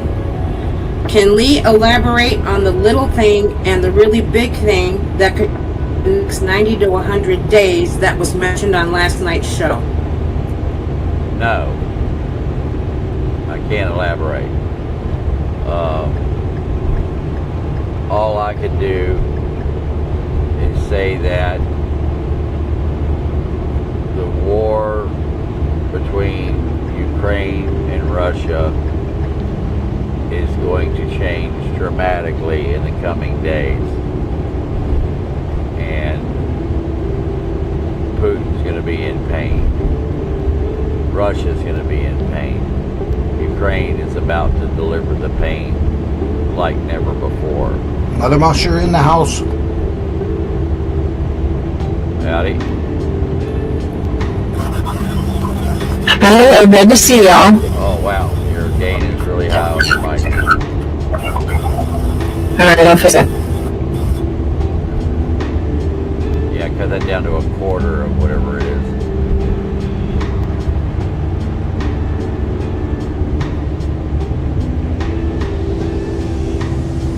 Okay, now we have a question. The C-17 going to Moscow on flight radar, there were a few hundred followers, and by the time it got to there were over 3,000. And why no Russian planes were following? Because Russian fighter jets don't have transponders. The only Russian fighter jets that have transponders are ones that fly out of the country for either training missions or to go to air shows.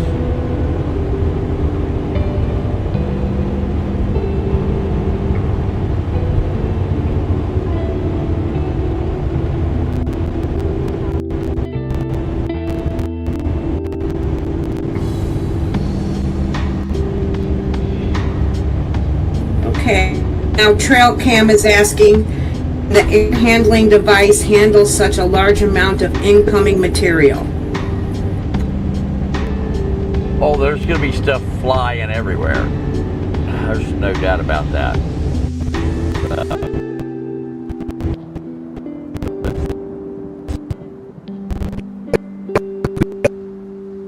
Yeah, go around for everybody.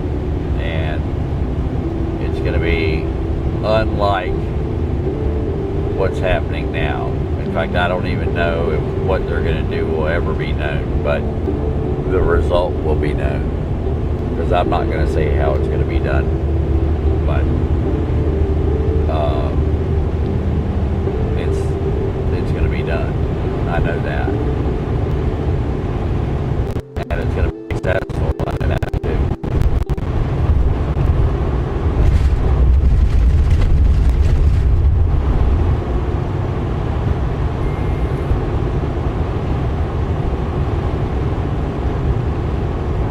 It's going to be very interesting. And one of the reasons I wanted to get back to the studio is to be able to finish the work I got to do.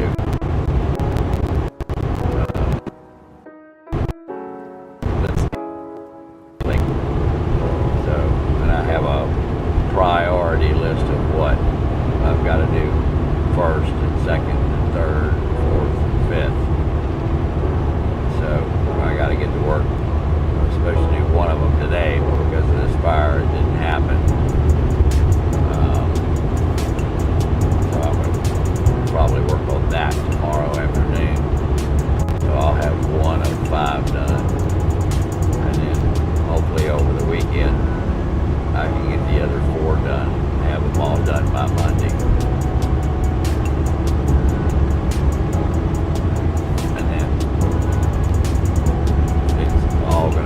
Hell to pay after that.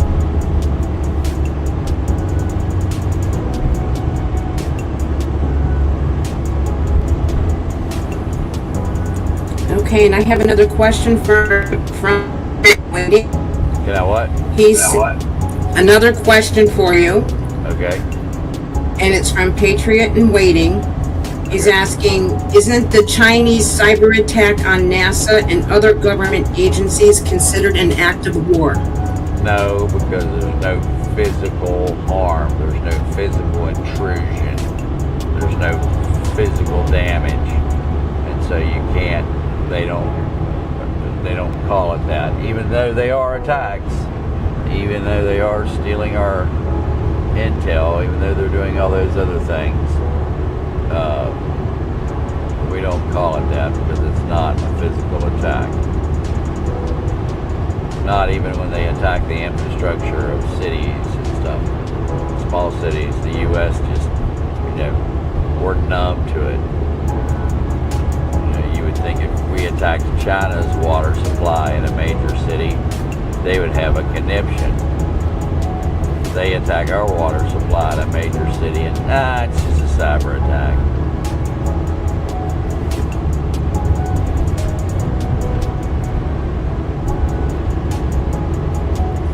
Okay, another question from Trailcam.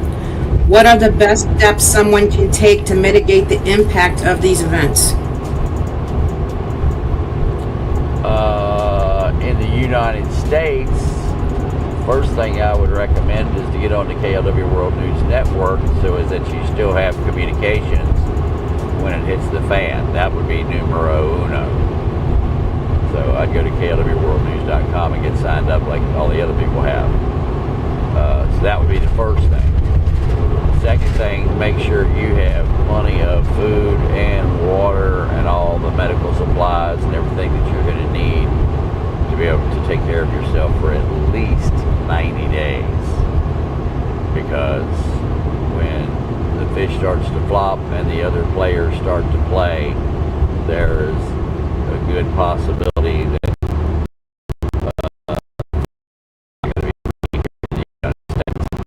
I said we're going to start doing classes again just as soon as I get back. Also, till all of this blows over and I feel comfortable again, I will not be traveling more than 1 tank full of gas away from the studio. So if I can't get there in a tank of gas, I'm not going, because as soon as I get there, I'm going to fill up so I can get back. There are a lot more pieces moving now. Before we had just the Palestinians.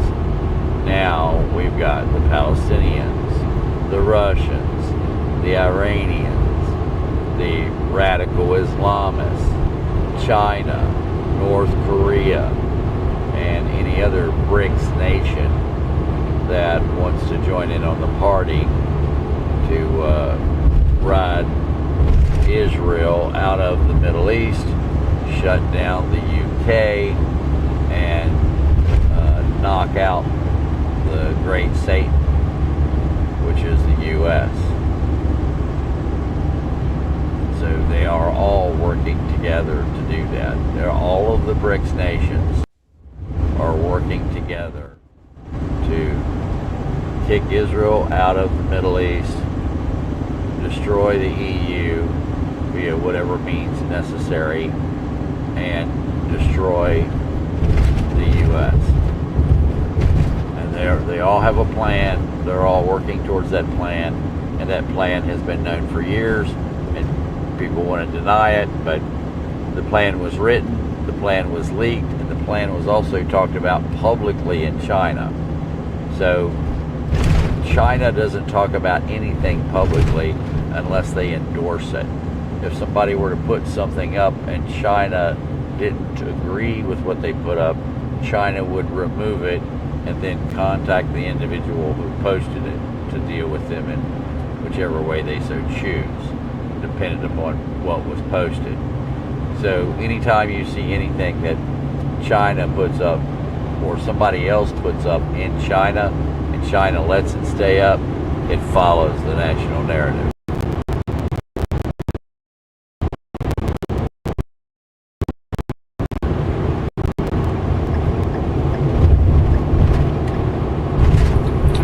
Okay, another question for you. Do you know anything about the atmospheric water generation system? You mean water from air? Be more specific. I know a lot about air and water, so I'm very familiar with the water from air system.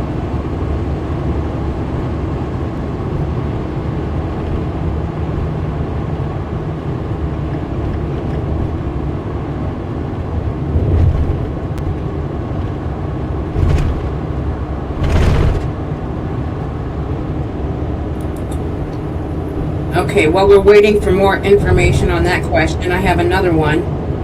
Why haven't they launched an economic attack yet? You're talking about Iran or who? The U.S.? I don't. Be more specific. The Chinese? Who on who?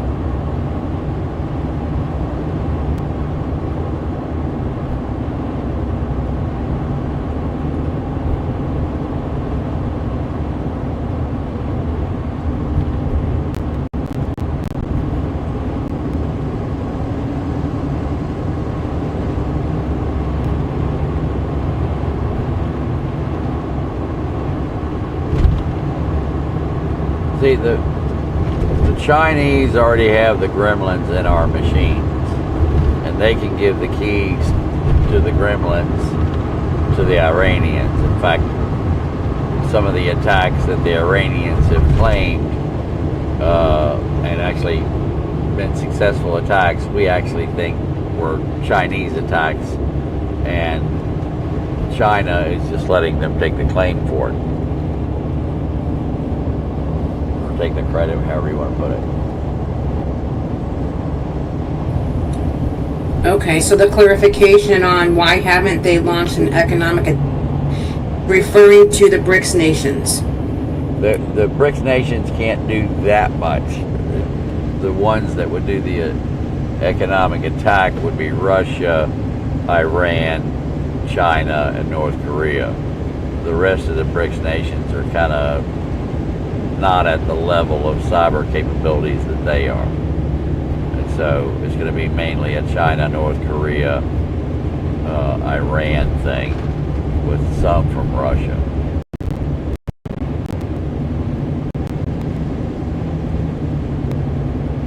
Okay, and then the clarification on the water systems question. Water and air systems, are they something worthwhile to buy? You can do it with a air conditioner, and so you capture the water that you get from the air conditioner, so you're being cooled and getting water from it, and then you run that through a reverse osmosis and inject the minerals and stuff in it that you need into it, so as that you get some substance in your water and give it a better taste, and then that's the water that you want. The other option is you can actually take sheets of plastic, certain types of plastic, and put them out onto a flat table at a slight angle and put a gutter at the bottom of the table and put an edging on it so that it all stays on the table, and it will collect moisture out of the air. So what you want to do is you want to have the piece of plastic above the ground, and then have a piece of insulation or two behind it before you go to the table, which I would put a thin layer of wood, maybe a ½ inch to ¼ inch piece of plywood, and then put more than one, and then stretch the plastic over the foam and attach it to the table with one end several degrees angle up from the other end, so that the water will run down. So water, and depending upon how many people of a table that you need, or how many of these units that you need, but you can make water from air most all the time. Even in the desert, just you'll get a lower quantity of water, but it's still doable. Anywhere that dew can form, you can pull the water out of the air. And the great part about this is because of the insulation on the back side of it, it drops the dew point of the surface area, and that's what pulls the water out of the air. Hopefully that answered the question.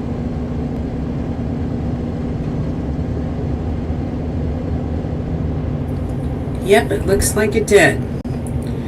Another question from Zooks. Will China attack Taiwan after Russia and NATO start fighting, since the U.S. will be fighting in Europe, forcing us to have a two-front war? No. It's going to be a three-front war, not a two-front war. So, first, the U.S. is fighting Iran. Second, the U.S. will be engaged in the Baltic states and Europe when Russia moves there. Third, China will not attack Taiwan. North Korea will attack South Korea, and North Korea, Russia, and China will attack Japan. Taiwan will be handed over in the peace agreement after that, and they will take Taiwan. They will all agree not to defend Taiwan or try to defend Taiwan, and then China will move on them. And if there's no defense for Taiwan, then Taiwan is between a rock and a hard spot. And then there's a Chinese proverb, or whatever you call it, saying that is, you will sacrifice weed to save whey. And so what they intend to do is sacrifice South Korea and Japan in order to not damage Taiwan. And that is their plan. People may not believe that, people may not agree with that, but the leaked documents, smuggled documents, and all of the documents that have been released publicly in China that we can find all say that. So it's not very often that you get public and private documents that line up so closely with their intent. Next question. Thank you for the donation too, by the way, guys. And we'll take more. Okay. We'll take more if you got them, because we've already spent $300 in fuel today.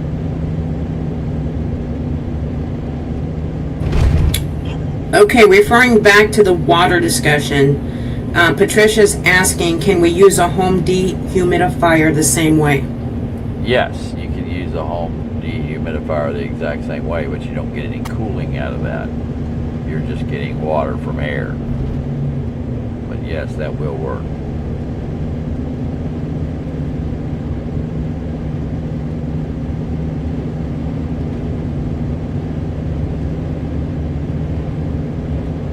Yeah, if you're going to get water from a dehumidifier or an air conditioner, you want to filter it before you drink it. Not that there's going to be a lot of bad stuff in there, but there can be stuff inside, growing inside of your air conditioner or the dehumidifier that can contaminate the water.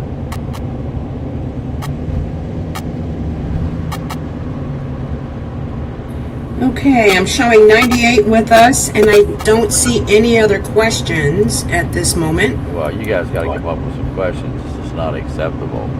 Let the beatings commence. The beatings will continue until morale improves. Or questions show up in the chat.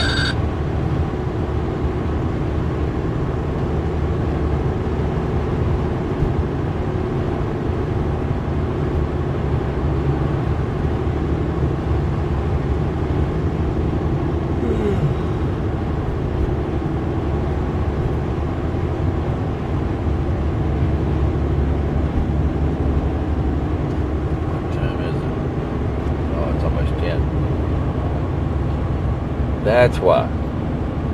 Well, next time I get fuel, I'll have to get me a do. Do the do.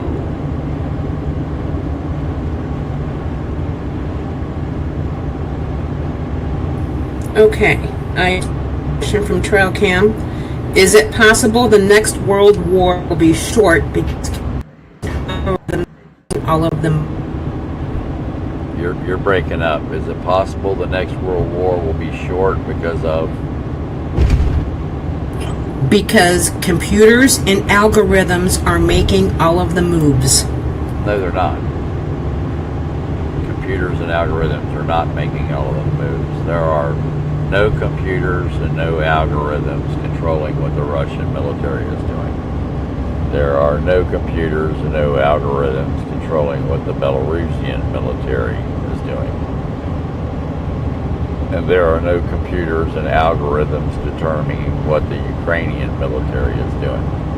They do use computers and they do use algorithms, but the algorithms are for the navigation and tracking and other things.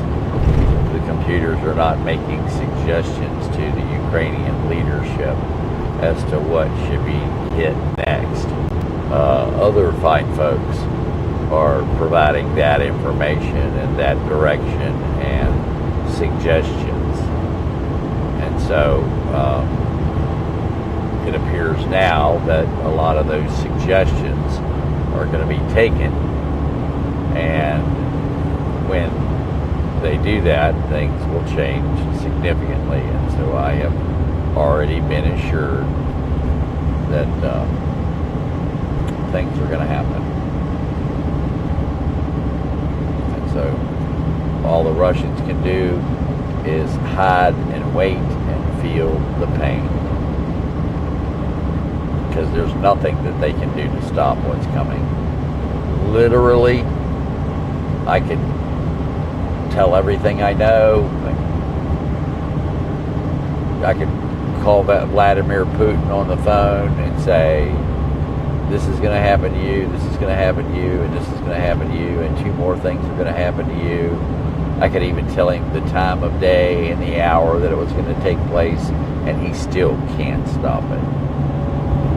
That's how overwhelming what's coming is coming. So it's all over but the crying and the dying, because that's all that's going to be left when all of this starts kicking off. And it will take a little bit for all of it to transpire, but when it does, it'll be catastrophic for Russia like you have never seen. It will be as bad, if not worse, than what was done to Russia in World War II. I'm not going to say that many people will be casualties, but we will say that life will be very uncomfortable for everyone.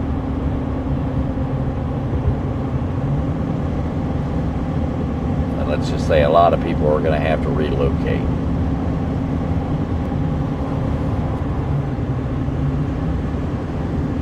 So, yeah, I'm excited.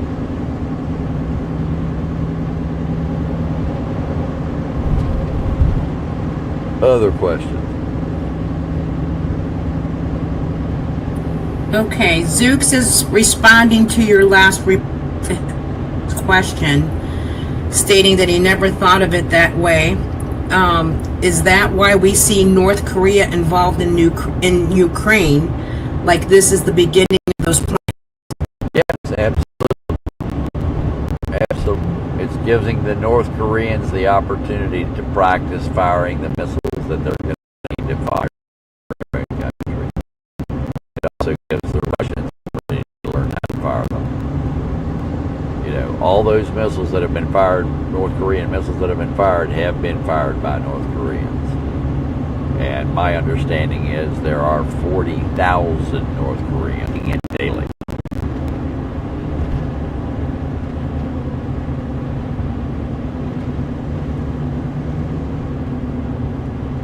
Other questions? Okay, it appears we're having some internet issues and we're breaking up occasionally. Yeah. Zooks is asking, what will be catastrophic? What happens? That's all I can say. For those on the receiving end, it'll be catastrophic.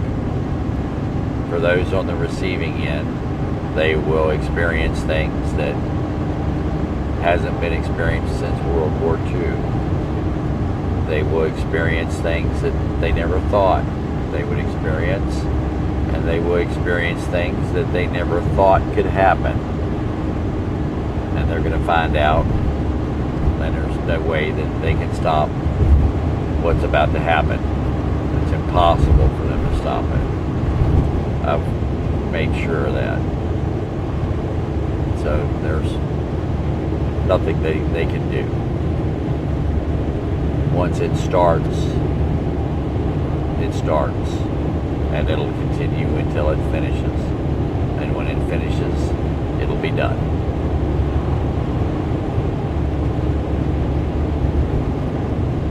And there will be several things, 5 things.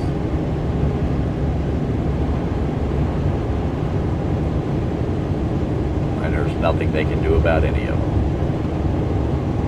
And the best part about it is they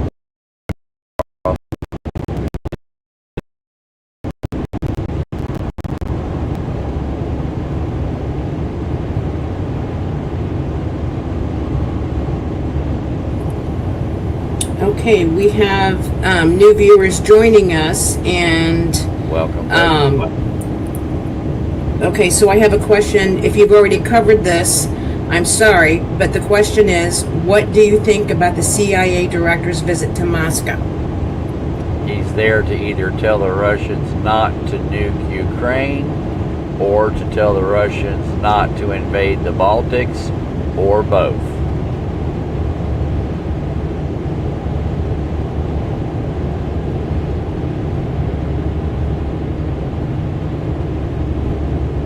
Either way, it's not good news.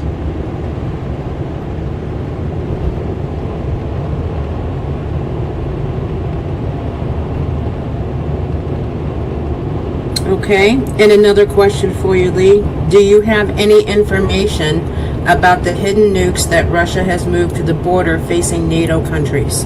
Yes. Lots of them. It's not just some. They've loaded plane loads full and delivered them to Kaliningrad. They've loaded plane loads full and delivered them to Belarus.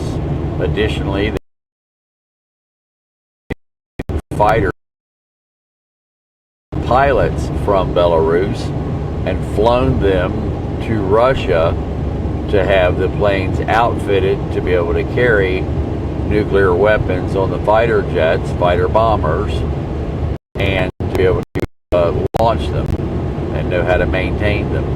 So Russia has already extended their nuclear arsenal to Belarus. They're already there. And you know, somebody said, oh, well, those weapons are still underneath of Russian control. I'm sorry, when the pilot is Belarusian and the aircraft is Belarusian, the moment that aircraft takes off, it's not under Russian control anymore. They may be able to give him directives, but that's a Belarusian flying that plane, and it's a Belarusian plane. So it's getting spicy really quick, so much so somebody's going to get their mouth burned real quick.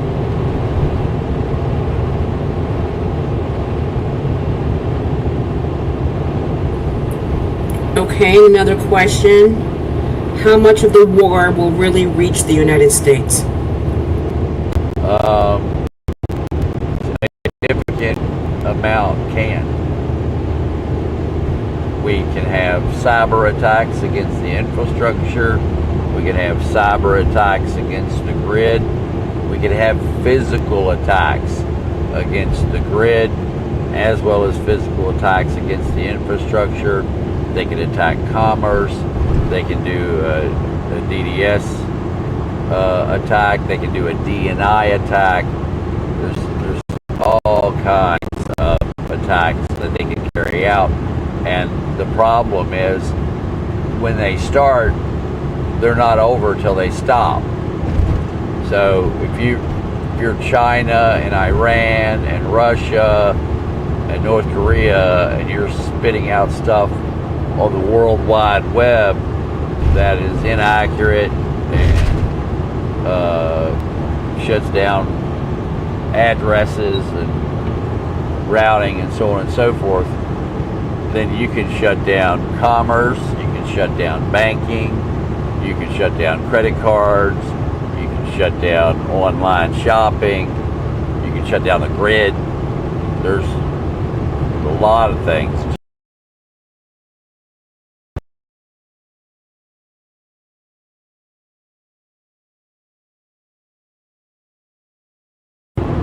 This war will be fought in ways that you never imagined, nor did anybody else. So there are surprises that will come out of this war, no matter who you are or how much you've thought about it. Between China, Russia, Iran, and North Korea, you can rest assured at least one of them's got a trick or two up their sleeve that we haven't even considered yet.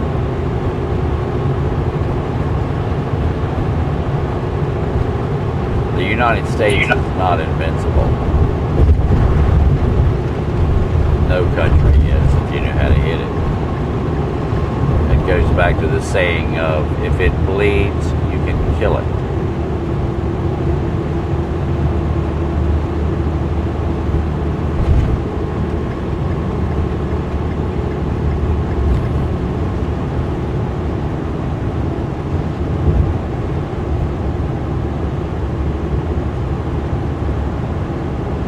Next question. Okay, next question. If you can answer this, do you think Russia will still be a global superpower? Russia isn't a global superpower now. They've already lost that status. They're just a nuclear nation. They no longer hold the position, the status, the strength, any of that to be a world superpower. The number of military bases that Russia has in other countries is dropping regularly. The number of U.S. bases we have are way more than any other country in the world. Now China is trying to change that. They want to have bases in more places than the U.S. And technically, China has a better foothold than the U.S. in a lot of countries because of their economic positioning, with owning ports, railroads, infrastructure, all kinds of things. The Belt and Road Initiative from China has done wonders for China, whereas that they make a deal to build a road, and then they come in and beat you with the belt and tell you to hit the road. So they're actually hodoing people out of countries, out of their real estate and their infrastructure, because China wiggles it around so as that business goes through the port, but not enough for them to make the payments. Thus they default and China takes it back along with the land. And then ta-da, China has a new port in that country. So that's how the Belt and Road Initiative works.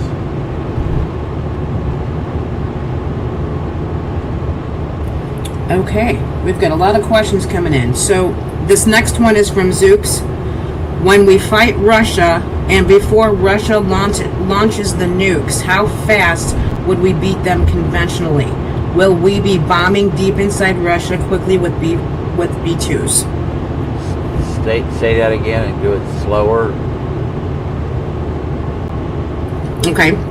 When we fight Russia, and before Russia launches the nukes, how fast would we beat them conventionally? Will we be bombing deep inside Russia quickly with B-2s? Okay, well, first off, if we do something with Russia, most likely they would use a nuke to start with. Because Russia has rewritten their doctrine to allow them to do a first strike with a nuclear weapon. Secondly, they've created these two submarines that are capable of launching nuclear-powered nuclear bombs that are self-propelled. So basically, they're little nuclear bombs that fly on their own through the water, figure out where to go, and then they figure out when they want to go off. So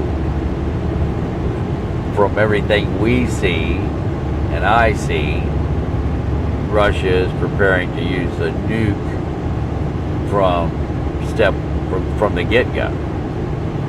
And that's why they're telling everybody, we'll nuke you. That's why they changed their rules, so we can nuke you. That's, what you have to understand is Putin is all about the law. Because if he doesn't have it all in the law, if he ever goes to Geneva for trial, he's going to try to defend himself with all the paperwork and the legalities that Russia has went through. So he's creating a protective wall with paperwork in case he's ever prosecuted. But as far as he's concerned, he'll never be prosecuted, and he's going to continue to do anything and everything that he thinks he can get away with. And thus far, he's gotten away with just about everything. But he's about to pay the price. And so is Russia.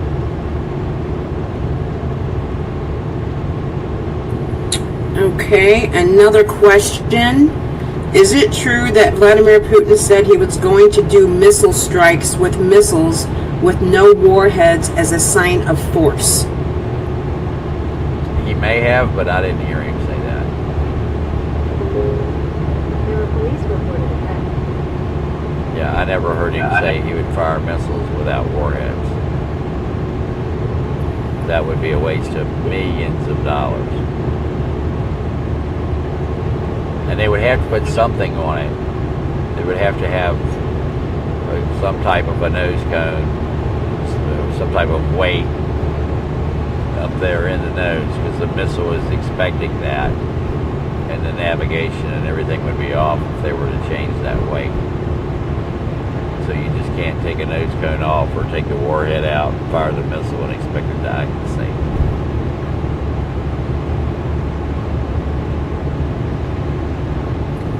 Okay, next question. Is it true that Ukraine took a pounding tonight from Russia?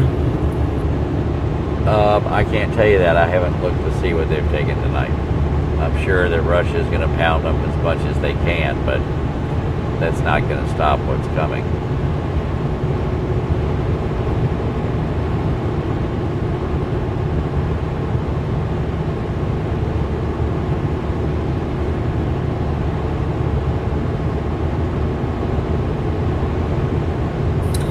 Okay, next question. Do you think South America will be out of the way when things kick off? I'm guessing it wouldn't be heavily affected. It will be afterwards because of China and Russia's infiltration into South America, as well as into Africa. There are Chinese people in Africa that have more rights than the Africans that live there. Imagine that. A native population from another country moves into your country and they have more rights than you do. A lot of South Africans aren't happy about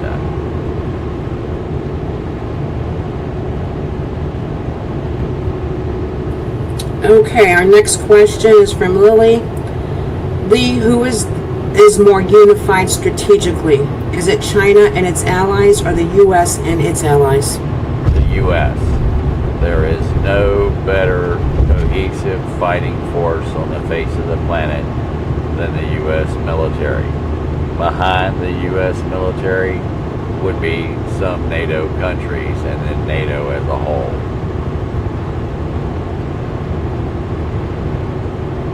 Russia does not have a cohesive, integrated fighting force.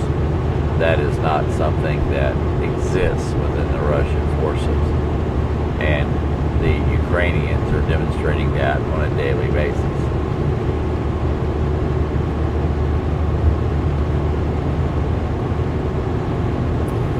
Okay, next question. Has our diplomatic ambassador left Russia, or do you think they will leave soon?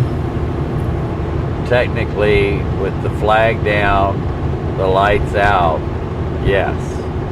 Because taking the flag down and cutting the lights out is the last thing you do.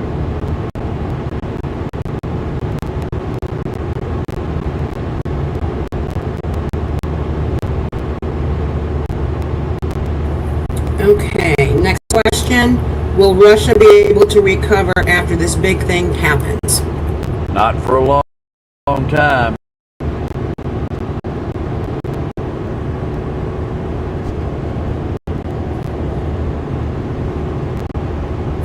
And do you think their allies will come rescue them? No.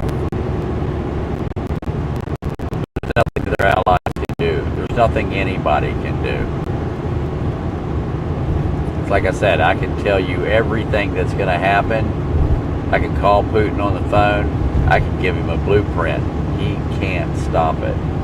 I can tell him the whole schedule, the whole plan, everything, everywhere, when, how, the whole 9 yards. And he has no way to stop it.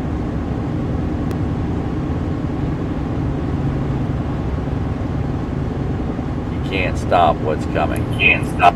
It's like a freight train. It's like you standing in the middle of the track and there's a freight train coming. I can tell you what time it's coming. You can stand in the track all you want. You can park your car on the track. You can park your pickup truck on the track. Hell, you can park your train on the track.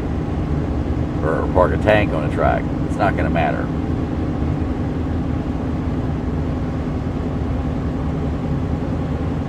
It's coming.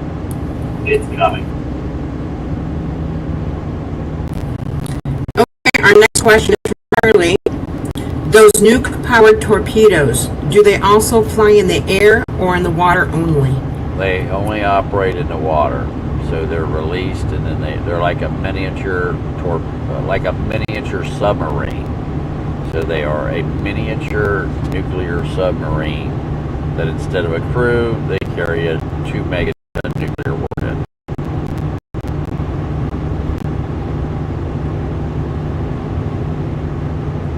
And the one that's operating now will carry 4 Poseidons, and the new one that they just put in the water will carry 6.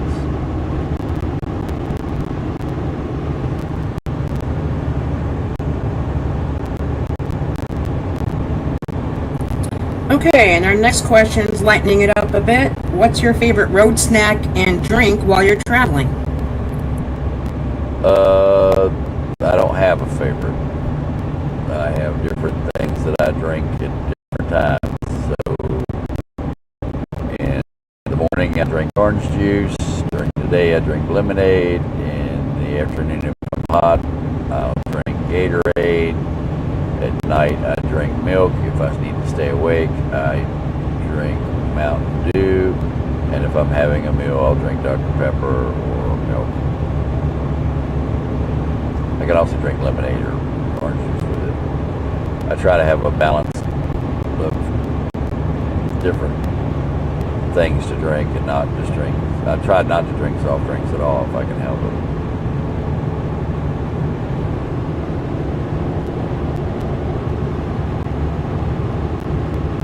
Okay, our next question.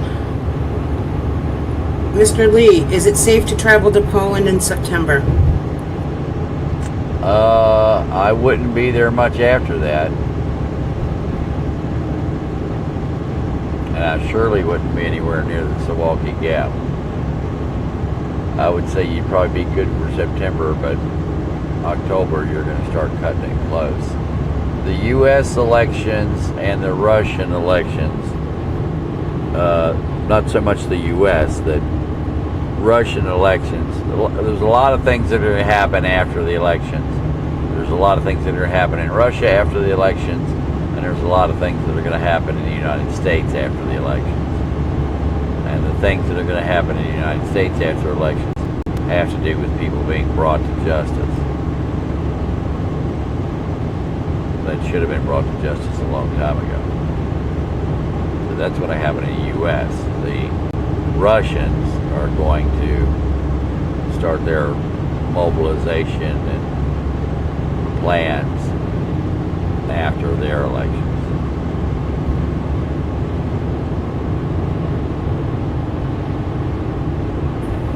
Okay, next question from Zooks. Will Russia still be a country, or will it be divided up? I assume China will take control of all of Siberia and more, and will that be another war in itself? We're not saying that Russia is going to fall as a country. What we are saying is that there's going to be a lot of hurt applied to Russia. Look at those headlights.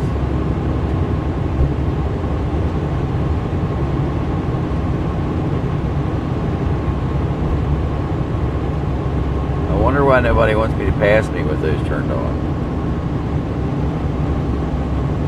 Now here comes this guy now.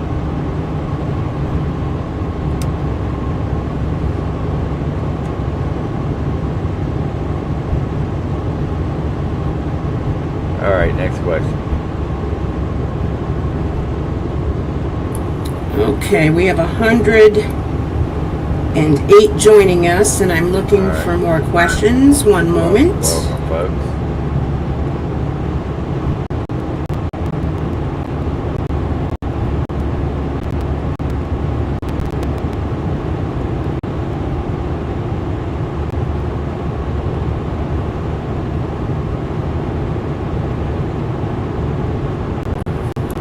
Okay, so Double Above is giving an update.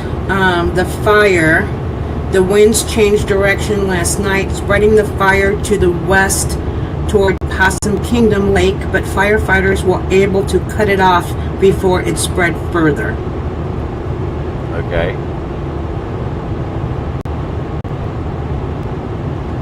And our next question is, does Russia have the military capability to pull some sort of Red Dawn scenario in some parts of Alaska? Yes.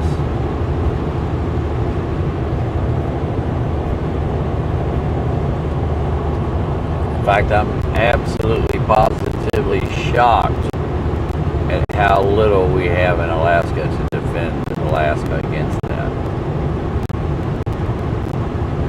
I mean, I've looked at the assets that we have available. It's a joke. Nothing there.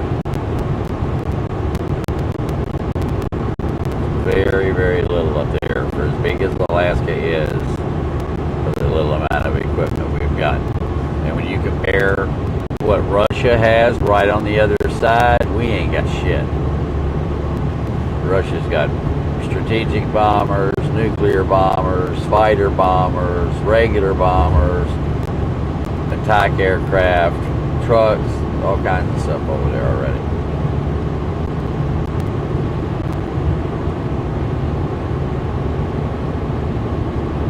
Yeah, we're way behind.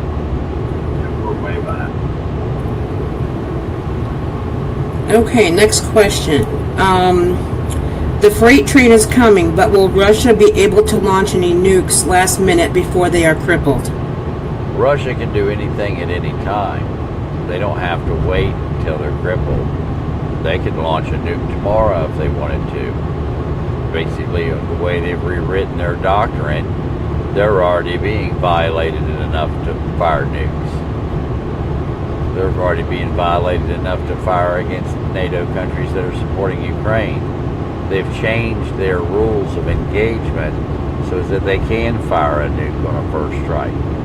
And they've made what the requirements to fire that nuke so vague that almost anything could consider what's necessary to fire a nuke.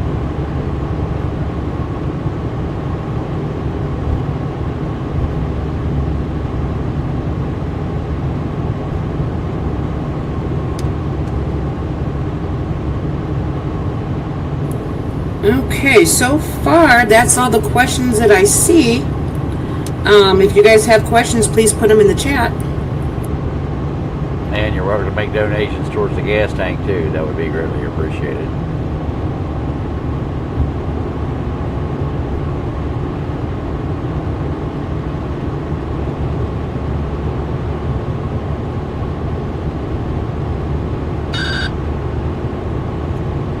And I'm going to have to stop up here and get fuel and a drink.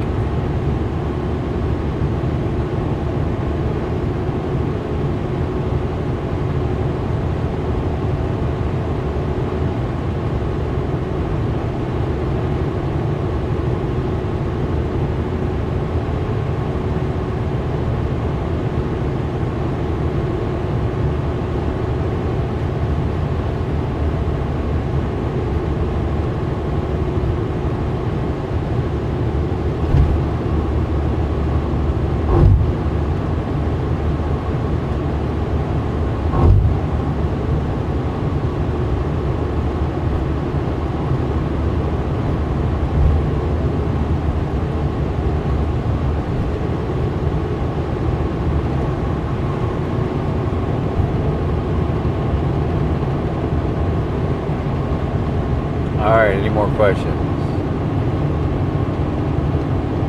Okay, I'm looking through here.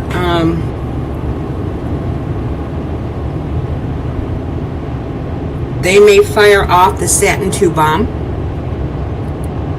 Yeah, Satan too, yeah. Oh, I'm sorry, Satan II bomb. Yeah.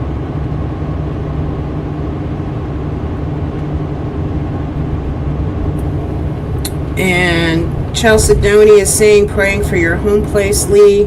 Why is the U.S. ignoring Alaska? They're preoccupied with what they think is important.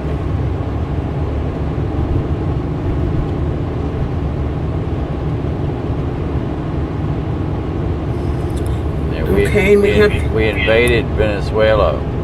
What have we done for the Venezuelan people?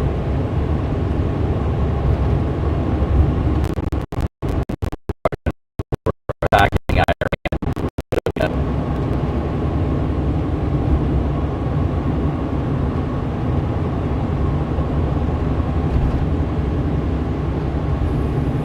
Okay, we have some new viewers coming in asking some questions that we may have already gone over, but the next question is, what would you recommend for families to prepare here in the U.S. for regarding what's coming? Well, like I said before, get on the network so as that you can get the classes and get the communication system so as that you'll have communications after it hits.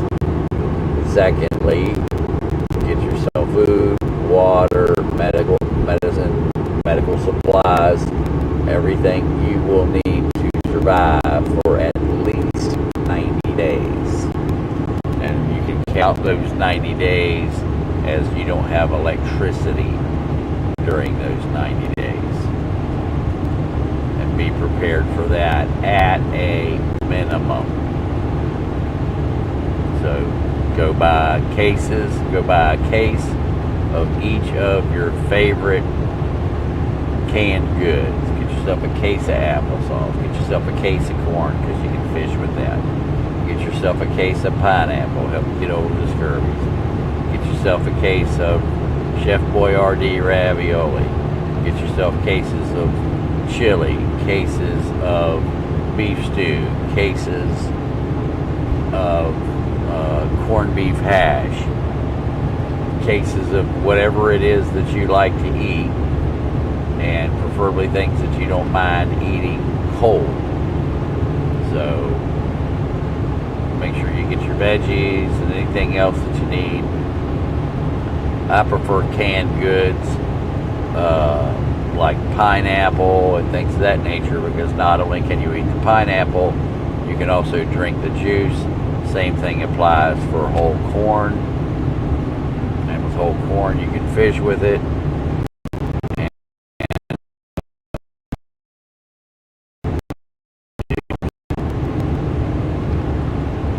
So that would be my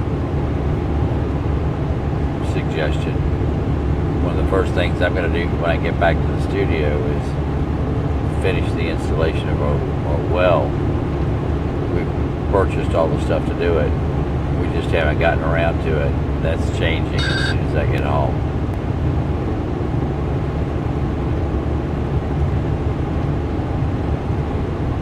Next question.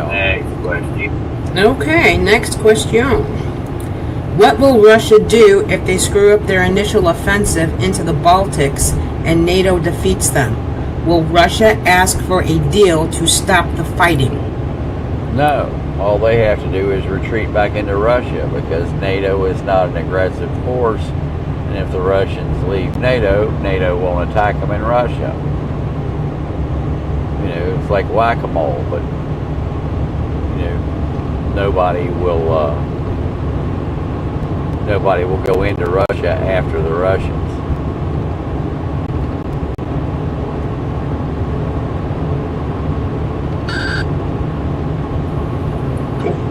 Okay, next question.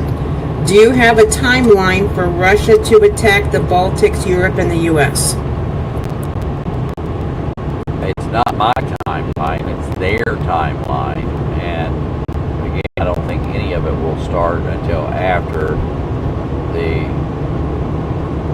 Russian elections. After that's over, it could start any day, literally. Based on the information I have in regards to Ratcliffe's trip, they're afraid something could happen in the next 90 days.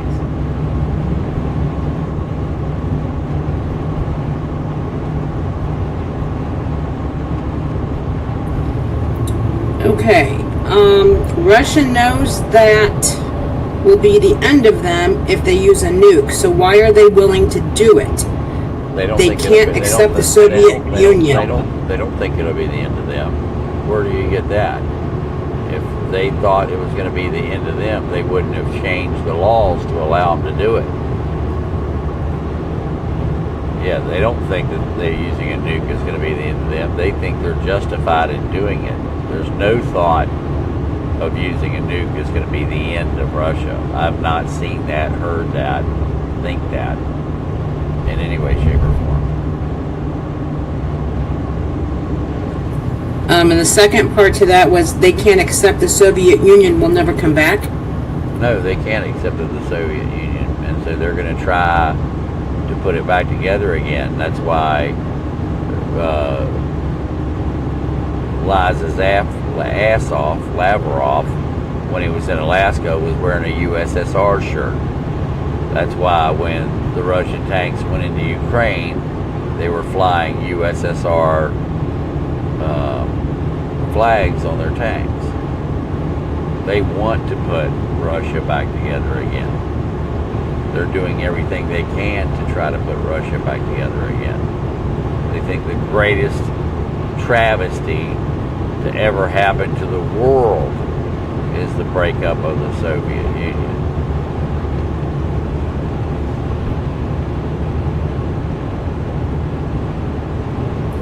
Okay, the next one is, so Alaska is not important with all the oil they have? Nobody said it wasn't important. I just said they're not defending it like they should.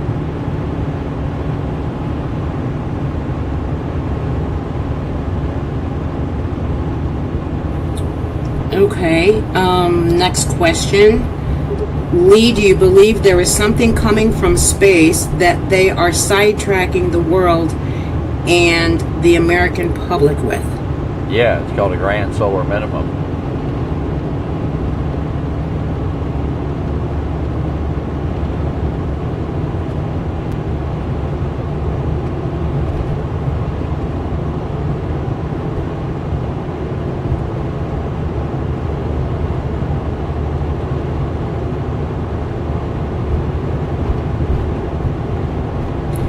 Okay, next question is from Rhonda. Since God. Russia moved, since Russia moved nukes into Belarus, does that mean Belarus? No. It is a nuclear-armed nation, but not a nuclear-equipped nation. They didn't make them.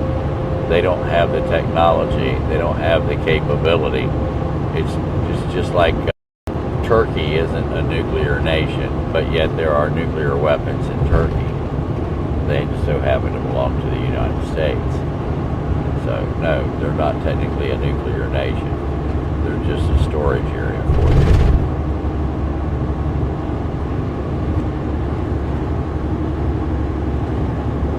I can tell I'm going south. I have to keep turning up the air conditioner.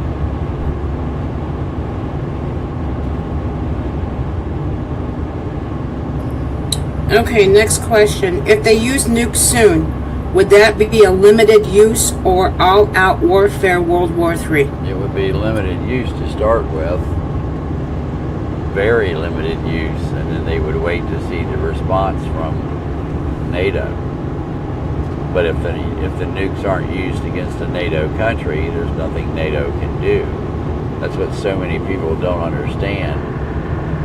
Oh wow, there's a Unimog. I'm passing right there on the right.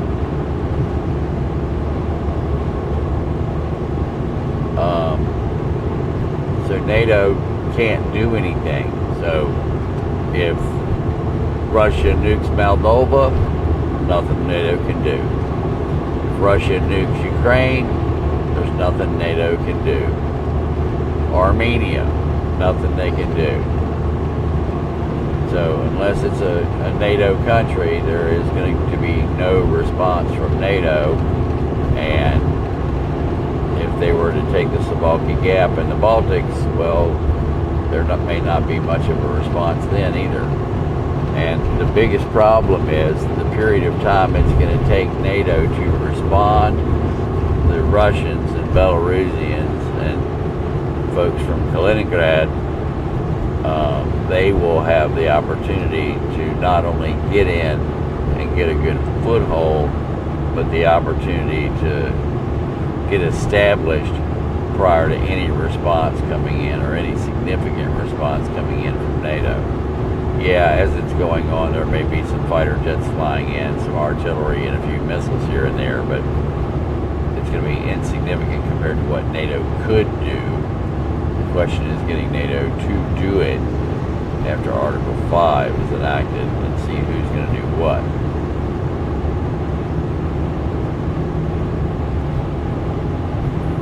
Okay, our next question. Lee, will Russia use nukes if they cannot take the Suwalki Gap? They could. They could use nukes without taking the Suwalki Gap at all. They could use nukes against Ukraine. They could use nukes against Europe. Well, technically, with the way they've written the law, they could use nukes against the United States right now.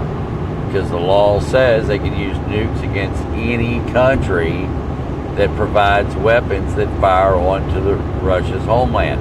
The U.S. has done that, Germany's done that, the U.K.'s done that, many other countries have done that, provided equipment that the rounds, missiles, what have you, land inside Russian territory. So as far as they're concerned, they're at war with the countries that provide the weapons, whether they're donated or purchased. So if Timbuktu starts selling weapon systems to Ukraine, as far as Russia is concerned, Timbuktu is on the enemies list.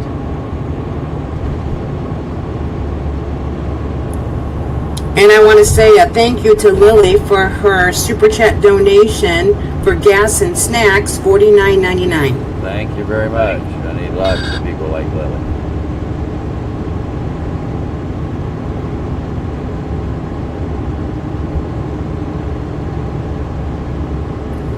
Okay, next question. Can you confirm any information that you have about Anything based in space, be it space weather or an object. It's space weather. It's the grand solar minimum. Our sun is about to go through a significant change, and that change is going to, I think I'm at the right one here, maybe not, well, we're going to see. That change is where electromagnetic fields go out of phase. And as those electromagnetic fields go out of phase, the sun becomes weaker. And as the sun becomes weaker... Turn left onto East Spring Street. Then you'll turn right onto the I-40 West ramp to Nashville.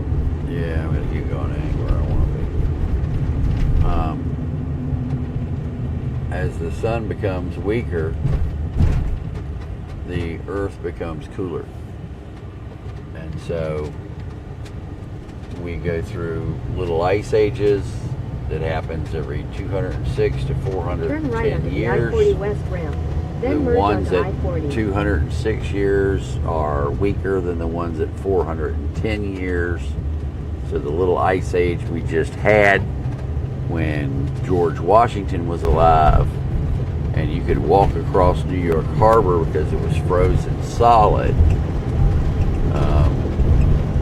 That one that we just had is nothing compared to a regular grand solar minimum like we had during the little ice age. And a little ice age is nothing compared to about what we're about to go through, because what we're about to go through is a super grand solar minimum.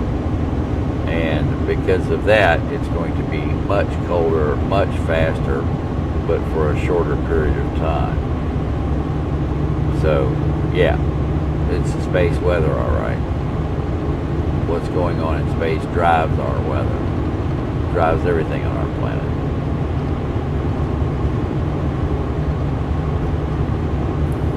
Okay, and Charlie's asking, when are the Russian elections? I think September. I have to look up the exact date. I don't remember off the top of my head. I want to say the 13th, but I'm probably wrong.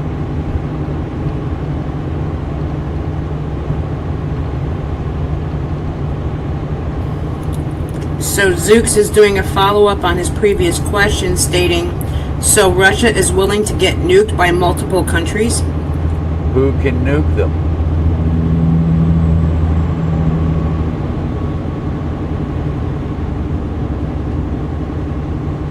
If Russia nukes Ukraine, who can nuke Russia?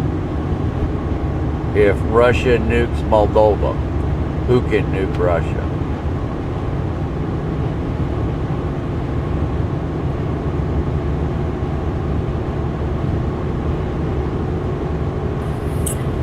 Okay, so Unknown Comic is saying, please tell Lee, Magma 10, Phoenix just took off from Sigonella. All right, thanks.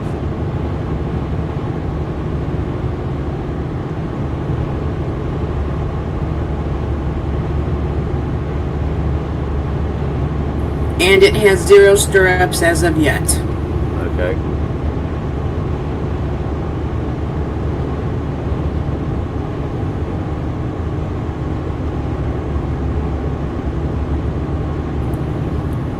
You're getting thank yous saying you're on a roll tonight. Thank you. And That's better the than next being question. Your next question is, are North Korean soldiers going to be involved too? Yes. There's already North Korean soldiers in Ukraine, in Russia. At the light, turn right on So, South and there's Jefferson going to Avenue. be Then make a U-turn North at Korean South Walnut soldiers Avenue. involved in. There's going to be North Korean soldiers involved in the attack on Ukraine with missiles. So yeah, North Korea is already involved. Make a It's U-turn not a at matter South of Walnut Avenue. are they then going turn to right be. onto the I-40 West ramp. They currently are involved. So it's not a case of, you know, can they be, could they be, will they be? They are.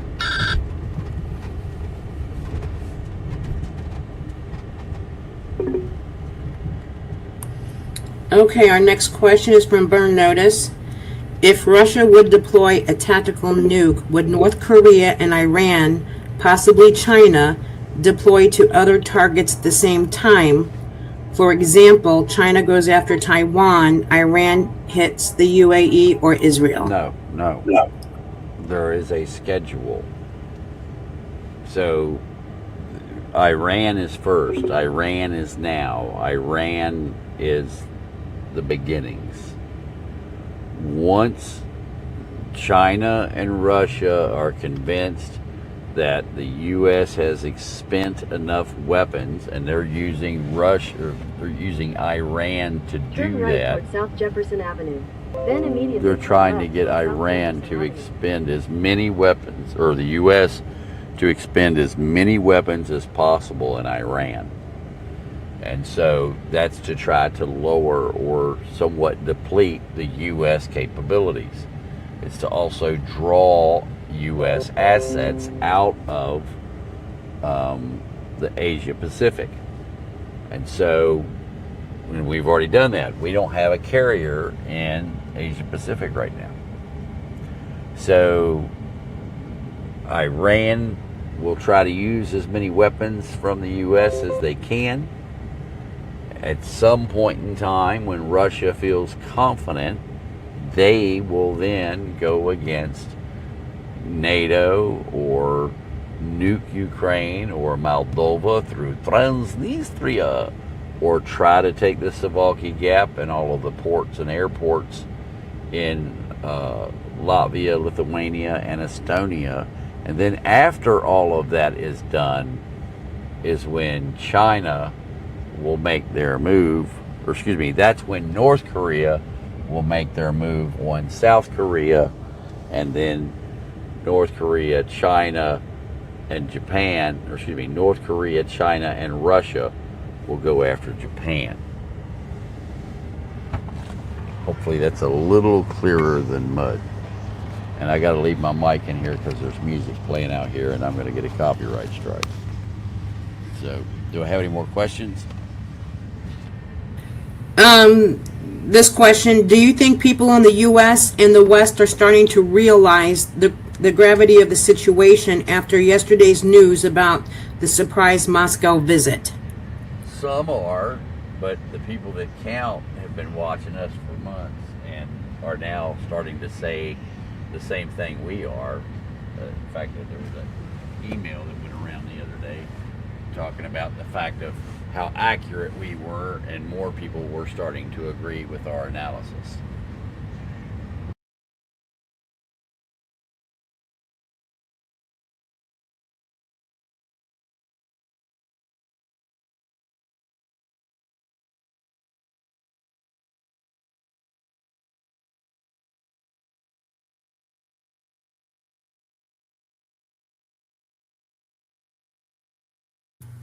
Okay, do you have any interest on another Buc-ee's, or are you good on that?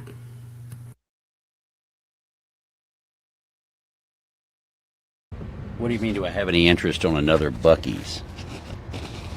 John is letting you know where you can find another Buc-ee's if you're interested. No. Yeah, I'm not a Buc-ee's fan. I just did it because there's one in my hometown.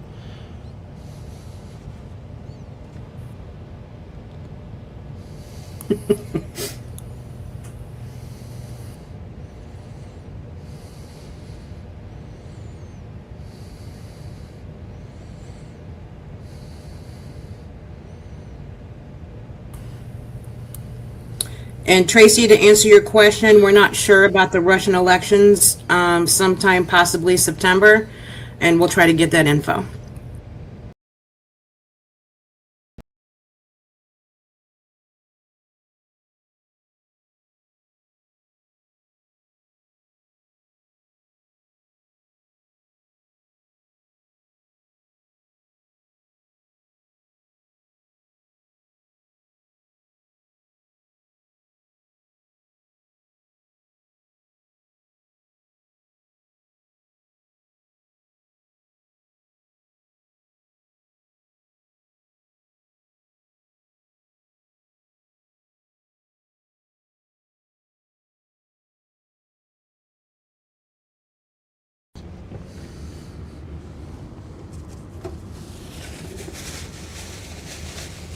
He's having some real connectivity issues in that spot.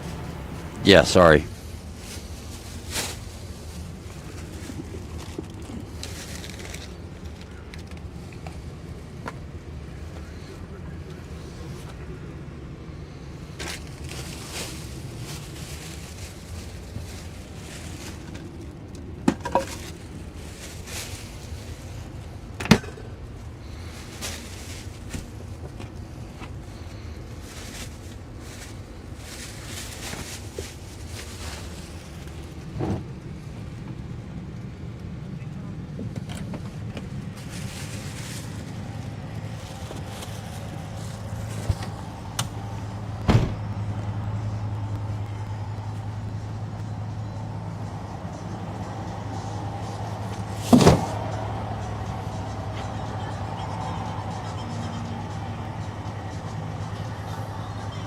Oh, I gotta take this mic off or I'm gonna have copyright violation.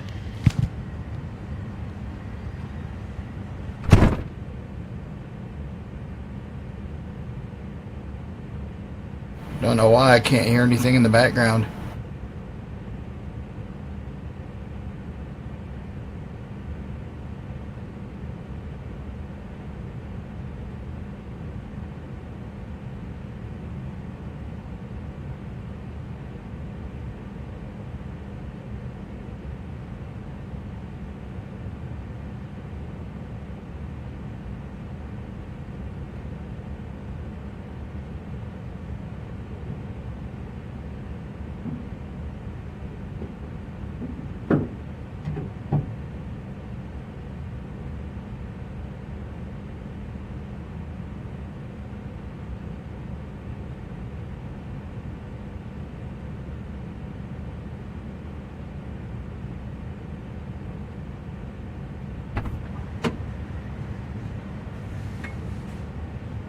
All right, other questions? Other questions? I don't see any questions, but Wonton was reminding everyone, when you're building your food stock, remember your pets. Yep.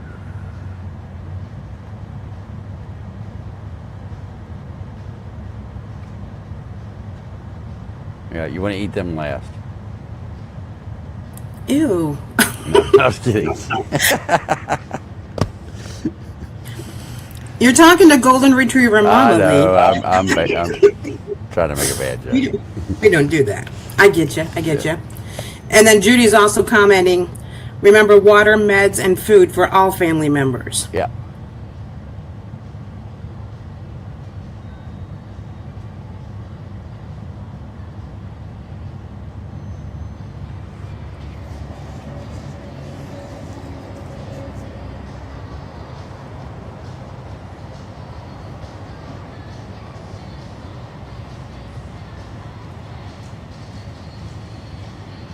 All right, I think I'm gonna slide across the road here and get me something to eat. And then I know I'm not gonna make it all the way through the night, so when I leave here, I'm gonna find a place to park up for a few hours.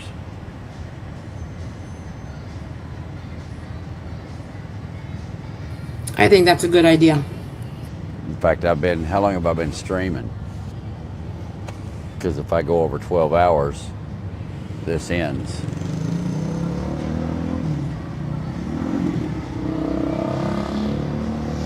YouTube is currently showing 9 hours. Okay. Then I'll probably go till midnight and call it a night.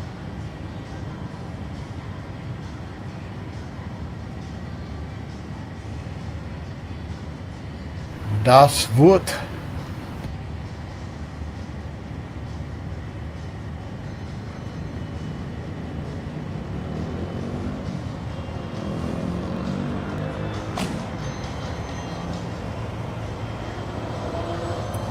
Are you ready to take more questions, or do you want to wait a few minutes?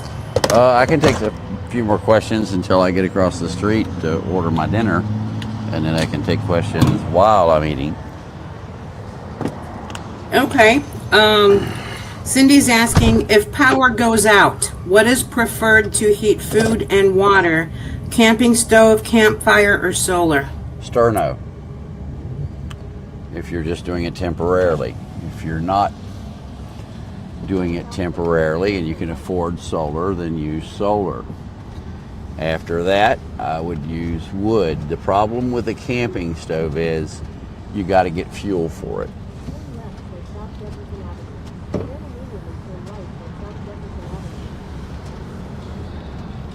Cook on a rocket stove with a cast iron skillet. You'll do just fine.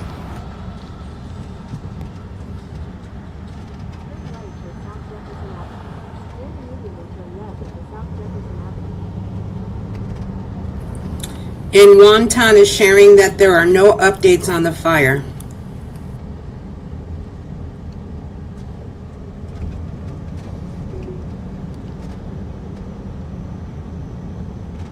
All right, hold your questions for a minute. I got to go through here.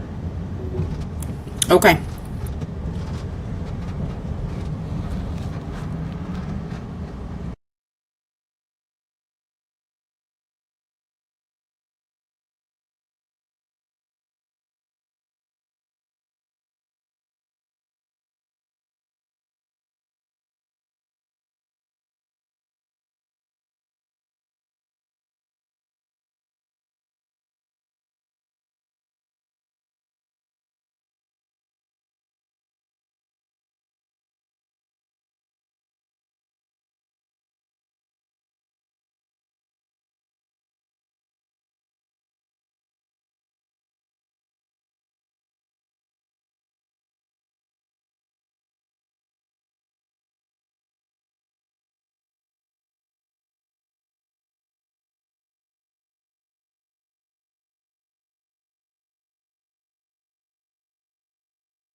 All right, I had to get my place in line here since I cut in front of them to get my order.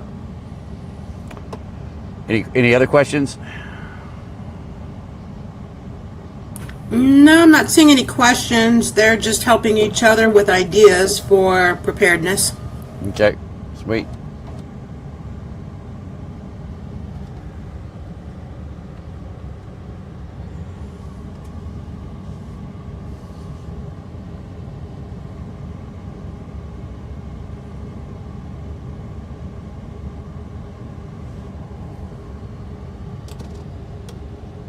We have 100 with us right now. All right, welcome everybody.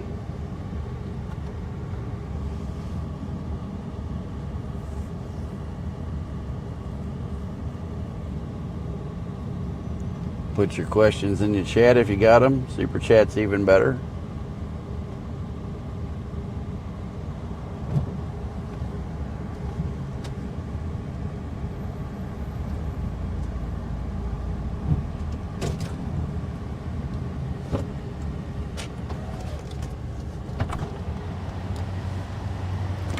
How much?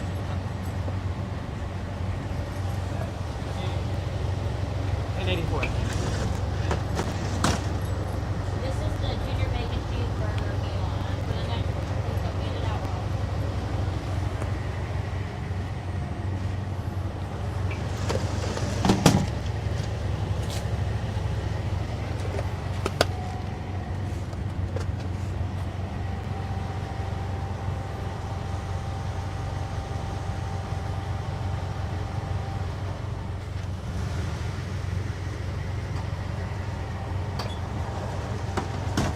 Thank you.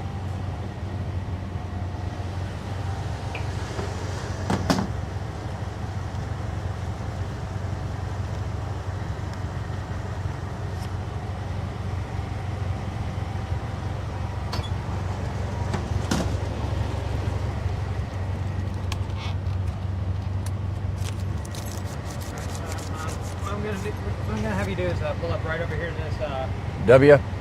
spot over here, and I'll bring your food out. All right. Thank you.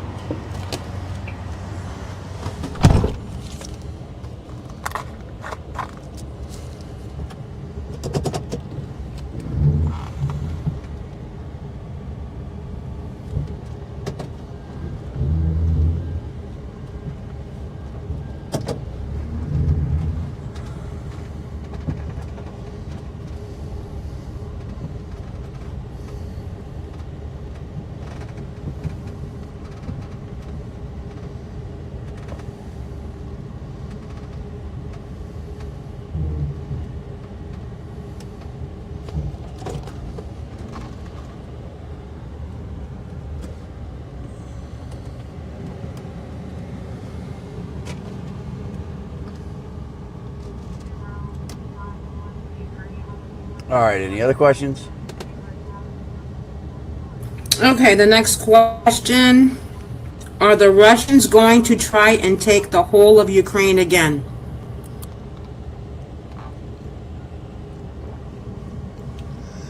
I don't think that's what their plan is.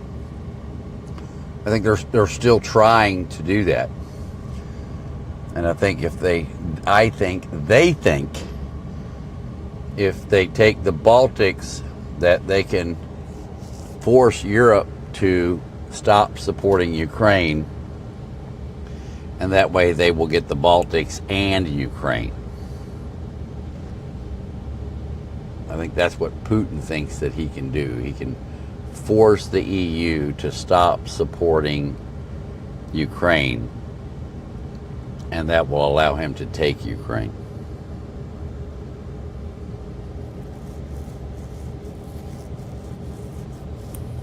Okay, our next question.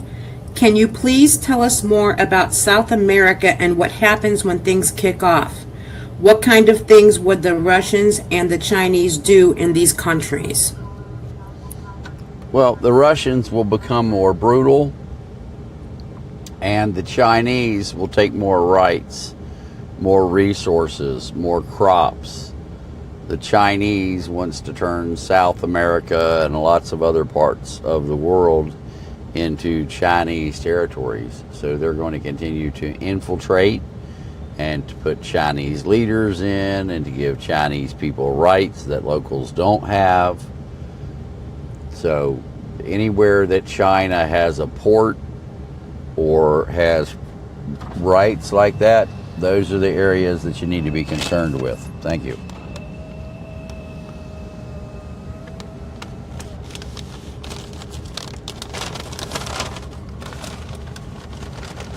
Other questions? I don't have any other questions at the moment. We have 112 with us. So if anyone has a question, please put it in the chat and I will relay it to Lee for you. And I'm going to start enjoying my dinner. So if you hear nom nom in the background, you know what it is. No worries at all. Enjoy. It's well deserved.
Okay, I have a question for you, Lee. Okay. Southern Ducks is asking, what is your take on the multiple 200 plus character EAMs earlier? It's mostly part of Iran, I would think. However, with what's going on in Russia, it could be pertaining to that as well. I haven't looked at it as far as its breakdown, and I didn't hear what the open of it was, so I can't speak intelligently on it until I do.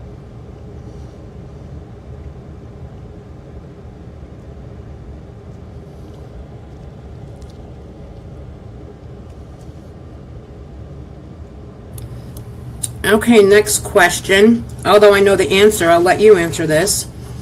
John is asking, how does being a member of the network help if the internet goes down and we lose connection to each other through the app?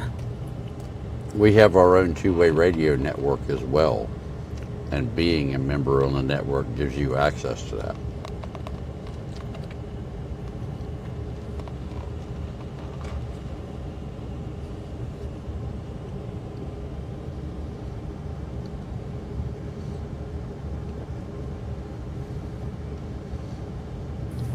Okay, and Emerald is asking, do you think Russia will attack the UK? Through hybrid attacks, yes, they already have.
Okay, and 29 Palms is posting, we did mention Magma Tent earlier, up out of Sigonella. He also stated Overlord 01 is also back up, heading back to the Gulf. And where is Magma going?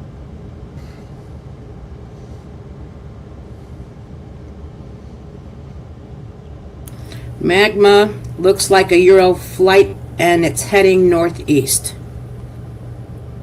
That's all I got here. Okay.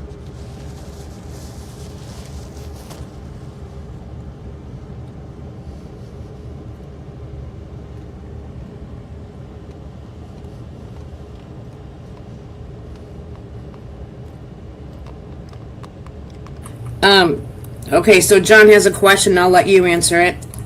When is the next round of radios going out for qualified members? Because of what's taking place in the world, we are concentrating on other radios than the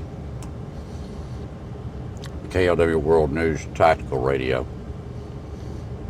We're more concerned with long-haul communications than we are with tactical right now.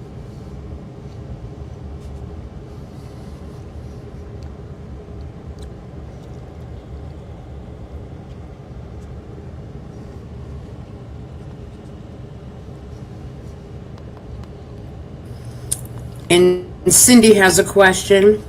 If and when it hits the fan, does she need to bug out of DC? I would.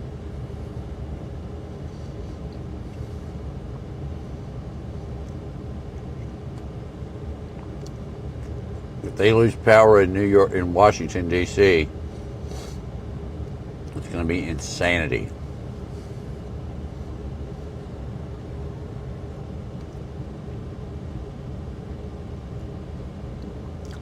because the District of Criminals is not going to have police radios, fire service, anything, and the hoodlums are going to run wild. They're going to do that in every major city.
Okay, Emerald is asking, if we ever see civil war and mass riots in the European countries, will you be covering it? Of course.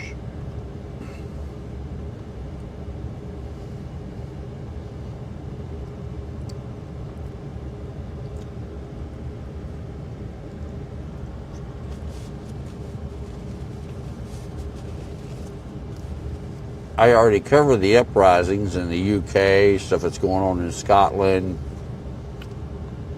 I already covered that. So I'm not going to stop that coverage.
And John, if you have additional questions regarding the radios, you can go to the network and post your questions there.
That's interesting. It just told me that my route may be affected by a wildfire. Imagine that.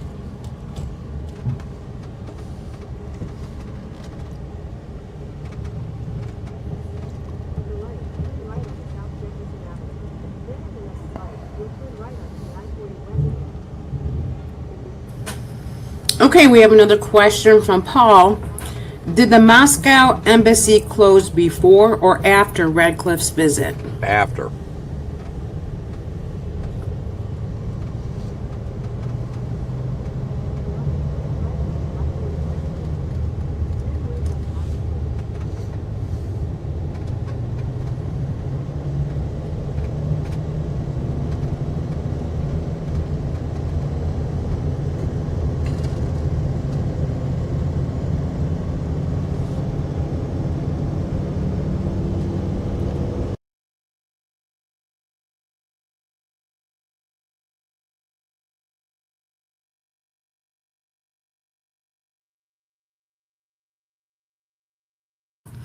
Okay, we have 105 joining us right now. All right, welcome, folks. Boy, they must be bored.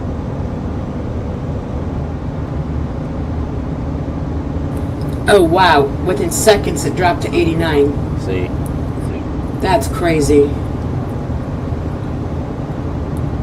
Well, if anybody has any questions, please feel free to put them in the chat.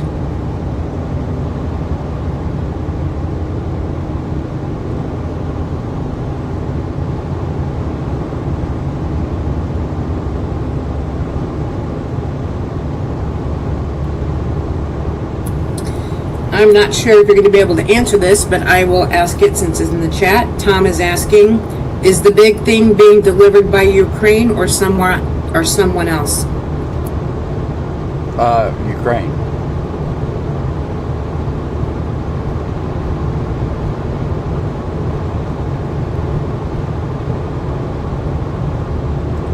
Yeah, Russia started it. Ukraine's going to finish it.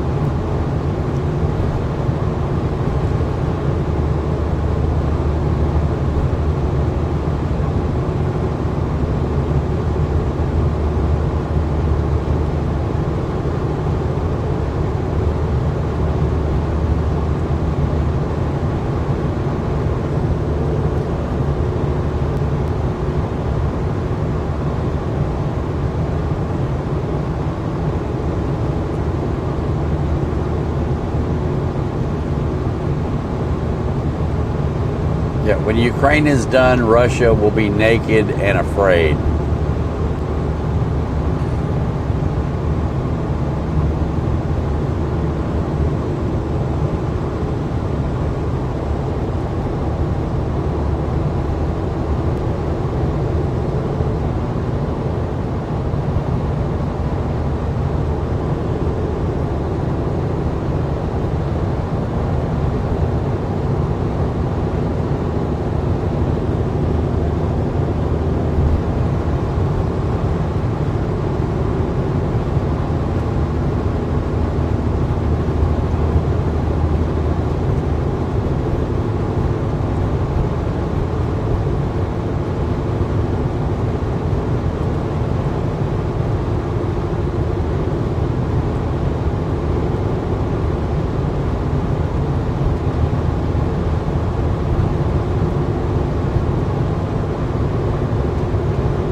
Camilla, I'm not really understanding what you're posting. If you posted the question, can you please post it again? The next question is from Emerald. If it all kicks off, how will this affect the development of AI? Depends upon what country. If you're doing AI development in the Baltics, it's probably going to kill it. If you're doing AI in Japan or in China, it's probably not going to bother it. In the US, it could because of the possibility of grid failure or attacks on the grid. Places like Elon Musk is building and others, they can produce their own power. In Texas, it's required that AI facilities can produce their own power. or more power than they need. So if it all hits the fan, I mean, the best grid in the United States is in Texas. Because one, it produces more power than it uses, and two, it can be separated from the rest of the grid in the United States very easily. They can just unplug.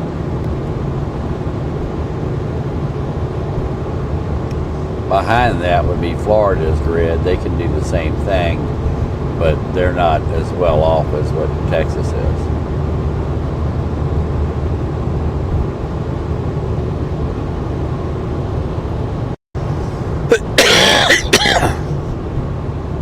Excuse me.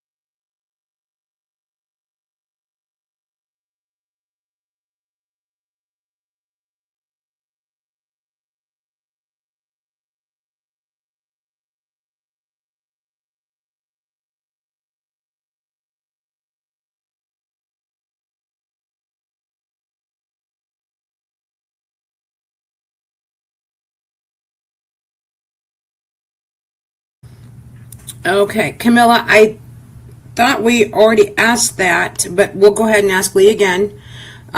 She's asking if it is safe to travel to Poland in September. She's very concerned.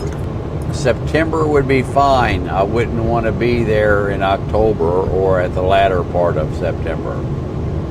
But the first 3 weeks of September, I wouldn't be concerned about. Maybe a little bit the last week of September, but after that, starting into October, I would be more concerned. And it would also depend upon what part of Poland you were going to. If you're going to go up and hang out in Suwałki, up next to the Suwałki Gap, well, that's a little more concerning than if you're going to be in Warsaw or someplace like that.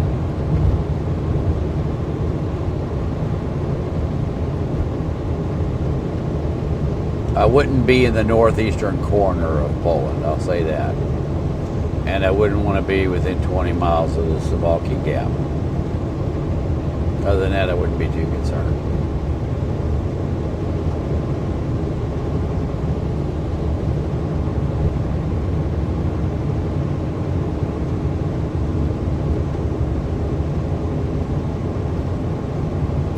Okay, our next question is from Hunter. With all that Ukraine has done to Russia so far, refineries, etc., why has Russia not retaliated big time? They're trying to. Russia is trying to retaliate. The problem is that Ukraine is bringing it harder and heavier than Russia is. The attacks on Russia's infrastructure are more precise, more regular, more of them. And so, not retaliated big time. They're trying to. Who's that? Racer? Somebody else just came in. Hello? No, that was me. Apologies. Oh, Turned it off. Okay. Can you turn down your mic just a bit? Yes. Okay, thank you.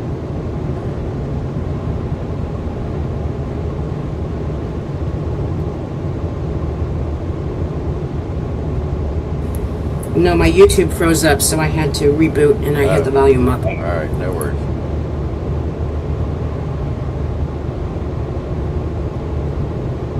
All right, so hopefully that answered their question.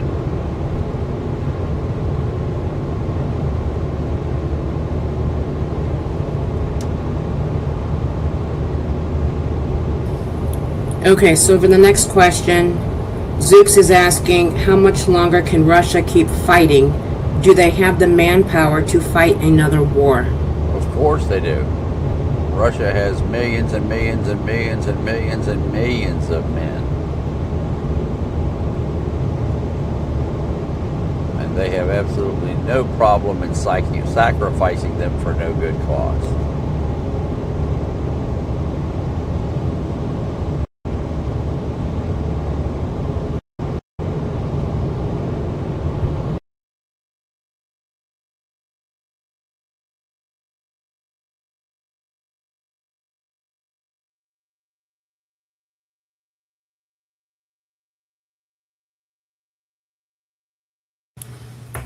And Oceanside is asking, what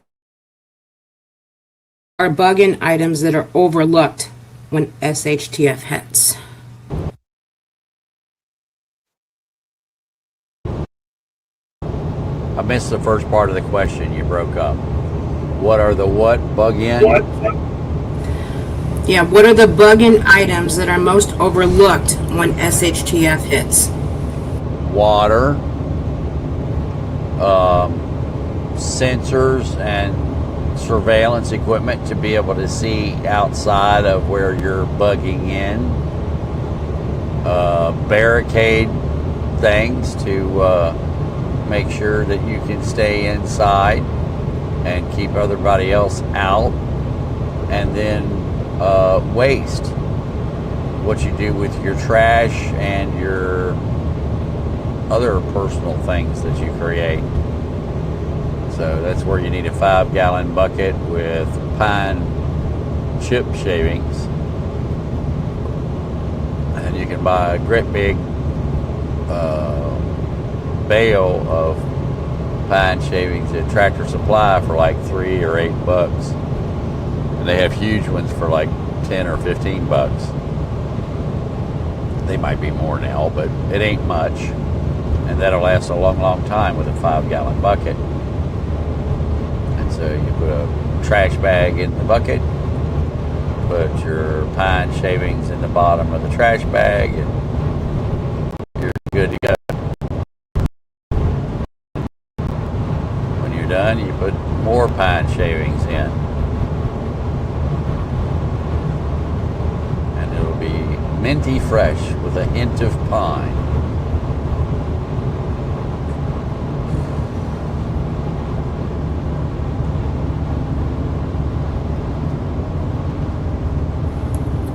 Those are very good suggestions.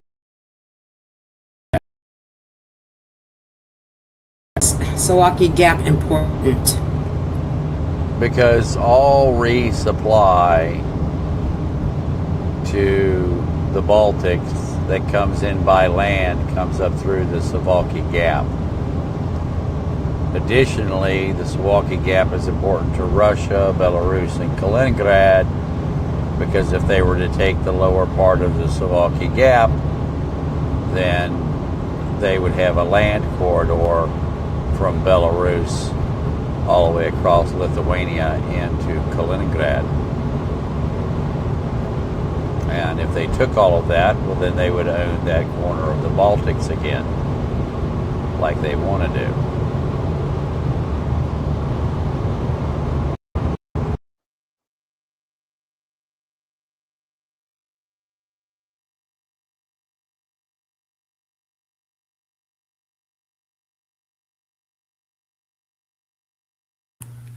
Okay, I don't see any more questions at the moment, but we have 102 with us right now.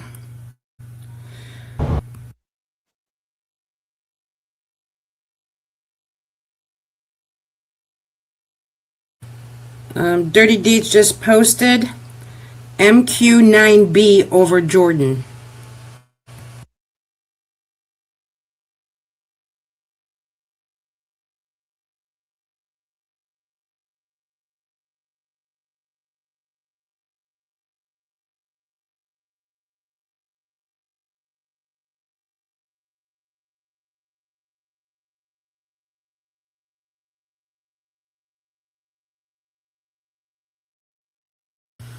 And we have a question regarding the Ross fire.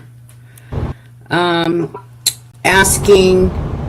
Well, hold on, before you get to that. Can you hear me? Yeah, before you get to that, because of the fact that that MQ9B is over Jordan now, that would lead me to lean further towards the the 202 character was for what's going on in the Middle East. Okay. With Iran. Makes sense. Yep. And what was your question? Okay. The question regarding the fire, which part of the Ross fire or which wind directions are you most concerned about? Winds that push it towards a city or a residential rural area. That's what I'm most concerned about. Who cares about fields burning or crops burning? It's when it burns into neighborhoods is where I'm concerned.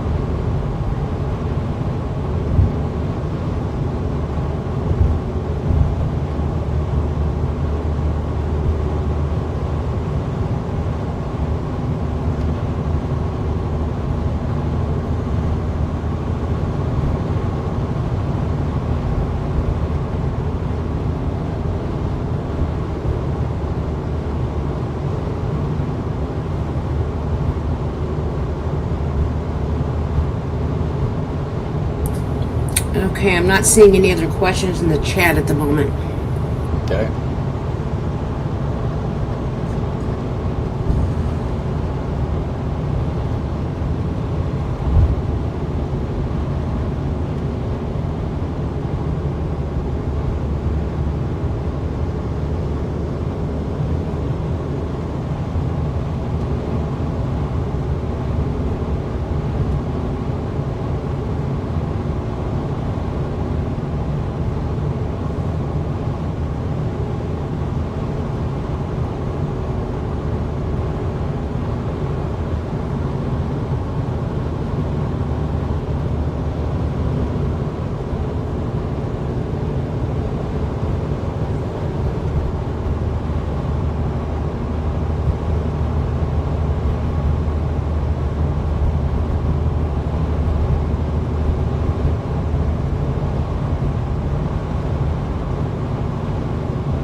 Okay, Emerald is asking, are we going to see a mass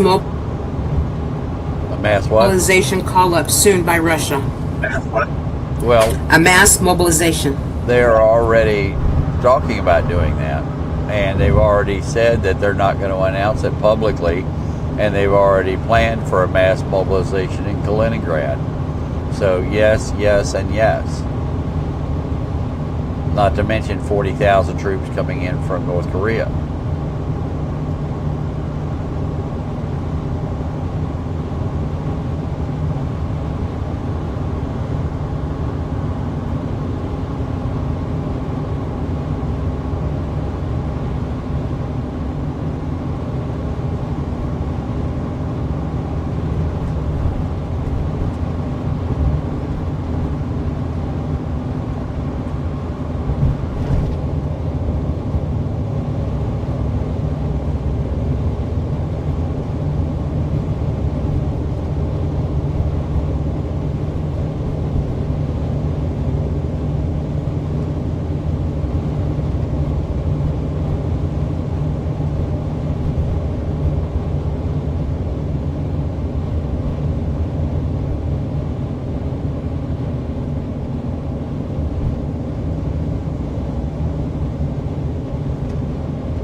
All right, any other questions?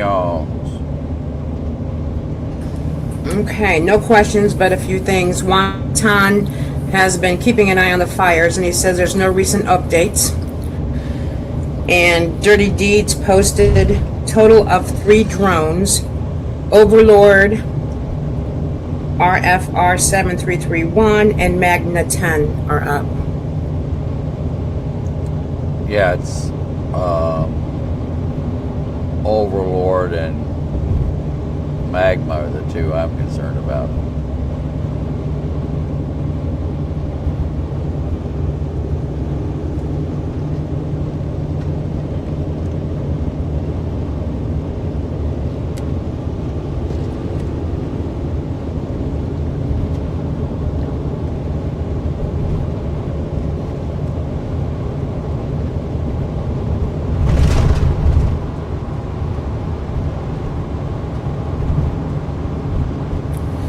And Zeus is asking, is that for the war in Ukraine? Is what for the war in Ukraine? The call up? I guess that's what he's saying. We need to get clarification. Possibly he's talking about the drones. Yeah, I think he's talking about the call up, but that's no. The part of the call up may be for Ukraine, but calling up troops in Kaliningrad and troops in Belarus and Russia, that's not Ukraine. That's Suwalki Gap. Okay, he clarified.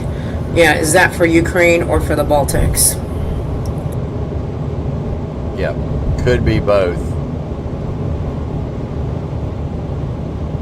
But what they're doing in Kaliningrad, we believe, is for Kaliningrad, not for Ukraine.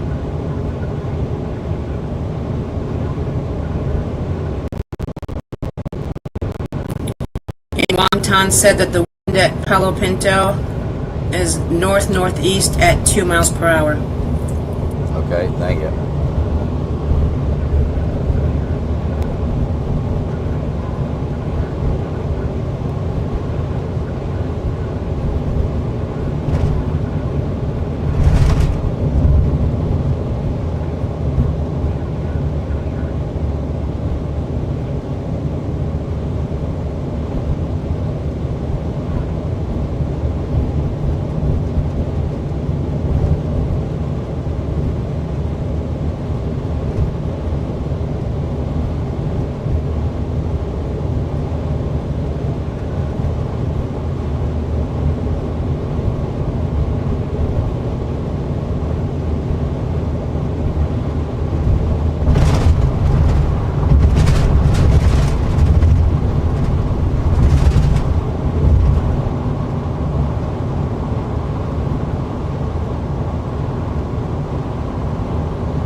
right, is Racer still with us?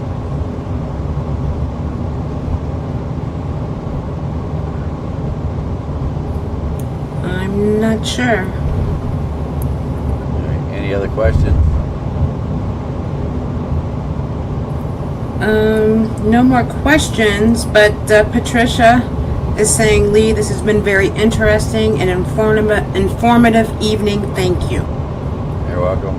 How many we still got in here? Showing 77. All right. Although I had like 86 2 seconds ago. All right.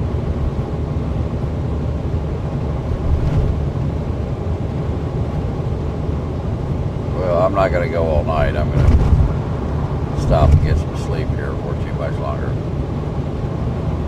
So I was going to try to get Racer to go ahead and end it, and then whenever I found a spot, I can just pull in. Okay.